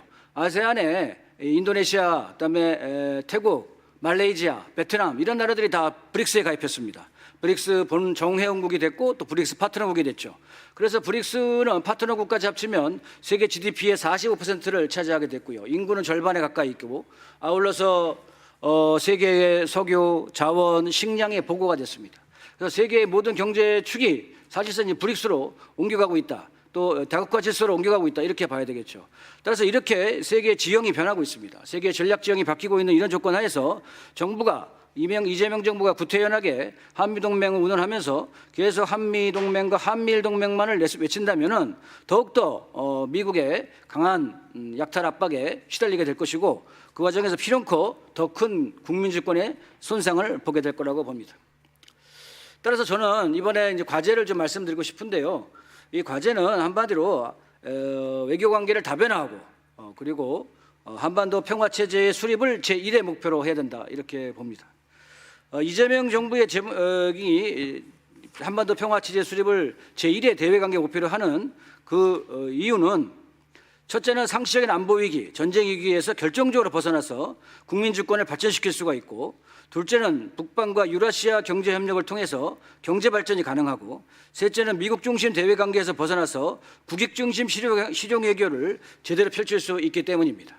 이 세 가지 요건을 제대로 실현하면 실질적으로 그간 북의 침공을 막는다는 명분으로 미국에 의존해왔던 관계를 근본적으로 바꿀 수가 있고요. 비로소 지정학적 이점을 살려서 미국과의 관계는 물론 북중로와의 관계도 자주적으로 발전시켜 나갈 수 있다고 봅니다. 세계는 현재 사실상의 3차 대전이 진행 중에 있습니다.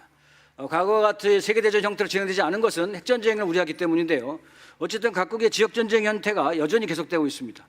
우크라이나 전쟁이 끝나간다고 하지만 여전히 아제르바이잔과 아르메니아에서 위험성이 높아지고 있고, 발트에서도 위험성이 높아지고 있습니다.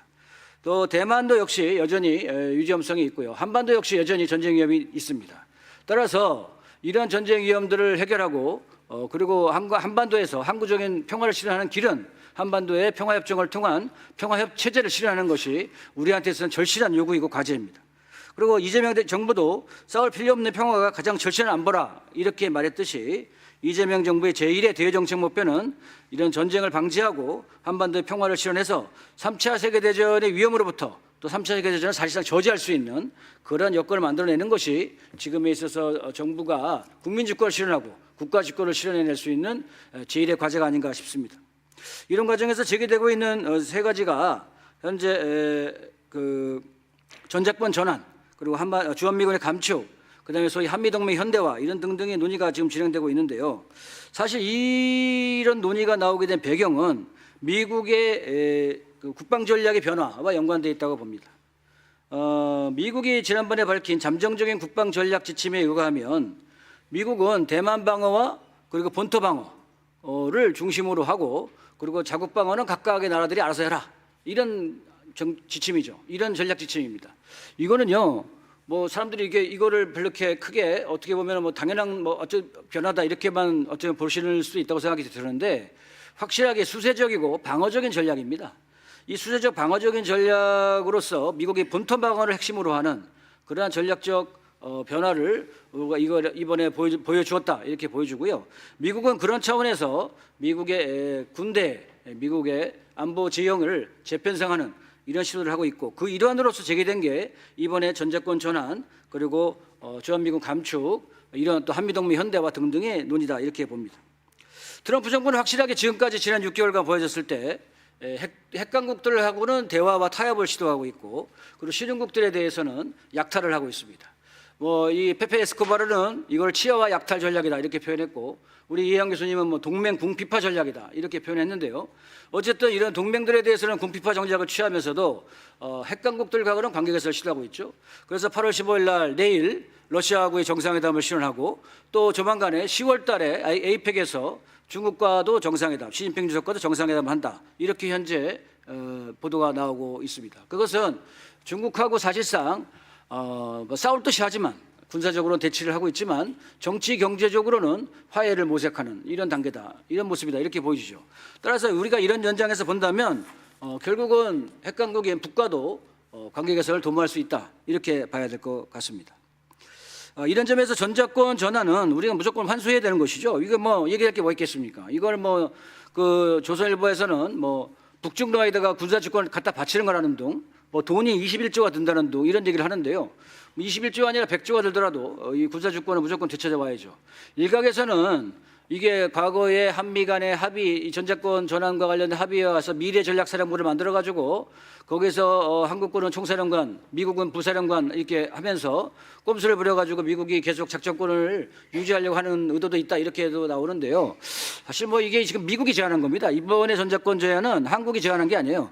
미국이 이러한 전략 변화에 따라서 미국이 제안한 것이고, 그리고 한국의 정부도 동의한 아주 기가 막히게 양국 정부의 입장이 일치한 이런 조건이고요. 미국의 입장에서는 어쨌든 자국 방어를 자국이 책임지게 하려면 한국의 방어를 미국이 책임지고 있는 전작권은 돌려줘야죠.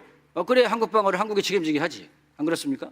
그렇게 받는다고 했을 때 어쨌든 우리 입장에서는 당연히 전제권 환수를 요구해야 되고, 미국이 꼼수를 부려서 뭐 이상한 짓거리를 하려고 그러면 또 강력하게 요구를 해서 실제로 전제권을 제대로 돌려받아야 된다. 그래야지 사실은 국민 주권을 제대로 실현할 수가 있고 국가 주권을 제대로 실현할 수 있다, 이렇게 봅니다. 또 한 가지는 주한미군 감축이 되는데요. 이 주한미군 감축의 현재 추세는 뭐 얼마나 실현될지는 알 수 없습니다만, 어쨌든 얘들은 주한미군의 유연화를 통해서 해외로 군대를 내보내기도 하고, 엘브리지 콜비가 얘기했듯이 주한미군은 작년에 얘기했죠. 공개적으로 얘기했습니다. 주한미군은 북의 인질이다. 인질이라고 얘기했어요. 인질. 그게 제일 가까이 있고, 그래서 사실 뭐 한반도 유사시가 되면 당연히 북은 제일 먼저 주한미군을 타격할 거 아니겠습니까? 따라서 주한미군 입장에서는 이거 대단히 위험한 존재가 됐다는 것이고요. 따라서 이들을 빨리 빼내야 되는 이런 상황이 되는 것입니다.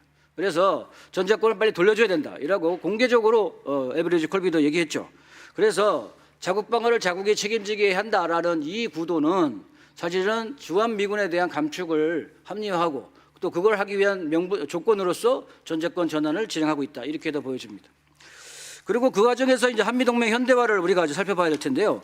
한미동맹 현대화는 뭐 어쨌든 이 대만 유사시에 한국군을 직접 참전케 할 수 있는 그런 구조를 만들겠다는 거잖아요.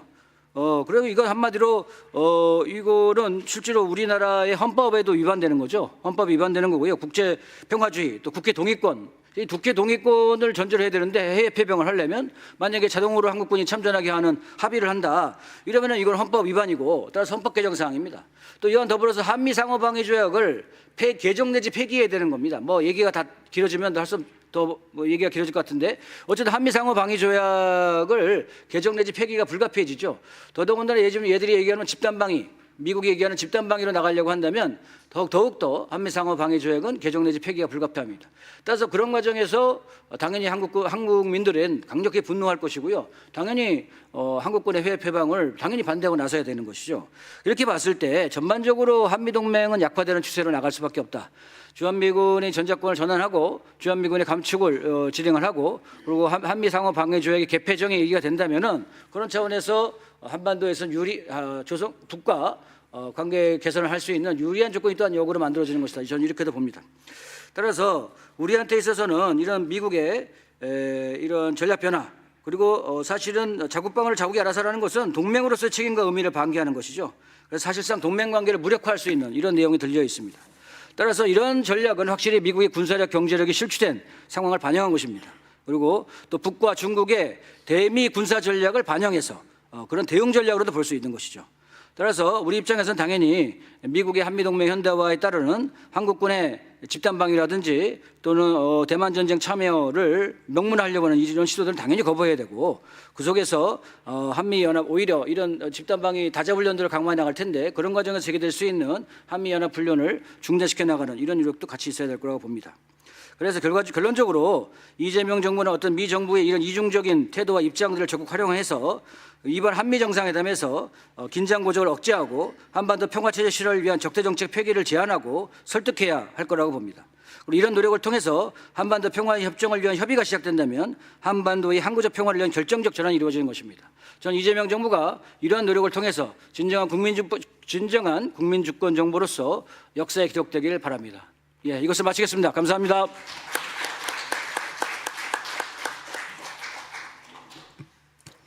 우리 최하나 처장님.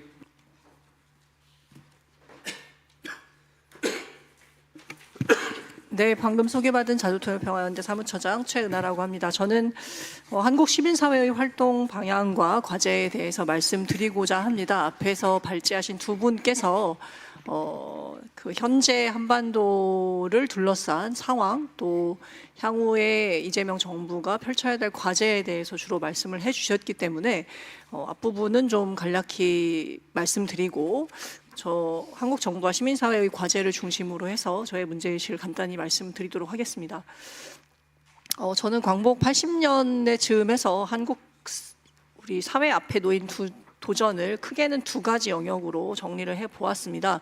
하나는 내란 과정에서 사실 온 국민들이 목도한 분단 냉전 체제의 처참한 민낯이 사실 저희 광복 80년에 한국 사회를 다시 되돌아보게 하는 하나의 계기였다고 보면서 그 관련된 내용들을 좀 제시했고요. 또 하나는 최근에 동맹 현대화라고 하는 이름으로 진행되고 있는 한미 동맹의 실체, 민낯과 관련된 부분도 이 광복 80년에 이 한국 시민사회를 비롯한 국민 전체에게 우리가 지금 발딛고 있는 이 땅의 현실이 얼만큼 처참한 것이냐, 그리고 얼마나 처참한 미래를 지금 요구하고 있느냐라고 하는 것을 보여주었다, 상징적으로 보여주었기 때문에 두 가지의 내용을 좀 말씀드리고자 합니다.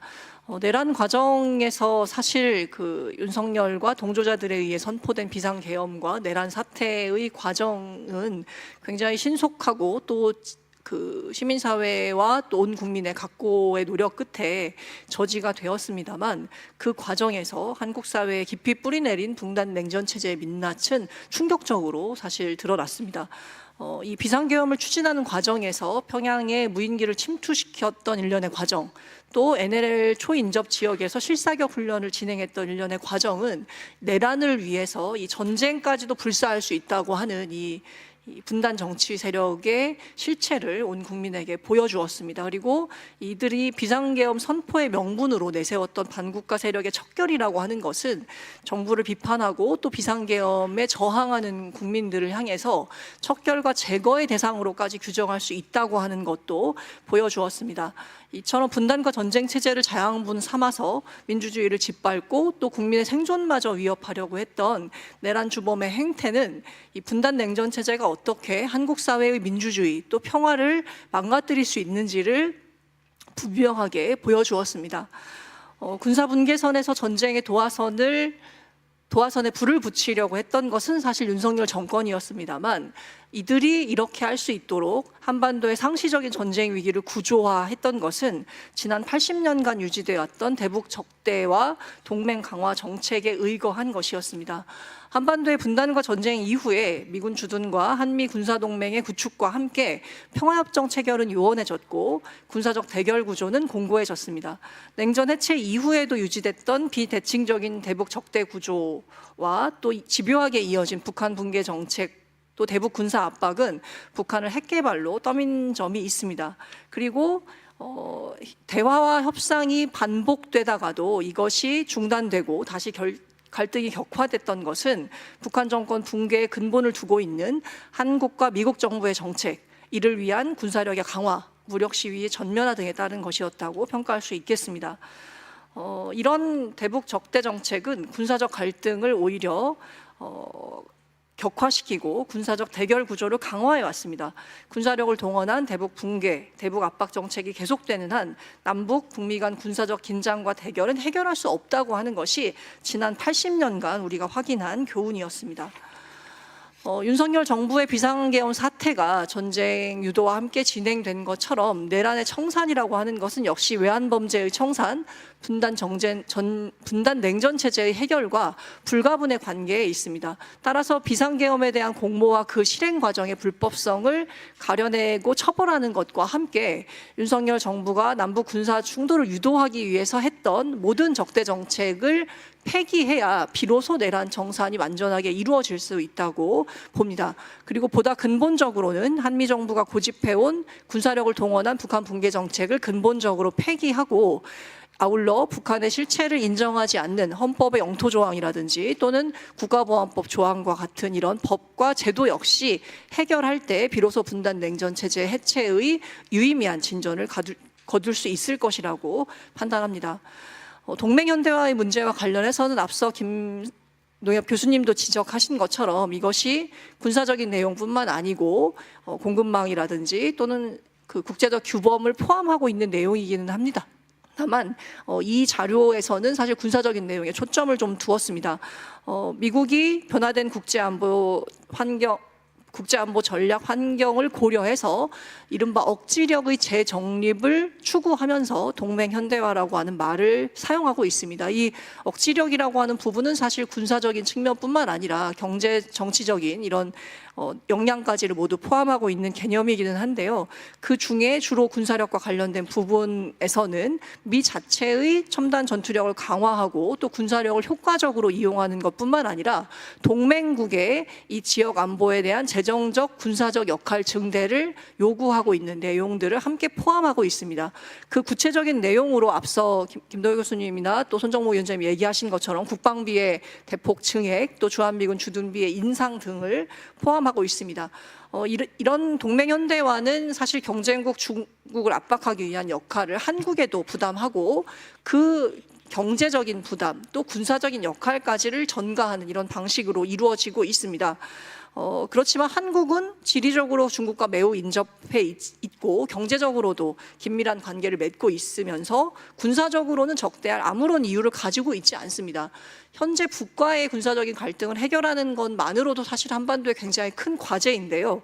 여기에 중국과의 적대 관계를 하나 더 얻는다고 하는 것은 사실 경제와 안보 모든 영역에서 치명적인 영향을 불러오게 될 것은 불을 보듯 뻔하다고 판단하고 있습니다. 더구나 사실 이 동맹현대화라고 하는 이름으로 대중국 압박에 동참하는 과정에 이 이웃나라 일본이 사실 군사대국화에 굉장히 박차를 가하고 있는 상황인데요. 여기에 한국마저 본격 합류하는 순간 사실은 영토와 역사 문제로 갈등을 빚고 있는 일본의 군사대국화의 길을 피해국인 한국이 전면적으로 열어주게 되는 이런 문제도 함께 발생하고 있다고 하는 것을 간과할 수 없습니다. 그동안 미국 주둔은 한국에 대해서 베푼 미국의 일방적인 시해가 아니라 아시아에서 공산주의 확장을 저지한다는 명분을 앞세워서 동아시아에 미국이 관여하고자 했던 군사전략에 의거한 것이었습니다. 그동안 이에 따라서 사실 주한미군이 한국군의 전시작전 통제권을 행사해 오고 또 기지와 훈련장을 공짜로 사용해 온 것뿐만 아니고 사실상 세균 실험실 등의 위험한 시설에 대한 설치도 사실 한국이 감내해야만 했습니다. 미국이 한국의 주권을 좌지우지하는 것뿐만 아니라 굉장히 막대한 희생을 한국 사회가 치러왔는데요. 이런 과정에서 동맹의 현대화라고 하는 것은 기존의 비대칭적인 한미 관계에 따른 주권과 훼손의 문제점을 더 심각하게 가중시키는 이러한 것이라고 판단을 합니다.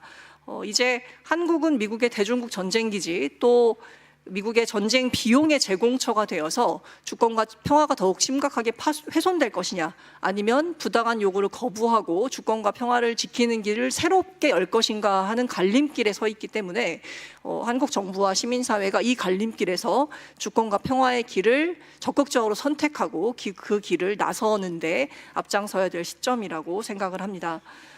이제는 분단과 전쟁, 동맹 체제에 근본적인 질문을 던져야 할 시점이라고 생각합니다. 미국의 이익을 위해서 이 동맹국의 경제와 안보를 사실상 파괴하는 현재의 한미 동맹을 과연 이대로 둘 것이냐? 그리고 이미 실패가 입증된 북한 붕괴 정책, 또 대북 군사 압박을 정말로 계속할 것이냐?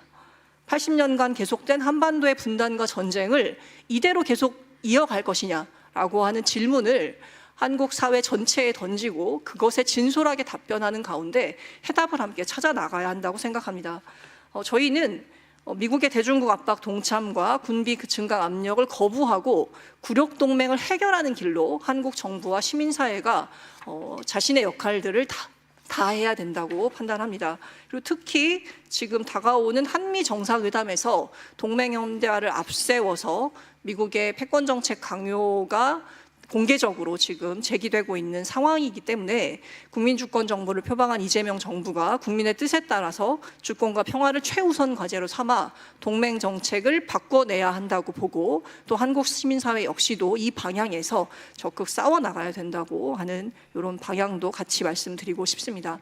그리고 근본적으로 사실 미국의 이 동맹 정책은 한반도와 동북아의 군사적인 갈등을 토대로 하고 있기 때문에 이 군사적인 갈등을 끊어내야만 비로소 전쟁 동맹과 대결 동맹의 존재 기반을 근본적으로 허물어뜨릴 수 있다고 보고 있습니다. 그래서 한반도의 평화체제, 동북아 평화협력을 선도하는 이런 노력들에 한국 정부와 시민사회가 앞장서야 된다고 보고 있는데요. 특히 가장 눈앞에 있는 한 대북 군사 압력과 전쟁 정책의 상징으로 된 연합 군사 연습의 중단, 한미일 전쟁 연습의 중단이 그 유의미한 첫걸음이 될 것이라고 생각합니다. 다만 그것이 그 연합 군사 훈련의 중단이라고 하는 것 그것만으로 한반도 평화 체제와 동북아 평화 협력을 모두 다 이룰 수 있을 것이라고 보기는 어렵기 때문에 사실 근본적인 정책의 전환이 필요할 텐데요. 그동안 한국 정부가 유지해 왔던 비핵화를 통한 평화 또는 힘을 통한 제압이라고 하는 이 잘못된 접근법을 근본적으로 폐기하고 평화를 통한 비핵화의 추진, 또 적대의 폐기를 통한 관계 개선이라고 하는 이런 현실적이고 바람직한 접근법을 선택해야 된다고 판단합니다. 기왕에 거론되고 있는 주한미군 감축 주장을 기회로 삼아서 한반도 전쟁 대결의 종식, 또 동북아 평화협력을 선도적으로 의제화하고 한반도 평화협력의 기운을 북돋는데 한국 정부가 보다 주도적인 역할을 해야 된다고 판단합니다. 이를 통해서 전쟁 동맹도 또 외국 군대도 필요치 않는 온전하고 공고한 평화체제 구축이 앞당겨질 수 있도록 힘을 쏟아야 하고, 또 한국 시민사회 역시도 그동안 지속적으로 한미연합 군사연습 중단 등의 이 적대와 대결의 중단, 또 관계 정상화와 평화협정 체결을 통한 공고한 평화체제 구축을 해법으로 제시해 왔지만 그것을 큰 규모의 어떤 압도적인 사회적인 여론으로 발전시켜 오지 못했던 것이 사실입니다. 지금 트럼프 정부가 가하고 있는 대단히 폭력적인 통상 분야 또 안보 분야의 압력은 그동안 시민사회가 적극적으로 다루지 못했던 한미동맹의 실체를 우리 사회에 적나라하게 깨우쳐주는 하나의 계기가 된 만큼 그것을 적극적으로 활용해서 미국의 존재, 한미동맹의 근본적인 질문을 던지고 또 미국의 부당한 압력에 맞선 저항, 자주와 평화를 향한 행동을 더욱더 적극적으로 펼쳐나갈 것이라고 하는 점 말씀드리면서 발제를 마치도록 하겠습니다. 고맙습니다.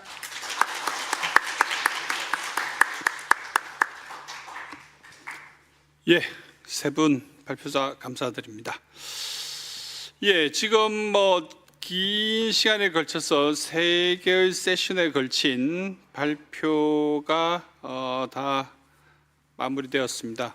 보통의 경우에는 발표가 있고 거기에 따른 토론이 있고 이렇게 진행이 되는데 이번 같은 경우에는 일단 발표자분들의 발표를 우선 듣고 질의응답 순서를 가져보는 그런 시간을 가졌으면 합니다. 지금 보신 것처럼 브라이언 백 앤스 대표, 그 다음에 마란디 교수, 지루 박사, 그 다음에 정길 교수 네 분은 화상으로 여러분들이 발표를 들으셨는데 나머지 분들은 현재 우리 자리에 함께하고 계시고 마찬가지 3세션에 발표하셨던 세 분 역시 이 자리에 같이 하고 계십니다. 그렇기 때문에 플로어에 계신 분들 중에 의견이라든지 질문도 좋고요. 가급적 이 지목을 하셔도 좋습니다. 어떤 분에게 질의를 하실 건지 아니면 의견을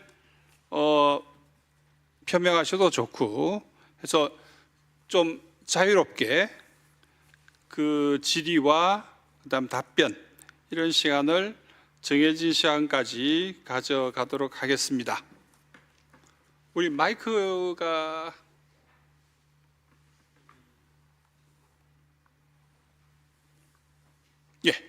마이크가 준비되어 있으니 손을 드시고 간단히 소속을 밝혀주시면서 질의나 의견을 말씀해 주시면 되겠습니다. 저기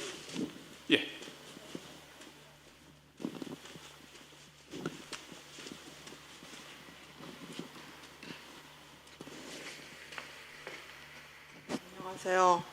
장시간에 걸친 강연 잘 들었습니다. 외국에서 오신 분 강의랑 줌 강의도 잘 들었어요. 오늘 오니까는 우리 지금 트럼프 대통령에 대한 관세 문제랑 연결해서 우리 주한미군 관련되는 그 군비 문제랑 해서 고민 많이 하고 우리 시민단체들이 그동안 우리나라가 그 80년 동안에 전쟁 끝나고 나서 정전인지 뭔지 결론도 안 짓고 있는 거, 화장실 갔다 와서 밑도 안 닦고 다니는 찝찝한 상황이 계속되고 있는데, 여기 와서 보니까 딴 세상인 것 같아요. 외국 분들이 생각하시는 게. 그래서 우리는 여태 뭐 했나. 그리고 이제 또 유엔군 사령부 있죠. 그 문제 때문에 시민단체하고 많이 부딪히는데, 오늘 발표를 들으니까 우리 김동연 저희 교수님께서 말씀하신 엘리트, 그동안의 여러 의제에 대해서 엘리트 집단하고 시민, 길거리의 시민단체, 또 요번에 12.3 사태로 된 광장에서의 문화, 그 갭이 너무 크다고 저도 많이 느꼈거든요. 근데 그렇게 말씀하셔서 얘기인데, 그러면은 그 시민단체 고런 문제 관련해서 우리 김동연 교수님은 거기에 대한 그 문제 해결이 뭐 좋은 방법이 뭐가 있나, 또 세 분한테 다 묻고 싶고요. 그리고 오신 외국 분들한테는 이런 사례가 우리 한국에서 시민단체에서 고민하고 있는 거를 외국에서는 좋은 사례가 있는지, 아니면 좋은 해결 방안이 있는지, 레코멘데이션이 있으면은 좀 부탁합니다. 네, 감사합니다. 네, 잠깐 성함하고 이름 좀. 아까 예, 한국 미래교육 시민교육원 민주시민교육원의 원장 이명아 박사입니다. 저는 정책학을 전공했고요. 간세청에서 36년 있었습니다. 그래서 제가 너무 우루과이 라운드 때문에 화가 나서 원산지 표시 그거 논문으로 썼습니다. 예. 그리고 제가 간세청에 있을 때 외교부에 통상회의 가라 그래서 국장님이 가라 그래서 갔어요. 아무도 말 못해서 제가 처음 가서 당당하게 얘기했더니 전화해가지고 이명아 보내지 마라. 그 엘리트들은요 미국한테 기가 죽어가지고 제가 왜 그렇게 못하냐 했더니 그 사람들이 힘이 세대요. 우리가 아무리 얘기해도 안 되고. 네. 네, 김 교수님 먼저 말씀을 좀 하시겠습니다. 예, 그러면 예, 강 교수님 여기 예? 그러니까 대답을 모아서 같이 하겠다는 이야기죠. 그 한미 관계나 그 한반도의 통일이 꼭 비관적이지만은 않다고 봅니다. 그 첫 번째는 우리가 핵 문제 1991년 그때부터 지난 언제가 2018년인가요? 그때까지 약 30년 동안 핵 문제를 위해서 북쪽이 엄청 노력을 하고 사실 선제 조치까지 취했는데도 결국은 미국에 의해서 좀 더 엄밀하게는 샌프란시스코 체제 때문에 성공할 수 없었습니다. 그런데 이 샌프란시스코 체제를 이끌고 나가는 미국이 지금 아주 위기에 처해 있죠. 이제까지 해온 대로 세계를 이끌어갈 수 없는 상황이니까 이건 우리로서는 굉장히 좋은 기회고요. 그 다음에 한반도의 민주정권이 들어서면서 평화나 한미동맹이나 통일을 위해서 사실 획기적인 역할을 한 정부가 많이 있습니다. 멀리로는 그 노태우 정권에서부터, 그야말로 노태우 정권은 이게 냉전이 해체되는 시점에서 획기적인 그런 외교 정책을 펴면서 하나의 물꼬를 텄다고 볼 수 있고, 그 다음에 김대중 정권, 그 다음에 노무현 정권, 문재인 정권으로 오면서 나름대로 한반도의 평화와 통일을 위해서 무척 노력을 했는데도 불구하고 그게 성사되지 못한 것 역시 샌프란시스코 체제 때문에, 미국의 압도적 규정력 때문에 그게 안 된 겁니다. 그런데 이게 이제 지금 무너지고 있거든요. 지금 중국과 미국 사이의 서로 세력 다툼이라 할까, 전략 경쟁이죠. 저는 뭐 패권 전쟁 이런 말은 맞지 않다고 보는데, 전략 경쟁을 보면은 이미 다 알려져 있죠. 이게 미국의 제조업은 10%밖에 안 됩니다. GDP의. 중국은 28% 정도 되고요. 제조업이 앞으로 한 10년 있으면은 세계 총 GDP의 45%까지 중국이 차지하는 거죠. 결국은 힘의 세고 낮음은 제조업이나 이런 공급 체계가 얼마나 연계적으로 되어 있느냐 하는 그런 점에서 결판이 나고 과학기술 전쟁이 그 중에 핵심이라고 볼 수 있는데 지금 모든 부분에서 반도체를 빼고 나서는 모두 미국이 중국의 게임이 안 될 정도로 형편없게 되고 반도체 부분이라 하더라도 이 기초과학이라든지 특허라든지 이런 부분은 이미 한 7, 8년 전부터 중국이 미국을 압도하고 있습니다. 이런 상황을 볼 때 중미 전략 경쟁은 중국으로 기울었다. 이렇게 세계 정세를 본다면은 한반도의 분단과 냉전과 적대 체제나 이거를 강요한 주범이 누구냐? 그게 미국이잖아요. 그럼 미국이 힘이 약해지고 샌프란시스코 체제가 약화되면은 한반도가 우리 자주적으로 그야말로 평화지향적으로 또 세계 평화에 이바지할 수 있는 방향으로 나아갈 수가 있는데 한반도는 80년 동안 냉전 체제에 있었기 때문에 바로 시민사회가 이런 거를 깨트리는데 앞장서야 되고 그걸 당이라든지 정부를 견인을 하게 되면은 그렇게 앞으로의 전망이 비관적이지 않으니까 낙관적인 전망을 가지고 좀 더 시민사회나 사회활동, 사회운동이 에너지를 결집할 필요가 있다고 확신을 하고 좀 우리 달려들었으면 합니다. 강 교수님 의견을 말씀하신 거죠? 질문이라기보다? 예, 의견입니다. 알겠습니다. 혹시 질문, 예, 그거 바로, 예. 예, 한생명운동을 하는 김희대입니다. 지금 앞으로의 이 시대의 변화와 흐름을 지금 이 AI나 뭐 4차 산업혁명이나 모든 게 지금 어떻게 보면은 주도할 텐데 거기에 과연 지금 우리는 어떻게 이거를 대응하고 대처하는 그런 준비가 돼 있는가? 지금 미국에서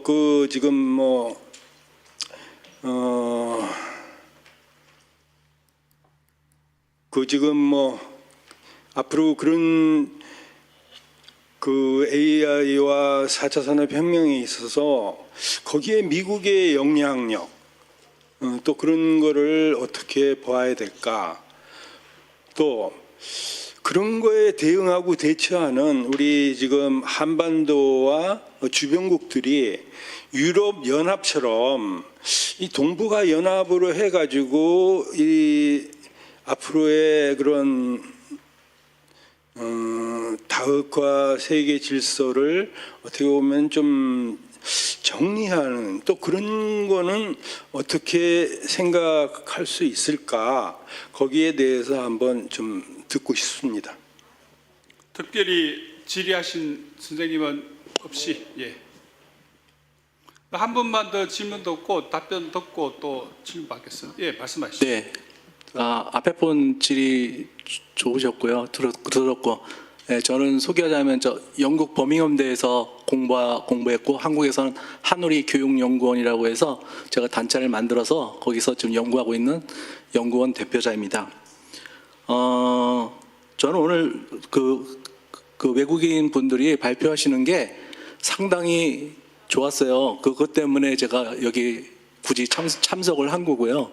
그 발표분들 너무나 좋고 그 내용들 그 발표하신 분들 다 좋았습니다. 좋았는데 저는 이제 너무 고견이신 그 학자분들의 그 이야기들을 우리 한국 분들도 많이 얘기하고 그러셨는데 그것도 좋지만 이제 저희들이 이제 뭔가 좀 방향을 찾으려면 구체적인 뭐 그런 게 있어야 된다. 왜냐하면 시민단체에서 이런 행동을 준비하셨었고 하니까 그런다면 제 의견을 말씀드리는데 질문은 피터 케니 박사님께 좀 여쭙고 싶어요. 왜냐하면 현대라는 이제 그런 패권 전쟁이라든지 이런 것들은 거의 군사적인 부분도 있지만 그런 부분이 있지만 사실은 그 뒷받침하는 거는 그 뒤에 보면 경제적인 백그라운드가 이제 트럼프가 들고 나오는 것도 결국은 뭐 관세라든지 뭐 그런 걸 앞세우면서 국방비라든지 이런 식으로 위협을 하면서 이제 네고시에이션을 하는 거잖아요. 이제 그런 거 보면 이제 그 다 아는 사항인데 경제적으로 하는데 우리 경제적으로 본다 그러면 한국이란 나라가 그 엘리트즘이나 뭐 이런 거 뛰어넘어서 그렇게 뭐 얘기로 해서 안 된다 그러면 사실 트럼프 하는 방식은 그냥 뭐 글로벌 사회에서 깡패짓이나 마찬가지잖아요. 탑다운 방식으로 밀어붙이고 그리고 나서 협상하고 뭐 그런데 우리 한국이 만약에 경제적으로 세계 10위권이고 이제 능력이 됐고 그러면 충분히 그러한 능력을 갖고 있으니까 우리가 중요한 거는 그 대중하고 민중이 있잖아요. 저는 이제 민중을 연구하는 사람인데 그 민중이 있으니까 민중에게 좀 이제 교육도 시키고 설득도 하고 이제 이런 식으로 해서 그 민중들의 의견을 쏘아 올려서 결국은 어떻게 해야 되냐면 이제 우리가 이제 뭐 좀 주권을 가지려면 이렇게 선언을 해야 하잖아요. 예를 들어서 그런 능력이 있냐는 겁니다. 그래서 선언을 해서 예를 들어서 뭐 정전협정도 우리 하겠다. 평화협정도 그러니까 미군 철수해도 괜찮다. 뭐 이 정도 깡다구가 있고 좀 그렇게 해가지고 좀 경제적으로 우리가 할 수 있다. 뭐 이렇게 그래서 케니 교수님한테 성장이라는 이 축이 있지만 그러한 부분에도 보지만 좀 이렇게 뭐 깡이 있는 그러한 모습으로 대중이나 민중에 대한 설득으로 그러한 어떤 현장에 있는 당연히 미국은 이제 이런 거를 이용하려면 군사적으로 중저강도의 전쟁을 사용할 수 있어요. 그러니까 그런 거에 대해서 얼마든지 우리들이 방법을 성장과 또 함께 아울러서 우리들이 할 수 있는 그런 자주적인 그러한 모습을 이렇게 병행할 수 있는 그러한 능력이 있는지 한번 여쭙고 싶습니다. 네. 예. 감사합니다. 그러면은 지금 질문 들어온 거를 우리가 지금 4개 정도 질문하셨는데 어떻게 첫 번째 질문부터 조금씩 답변을 하시죠 뭐. 예, 그 아마 이제 첫 번째 말씀하신 게 뭐 이제 엘리트를 벗어난다. 그러니까 사실 뭐 우리나라뿐만 아니라 그 안보의 영역, 특히 군사 안보의 영역, 외교의 영역에서는 대단히 엘리트 어느 나라든 엘리트 중심의 그 뭐랄까요 있지만 저희 같은 뭐 분단이라든가 아까 정전 이야기를 하셨지만 엘리트 중심의 한반도에서의 그 안보 거버넌스는 분명히 한계점이 있다. 그러니까 어쨌든 그 뭐랄까요?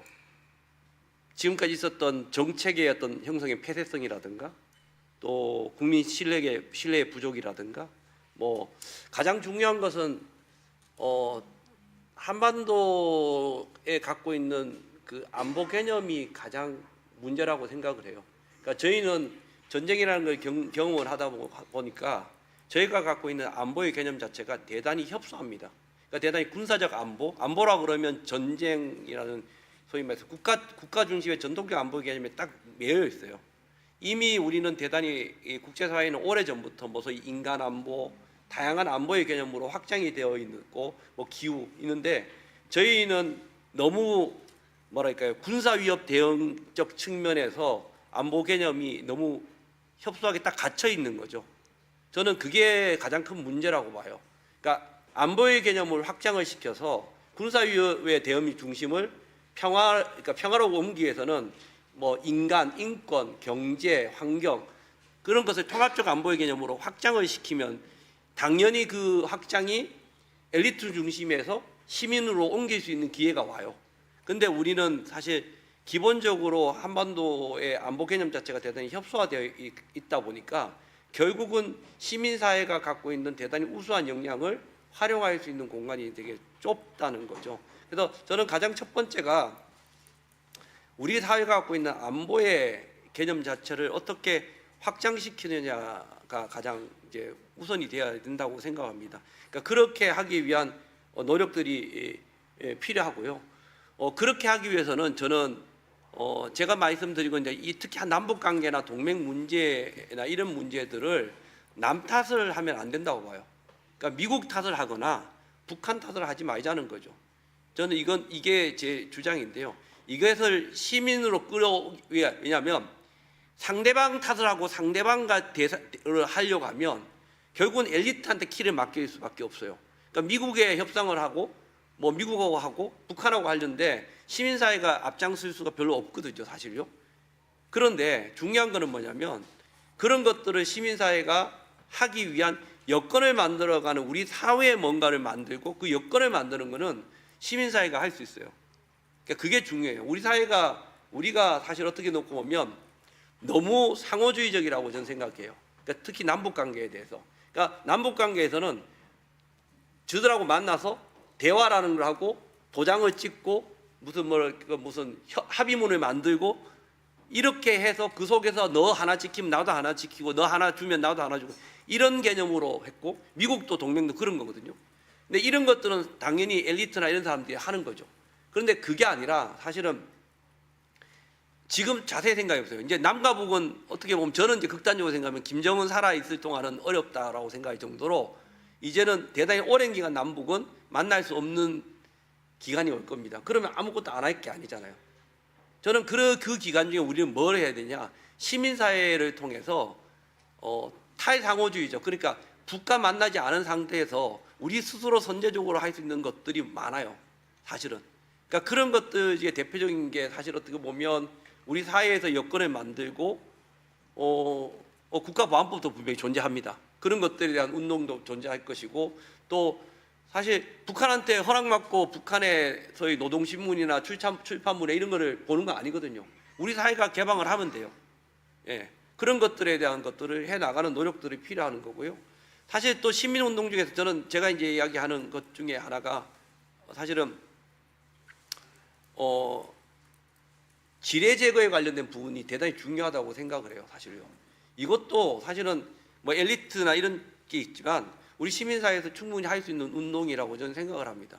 그러니까 지뢰라는 것은 어떻게 놓고 보면 북에서 내려오고 서로 간의 공격을 막는 어떤 그 군사적인 목적이라고 생각하실지 모르겠지만 저는 그거 이상으로 지뢰가 갖고 있는 가장 큰 무서움은 가장 비인간적이거든요. 지금 이 시간에도 어떻게 보면 적격 지역에 살고 계시는 소위 그 주민들은 오늘 민통선을 걸어서 어제 걸어갔던 똑같은 길을 지금 오늘 비 되게 많이 오잖아요, 그죠? 비 많이 오시죠? 똑같은 길을 어느 분이 자기가 민통선 안에 밭을 맺던 곳을 내일 아침에 걸어가요. 어제 밟았던 그 자리를 밟았는데 터져버려요. 상상할 수 있으세요? 30년 동안 민통선에 농사를 짓던 사람이 30년 동안 밟았던 자리를 오늘 내일 가서 또 밟았는데 그 자리에서 지뢰가 터져버리는 거예요. 지뢰가 흘러왔기 때문에. 얼마나 비인간적이에요. 그러니까 이거는 사실 어떻게 보면 남북 간의 문제나 이런 것이 아니거든요. 그러니까 아까 처음에 말씀드렸듯이 우리가 이 시민사회, 국민 주권의 안보 거버넌스로 만들기 위해서는 결국 우리 사회에서 가지고 있는 안보의 개념 자체를 확장시켜야 돼요. 그리고 그 확장을 통해서 정보 공개를 투명하고 교육이나 역량을 강화하면서 결국은 만들어 나가야 되지 않을까라고 생각해요. 그래서 그걸 통해서 우리가 뭐 된다고 한다면 제도적인 강화를 통해서 우리가 뭐 국민안보위원회 같은 뭐 그런 걸 설치한다든가 저는 또 아까 이제 동맹도 있지만 남북 관계도 있지만 아까 이제 군사 동맹을 오늘 많이 이야기했지만요. 군사 동맹 안보 협정 또 주한미군에 관련된 문제들은 결국은 저는 헌법에 가장 기준해야 된다고 봐요. 그러니까 헌법에 기준해야 된다는 것은 결국 국회 비준에 관련된 부분이거든요. 국회 비준의 범위를 확대시킨다는 것은 결국은 시민의 참여를 확대시키는 것과 마찬가지입니다, 사실요. 그러니까 이런 부분들, 그런 것들로 우리가 아까 말씀 답변이 될 수 있을지 모르겠지만, 엘리트 중심을 시민 중심의 시민과 국민 중심의 안보 거버넌스로 확장시키는 노력을 해 나가야 되지 않을까라고 생각이 합니다. 첫 번째 질문 관련해서 어떻게 두 분 선생님이나 우리 답변하실 시민사회 역할 부분.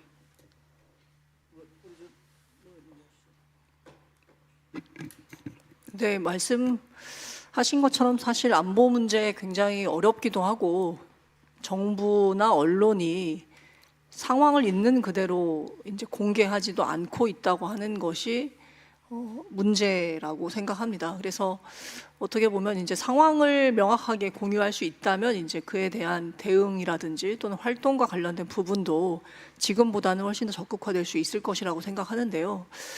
그러면 이제 이 기울어진 언론 지형이나 또는 정부가 알려주지 않는 내용들을 알릴 수 있는 건 이제 시민사회와 또 깨어있는 시민들의 몫이라고 생각합니다. 우선 거기에서부터 출발하자고 하는 것이 저희의 문제의식이고요.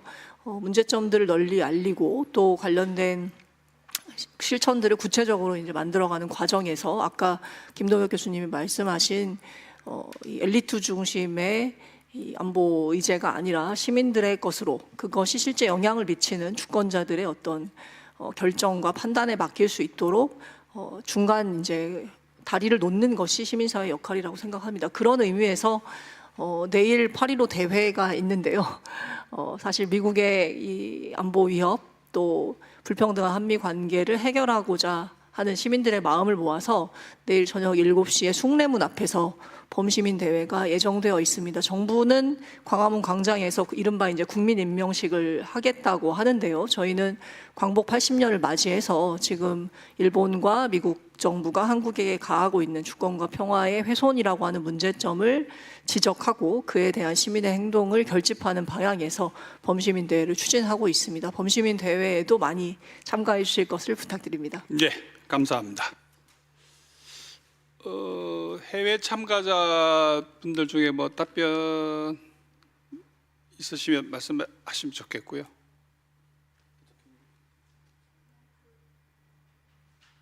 마이크가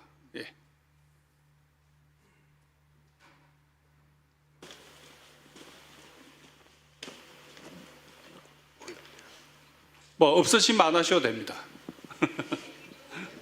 그럼 네 번째 질문 관련해서 아까 패트 케니 씨께서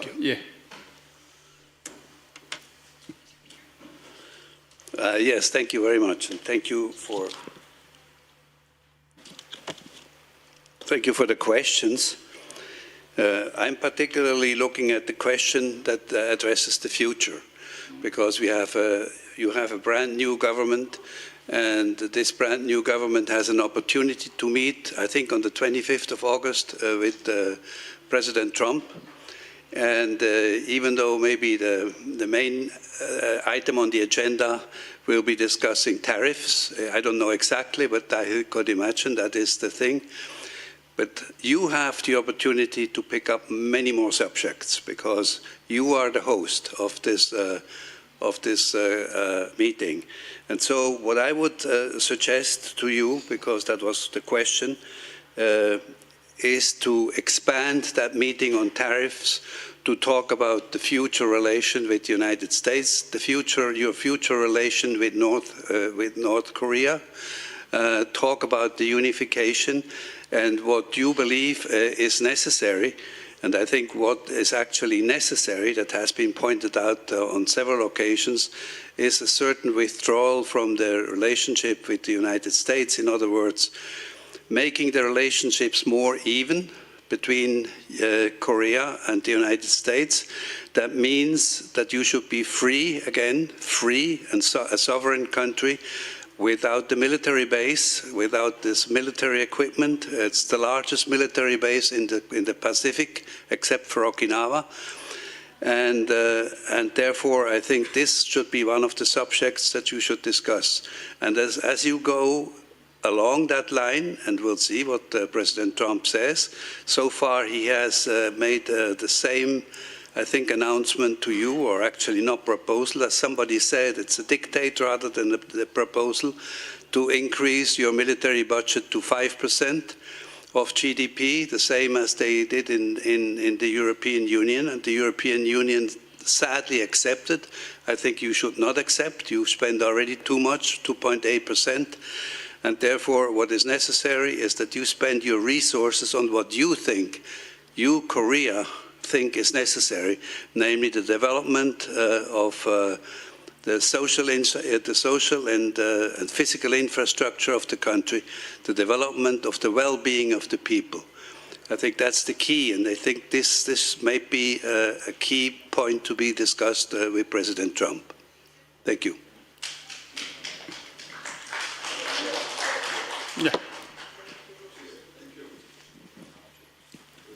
예, 그러면 아까 두 번째 AI를 질문을 해주셨는데 AI 문제, 뭐 동북아까지 포괄하는 여기 대해서 뭐 누가? 네, AI 연합이요? 예. AI 동북아. 어쨌든 AI에 대해서 좀 더 많이 해야 될 텐데 어쨌든 AI가 서방이 아직 주도를 하고 미국이 AI에 대해서는 많은 뭐 더 얘기가 더 많이 나와야 될 것 같은데요. 어쨌든 동북아 협력을 강조하기 위해서 말씀하신 것 같습니다. 근데 어쨌든 동북아 협력을 제대로 하려면은 평등한 관계가 형성이 돼야 되는데요.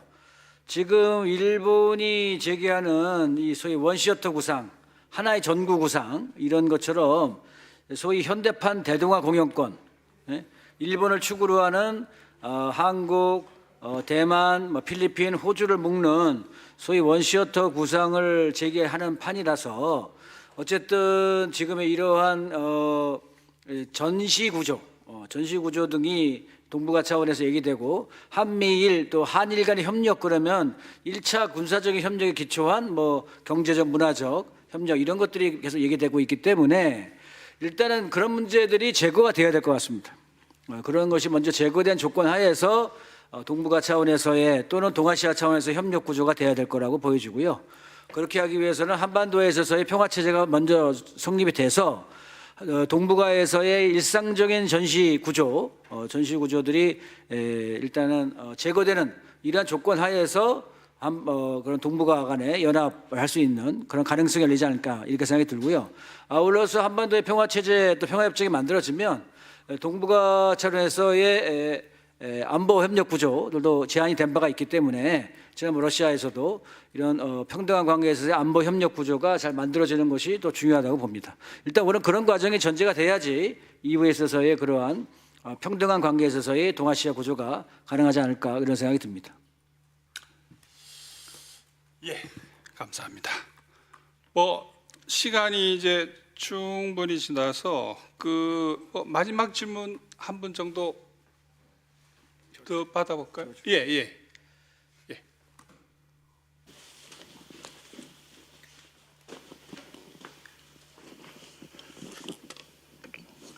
오늘 좋은 자리 마련해 주셔서 감사드리고요. 제가 평상시에 우리 이혜영 교수님 글은 또 많이 보고 많이 배우고 그러고 있습니다. 근데 제가 지금 좀 궁금하기도 하고요. 또 의견이자 또 질문이기도 한데요.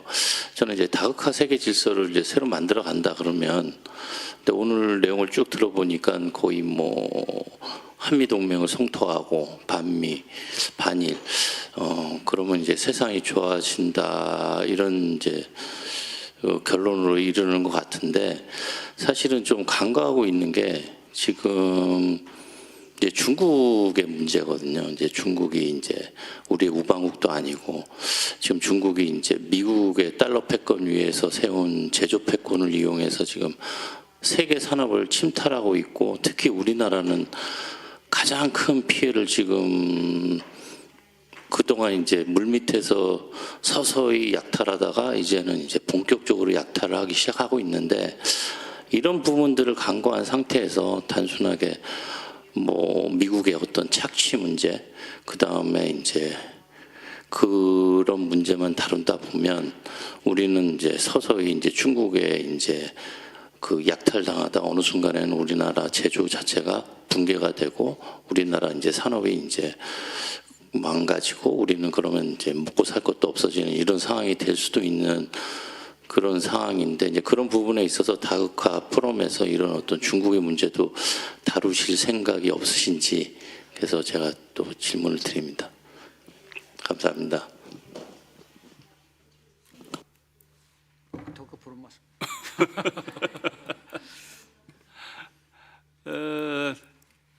트럼프의 약탈적 통상 정책에 의해서 틀리다가 이제 제조업 부분은 또 중국의 말씀하신 대로 약탈에 의해서 만일 틀리게 되면 한국은 설 자리가 없죠. 뭐 그건 의문의 여지가 없다고 봅니다. 그런데 지금 같은 경우에 중국의 어떤 통상 내지 경제 외교를 약탈적으로 평가할 건지 그 부분에 대해서 좀 긴 토론이 필요할 것 같아요. 그리고 주한미군 역할에 대해서도 여러 의견이 있습니다. 실은 뭐 별 문제 없지 않냐, 이대로 둬도 차라리 이용하는 게 낫지 않냐 의견조차도 있는 거니까.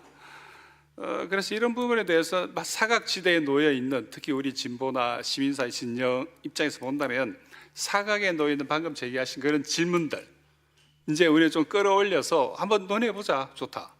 이렇게 한번 그런 시간이 필요한 이제 그 시점이 다가오는 것 같습니다. 말씀하신 대로 이걸 어떻게 평가할 거냐. 사실 우리 뭐 특히 중소기업들이 엄청나게 힘들어하는 건 사실이고 팩트고, 그렇다면은 이 부분을 어떻게 평가할 건지. 그 다음에 물론 또 우리 내부다 보면은 중국을 악마화하는 쪽도 있지만 또 중국을 우상화하는 쪽도 있어요. 분명히 뭐 중국 하는 거 다 좋고, 지금 특히 이게 웹상의 공간에서 보더라도 중국의 최근 발전상을 어마어마하게 그 아마 중국의 공식적인 프로파 전략인 것 같은데, 그런 면에서 본다면은 가끔은 러시아 쪽을 보면 러시아 무기 자랑을 많이 하고 중국은 온통 AI 경제 자랑만 맨날 늘어놓는, 근데 우린 뭐냐 하는 그런 의문을 제기할 수 있다고 봅니다. 근데 그 부분 오늘 이 자리의 주제가 아니기 때문에 그 말씀하신 대로 수면 밑에 있었던 그런 질문들, 의문들을 이제 끄집어 올려서 한번 다 한번 논의를 해야 될 그런 시점이 다가온다고 보고 있습니다. 예.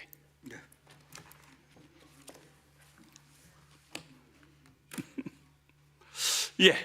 그러면 뭐 이제 시간이 충분히 되었고 오늘 장시간 걸쳐서 아주 장시간에 걸쳐서 자그만치 발표자마다 10개 정도가 넘는 주제에 대해서, 그리고 적지 않은 분들이 오늘 발표하신 이 내용에 대해서 정말 처음 듣는 이야기들이 상당히 많았을 것 같습니다. 그리고 경우에 따라 좀 소화가 안 된 이야기도 있겠고 어떤 경우에 좀 부족한 이야기도 있을 거고, 하지만 이 전후 80년, 우리 해방 80년을 맞이해서 이젠 좀 뭔가 지금까지 하던 대로는 안 되겠다고 하는 이런 어떤 절박한 위기감이 오늘 이 자리를 만들었다고 저는 보고 있습니다. 아무튼 장시간에 걸쳐서 발표하고 또 토론하고 경청해 주신 분들께 다시 한번 감사의 말씀드리고 오늘 이 자리는 여기서 마치도록 하겠습니다. 감사합니다. 안내해 주시죠.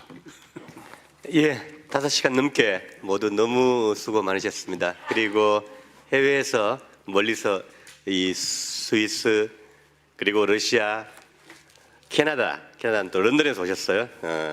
오셨는데 한번 해외 손님들 여기 페루에서 또 오시고 큰 박수 한번 다시 부탁드립니다.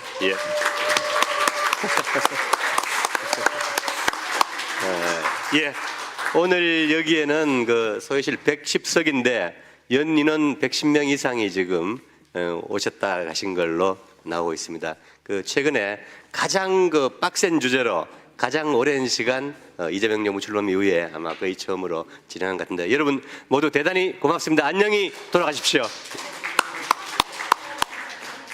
저기 마지막으로 중요한 그 리시버 반드시 이거 입구에 반납해 주십시오. 사진 기념 죄송합니다. 기념사진 촬영이 있겠습니다. 다시 앞으로 나와 주십시오.